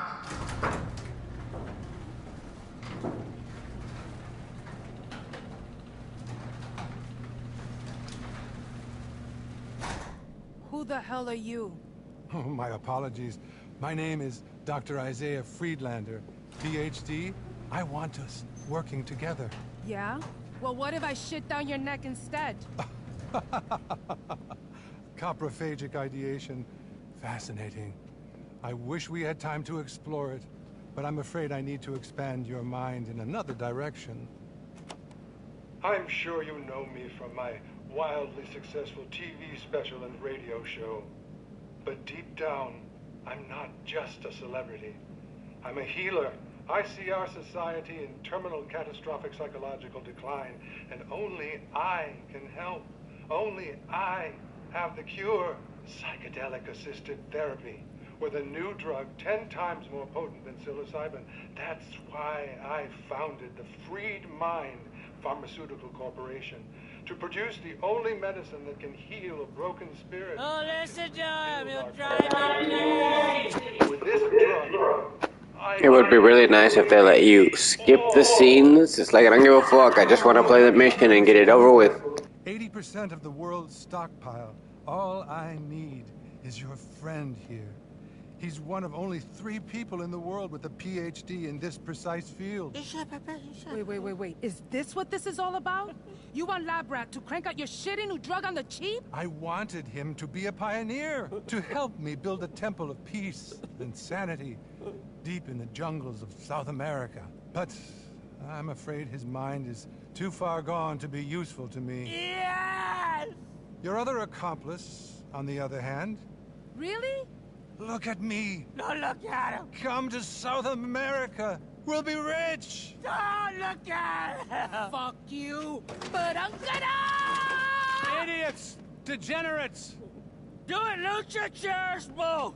You're blind. What's wrong with you? Why can't you see? This was the chairs. The only way. All I can see is this is pointless. Your time is up.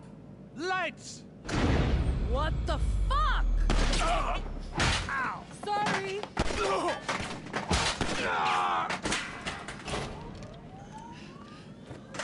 Where is he? Shit, with the car, we gotta move. Let's fucking move! No! I'll drive!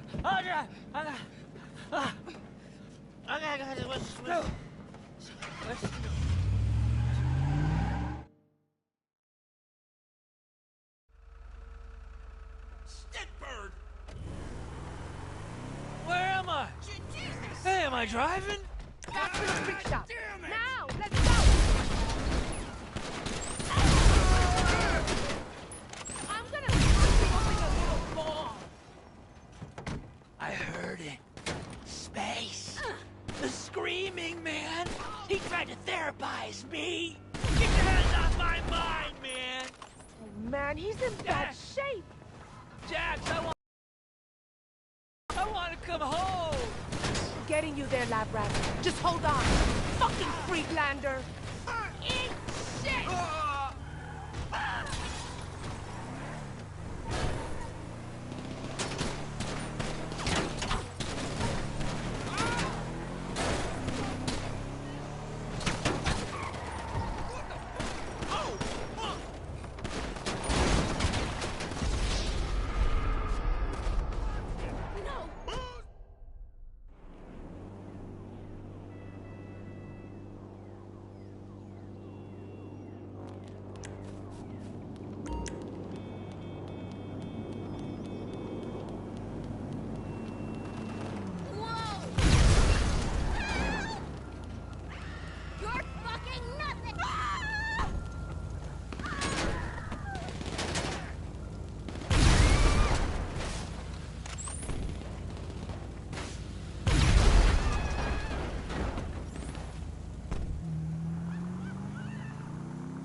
I driving? Back to the freak shop. Now, let's go!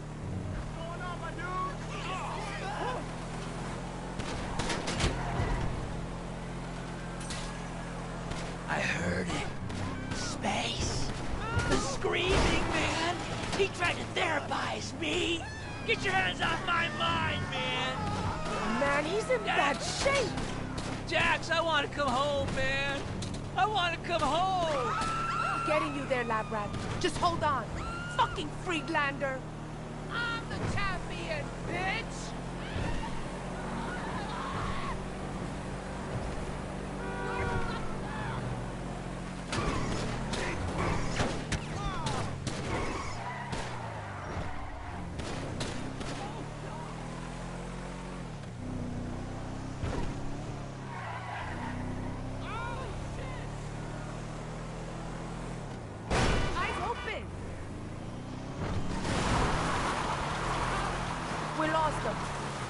Let's get home. Sorry, Jax. Sorry, nothing. Fresh meat. Get us back to the freak shop. Let's go. Thanks for your help getting this one back. We're gonna get Friedlander for this. I got a special move all saved up for him. Dax, I got a present for you. Dax!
Hey, how can I help?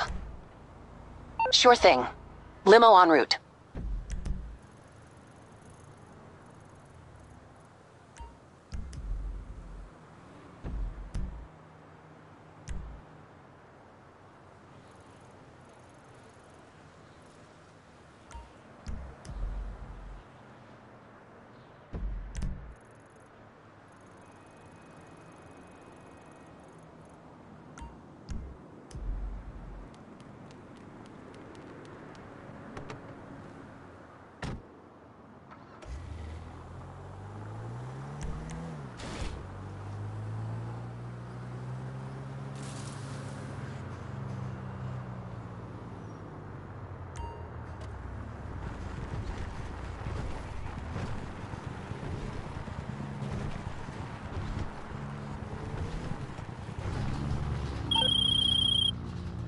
Lab Rat is back in the troop! Badonka-donk! I got my doses all level and I'm feeling good!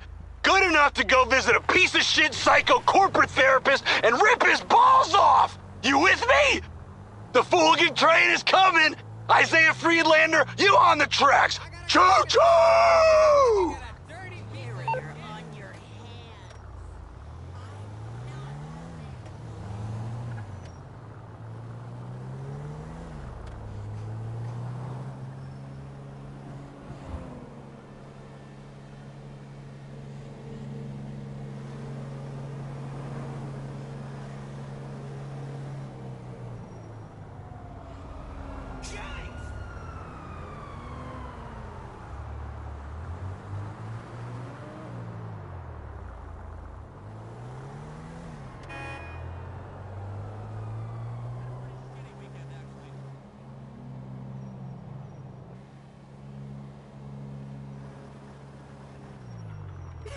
Chuck, how you doing? Hey, you know my solution to unions. Fuck patriotism. People need iFruit phones. Exactly. Hey, you going to that party tomorrow?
That shook me up.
Your car is the shit.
Looking good, boss. I'll be here. Hey, what's up, homie? Alright, shit. See you soon.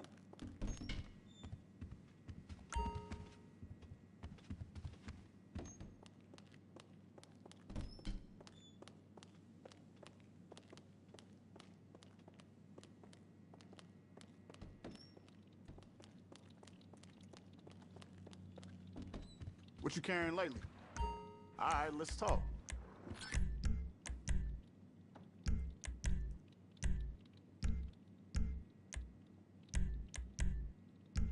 Hey, let me know if you have any questions.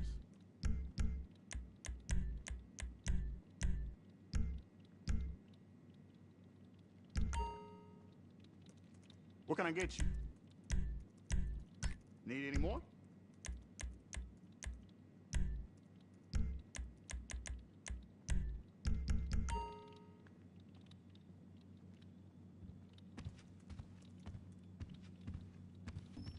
Keep your eyes open.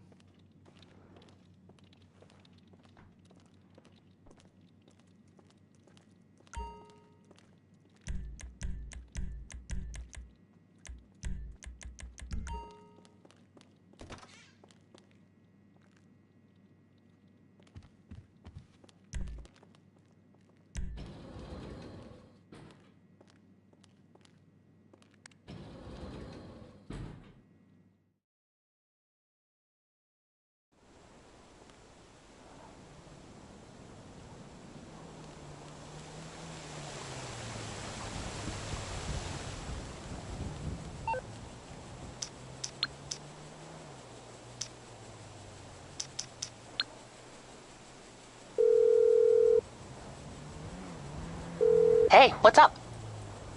One limo coming up.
center up in Richmond Glen. Apparently that's where he's testing his new product. Let's get over there.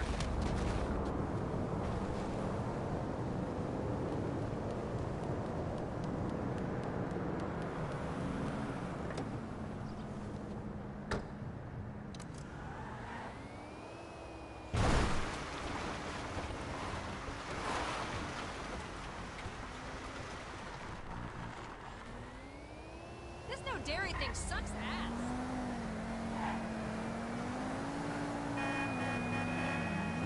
Hey, girl.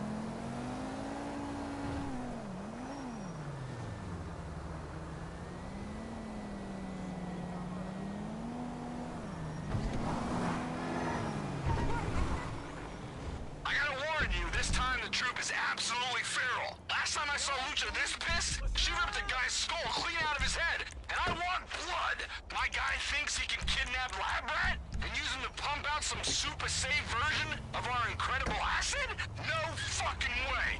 If there's one place our product doesn't belong, it's inside a goddamn prescription bottle. We gotta stop this. Time to take a goddamn stand.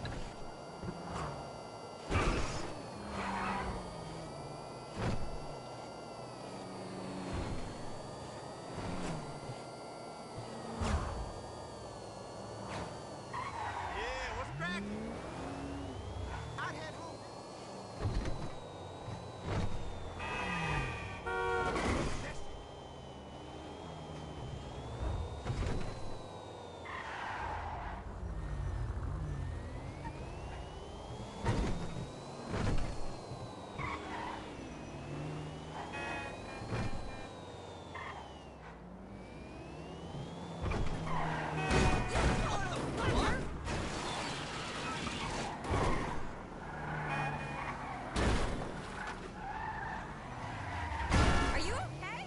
Holy fucking shit! Oh.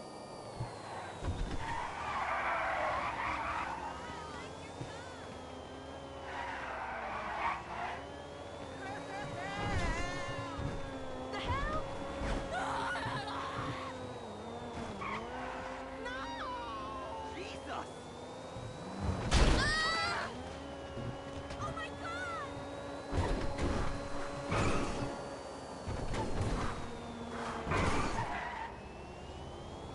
Goddamn oh shit.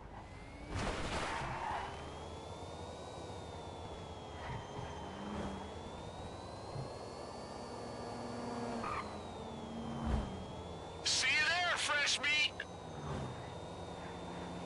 Oh wow! Oh my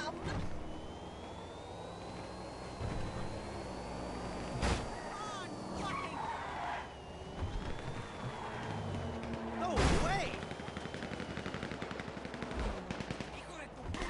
Sounds like the troop couldn't wait to get started! Let's go! Por mi familia! ¡Pinche mamaverga!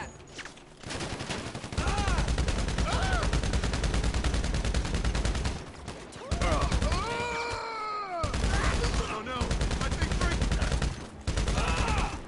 ¡Hijo de tu puta madre, piece of shit!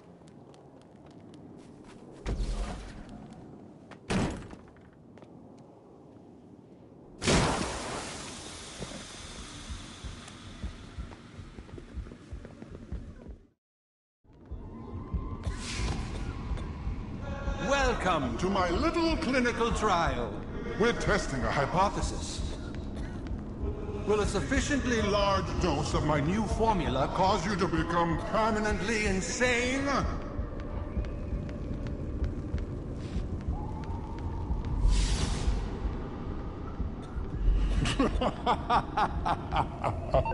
Ah!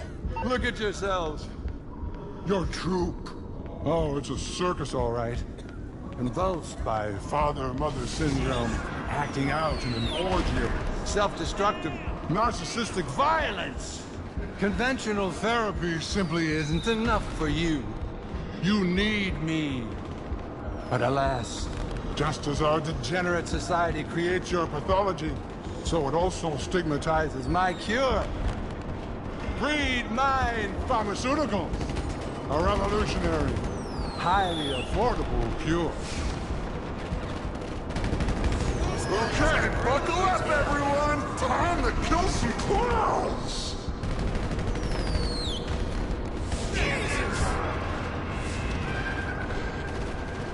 Honk, honk, motherfucker!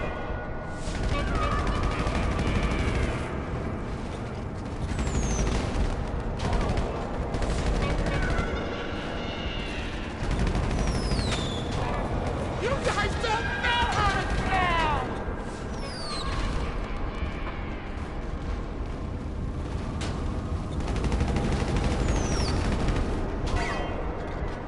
Clowns! These are my people! Enough! You can only hide behind your mask of frivolous nihilism for so long. I order you to lay down your weapons, apologize to my staff, and enroll in my 2-week anger management retreat. You will sign over your business, your supplies, your staff. You will accompany me to South America.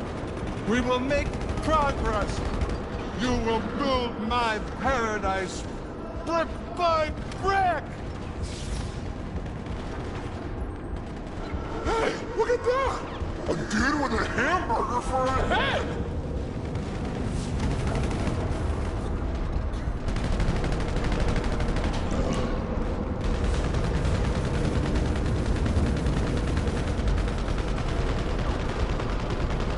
Mom! It's just a snack! Don't be so uptight!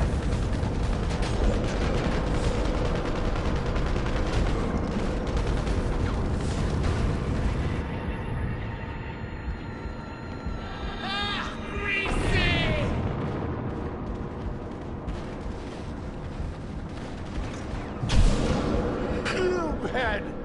That's what they called me. Pubehead. Yeah, well, who's a pubehead now, you hypersexual, neurocognitively impaired, snub-nosed little tramp? I am Dr. Isaiah Friedlander, PhD! While you were at the prom with that fucking jock, where was I? Oh, that's right. Studying. Studying for this moment. And I will not be denied what I deserve by some band of freaks. Freaks! Freaks!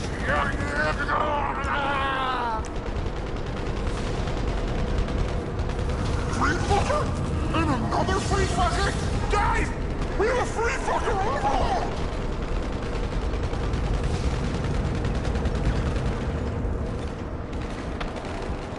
Don't look in his eyes!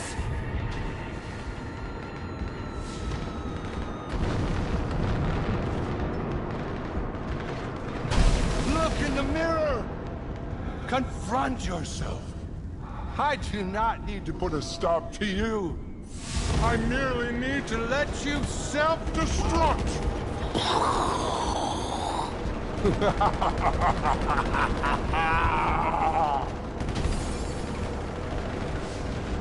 Wait, that's me! I'm trying to kill me!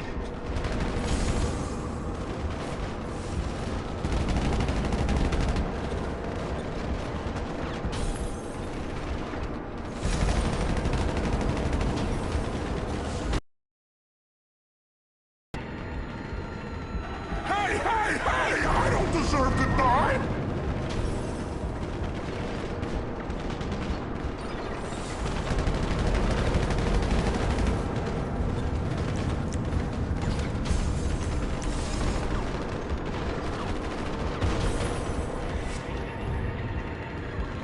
Your own flaws hold you back.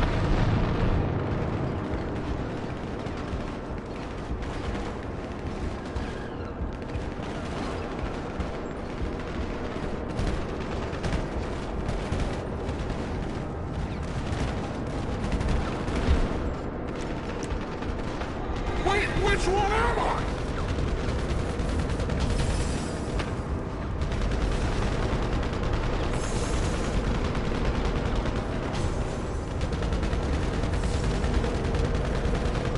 Your body language tells me that your stress levels will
Hey, how you holding up after?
How you doing? Listen, I'm working on something interesting, I think, but I need a little time. Anyway, I got a request through the ether, so to speak. Someone's looking for a crew to take a score, but,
Fresh meat. Just the cycle I wanted. Let's finish this thing. There's a lot to explain, but right now I need you to get in the plane I just stole. It's parked in the storm drain.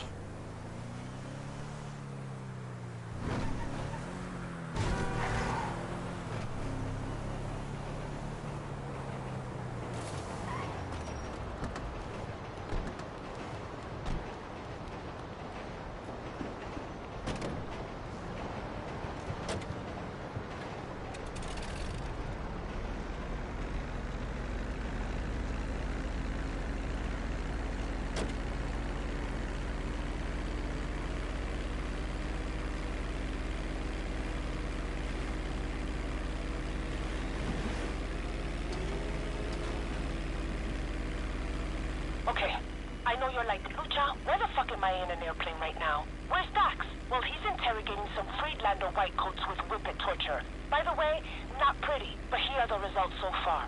Friedlander is moving fast with that product he dosed us all with. He's already loaded it up on a cargo plane and is getting it ready for relocation to South America out of LSIA. So we're doing a hijack, mid-air. Why? Because this is too big a robbery to do anywhere else. No witnesses, no ground chase, no more ideas about fucking with us.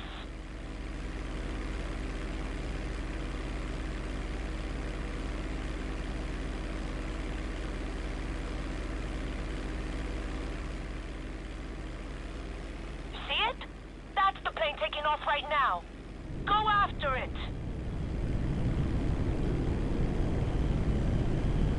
If you get close enough to the back of the plane, you can remotely open the door through our signal box. Right there on that dash. Got it? Once you're close enough, use the signal box to start the hack. You gotta stay in range. Then as soon as the door opens, it's mid-air collision time, baby!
Shit.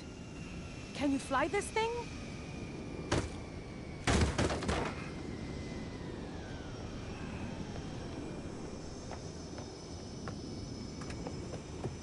I do so enjoy our sessions together. But I'm afraid your time is up. Forget him. It's the chemicals we're here for. Can you land this fucking thing or not?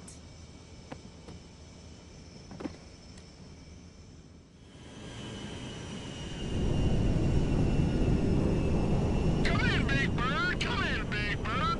This is Daxosaurus requesting you bring that fucker down and we make bank with the goods. We have what we want. Now we just gotta land the plane and unload it. Think you can bring that thing down at Sandy Shores?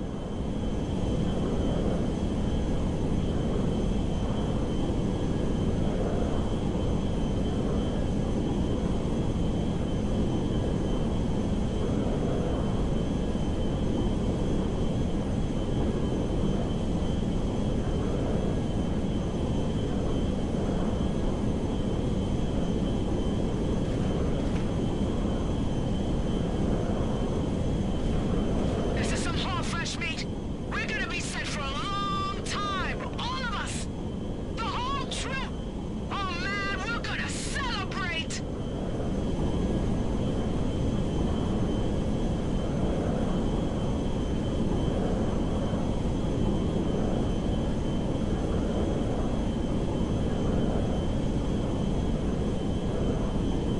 Okay, I see you. Easy now. Bring it on in.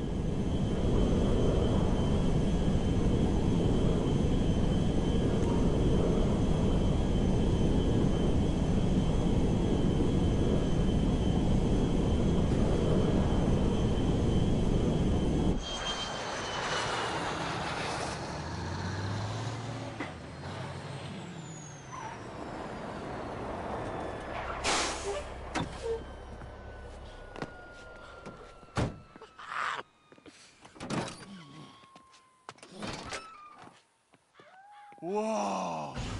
This is the most beautiful thing I've ever seen in my fucking life! Banankanuk! Banankanuk! Where's that fuckaroo Friedberger? He bailed. Ah, no use crying over spilt shit. We got work to do. Come on, help me load this stuff in the truck. Oh! Looking good. You heard that? Fuck! Of course!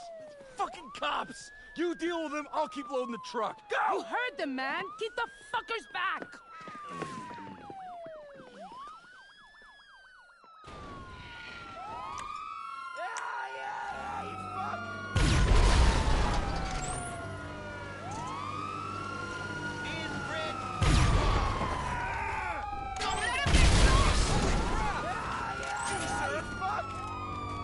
Suspect in spotted.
shop.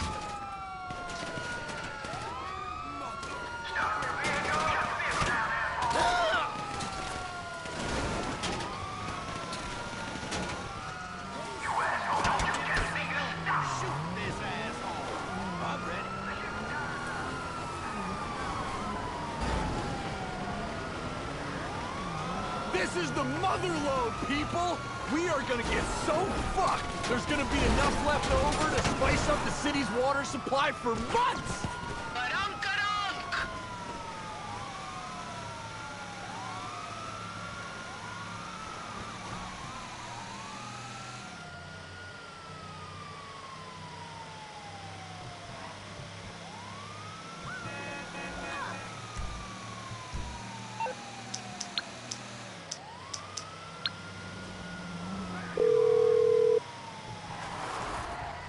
Why, hello, how you doing? Okay, some other time. Fuck! There's still cops on us! We gotta shake them and get this all over to the freak shop.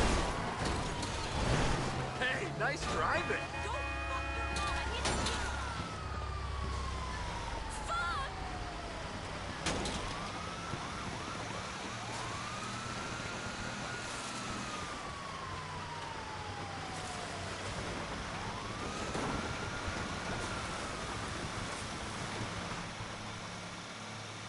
Fuck you! We're only guilty of being free, bitches!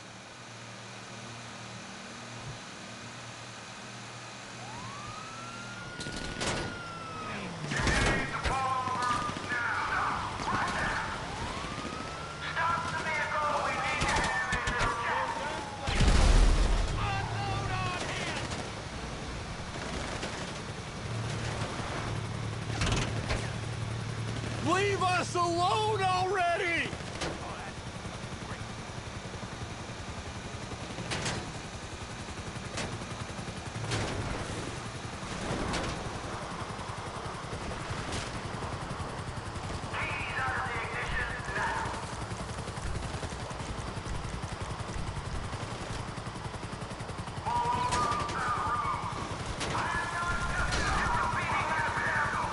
I love chases!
That's why we drink and drive.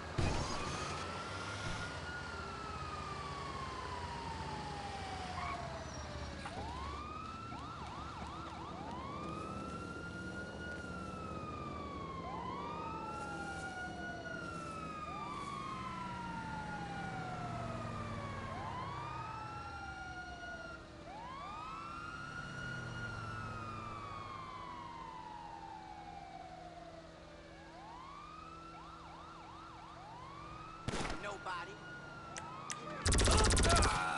Fucking jerk! Drop your weapon!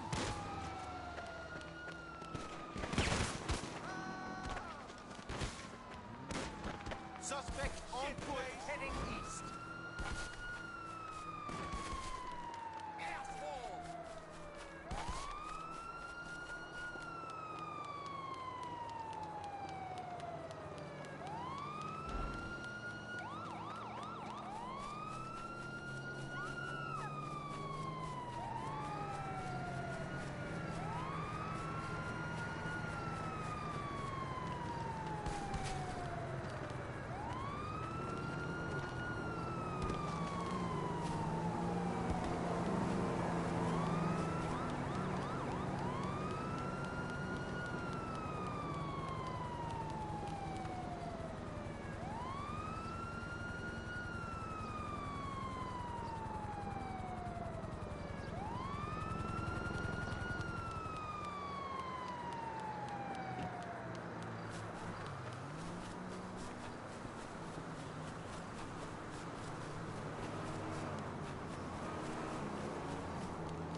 Okay, here's my suggestion. We lay low for a while, by which I mean we sit in the freak shop and start mainlining the good shit until we forget how our feet work. Who's with me?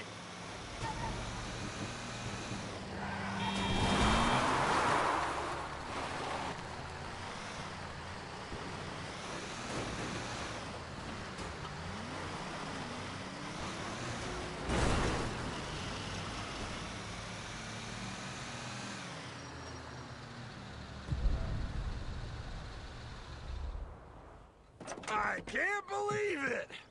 We're here. The end of the road. The climax. The cum shot in the best porno ever made. I love you. You know that, right? Don't ever forget me unless you're really fucking high and you don't even know you're human anymore, okay? Okay.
We fucking did it! The revolution is officially off the ground. Next stop, the moon! And listen, we were going through Freed Fuck's stuff back at his lab, and we found something pretty cool for you. Lucha was like, that's carne fresca style. And I was like, fuck yeah, it is! It's over there in the parking lot. Keys in the ignition, baby! And hey, remember, you're one of the troop now. That means you gotta swing by and get fucked up like once a week minimum. See you soon!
I'll bet you'll be ready to use that the second you get out the door.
up later.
Why did this game take so damn long to load? I was just in the car meet.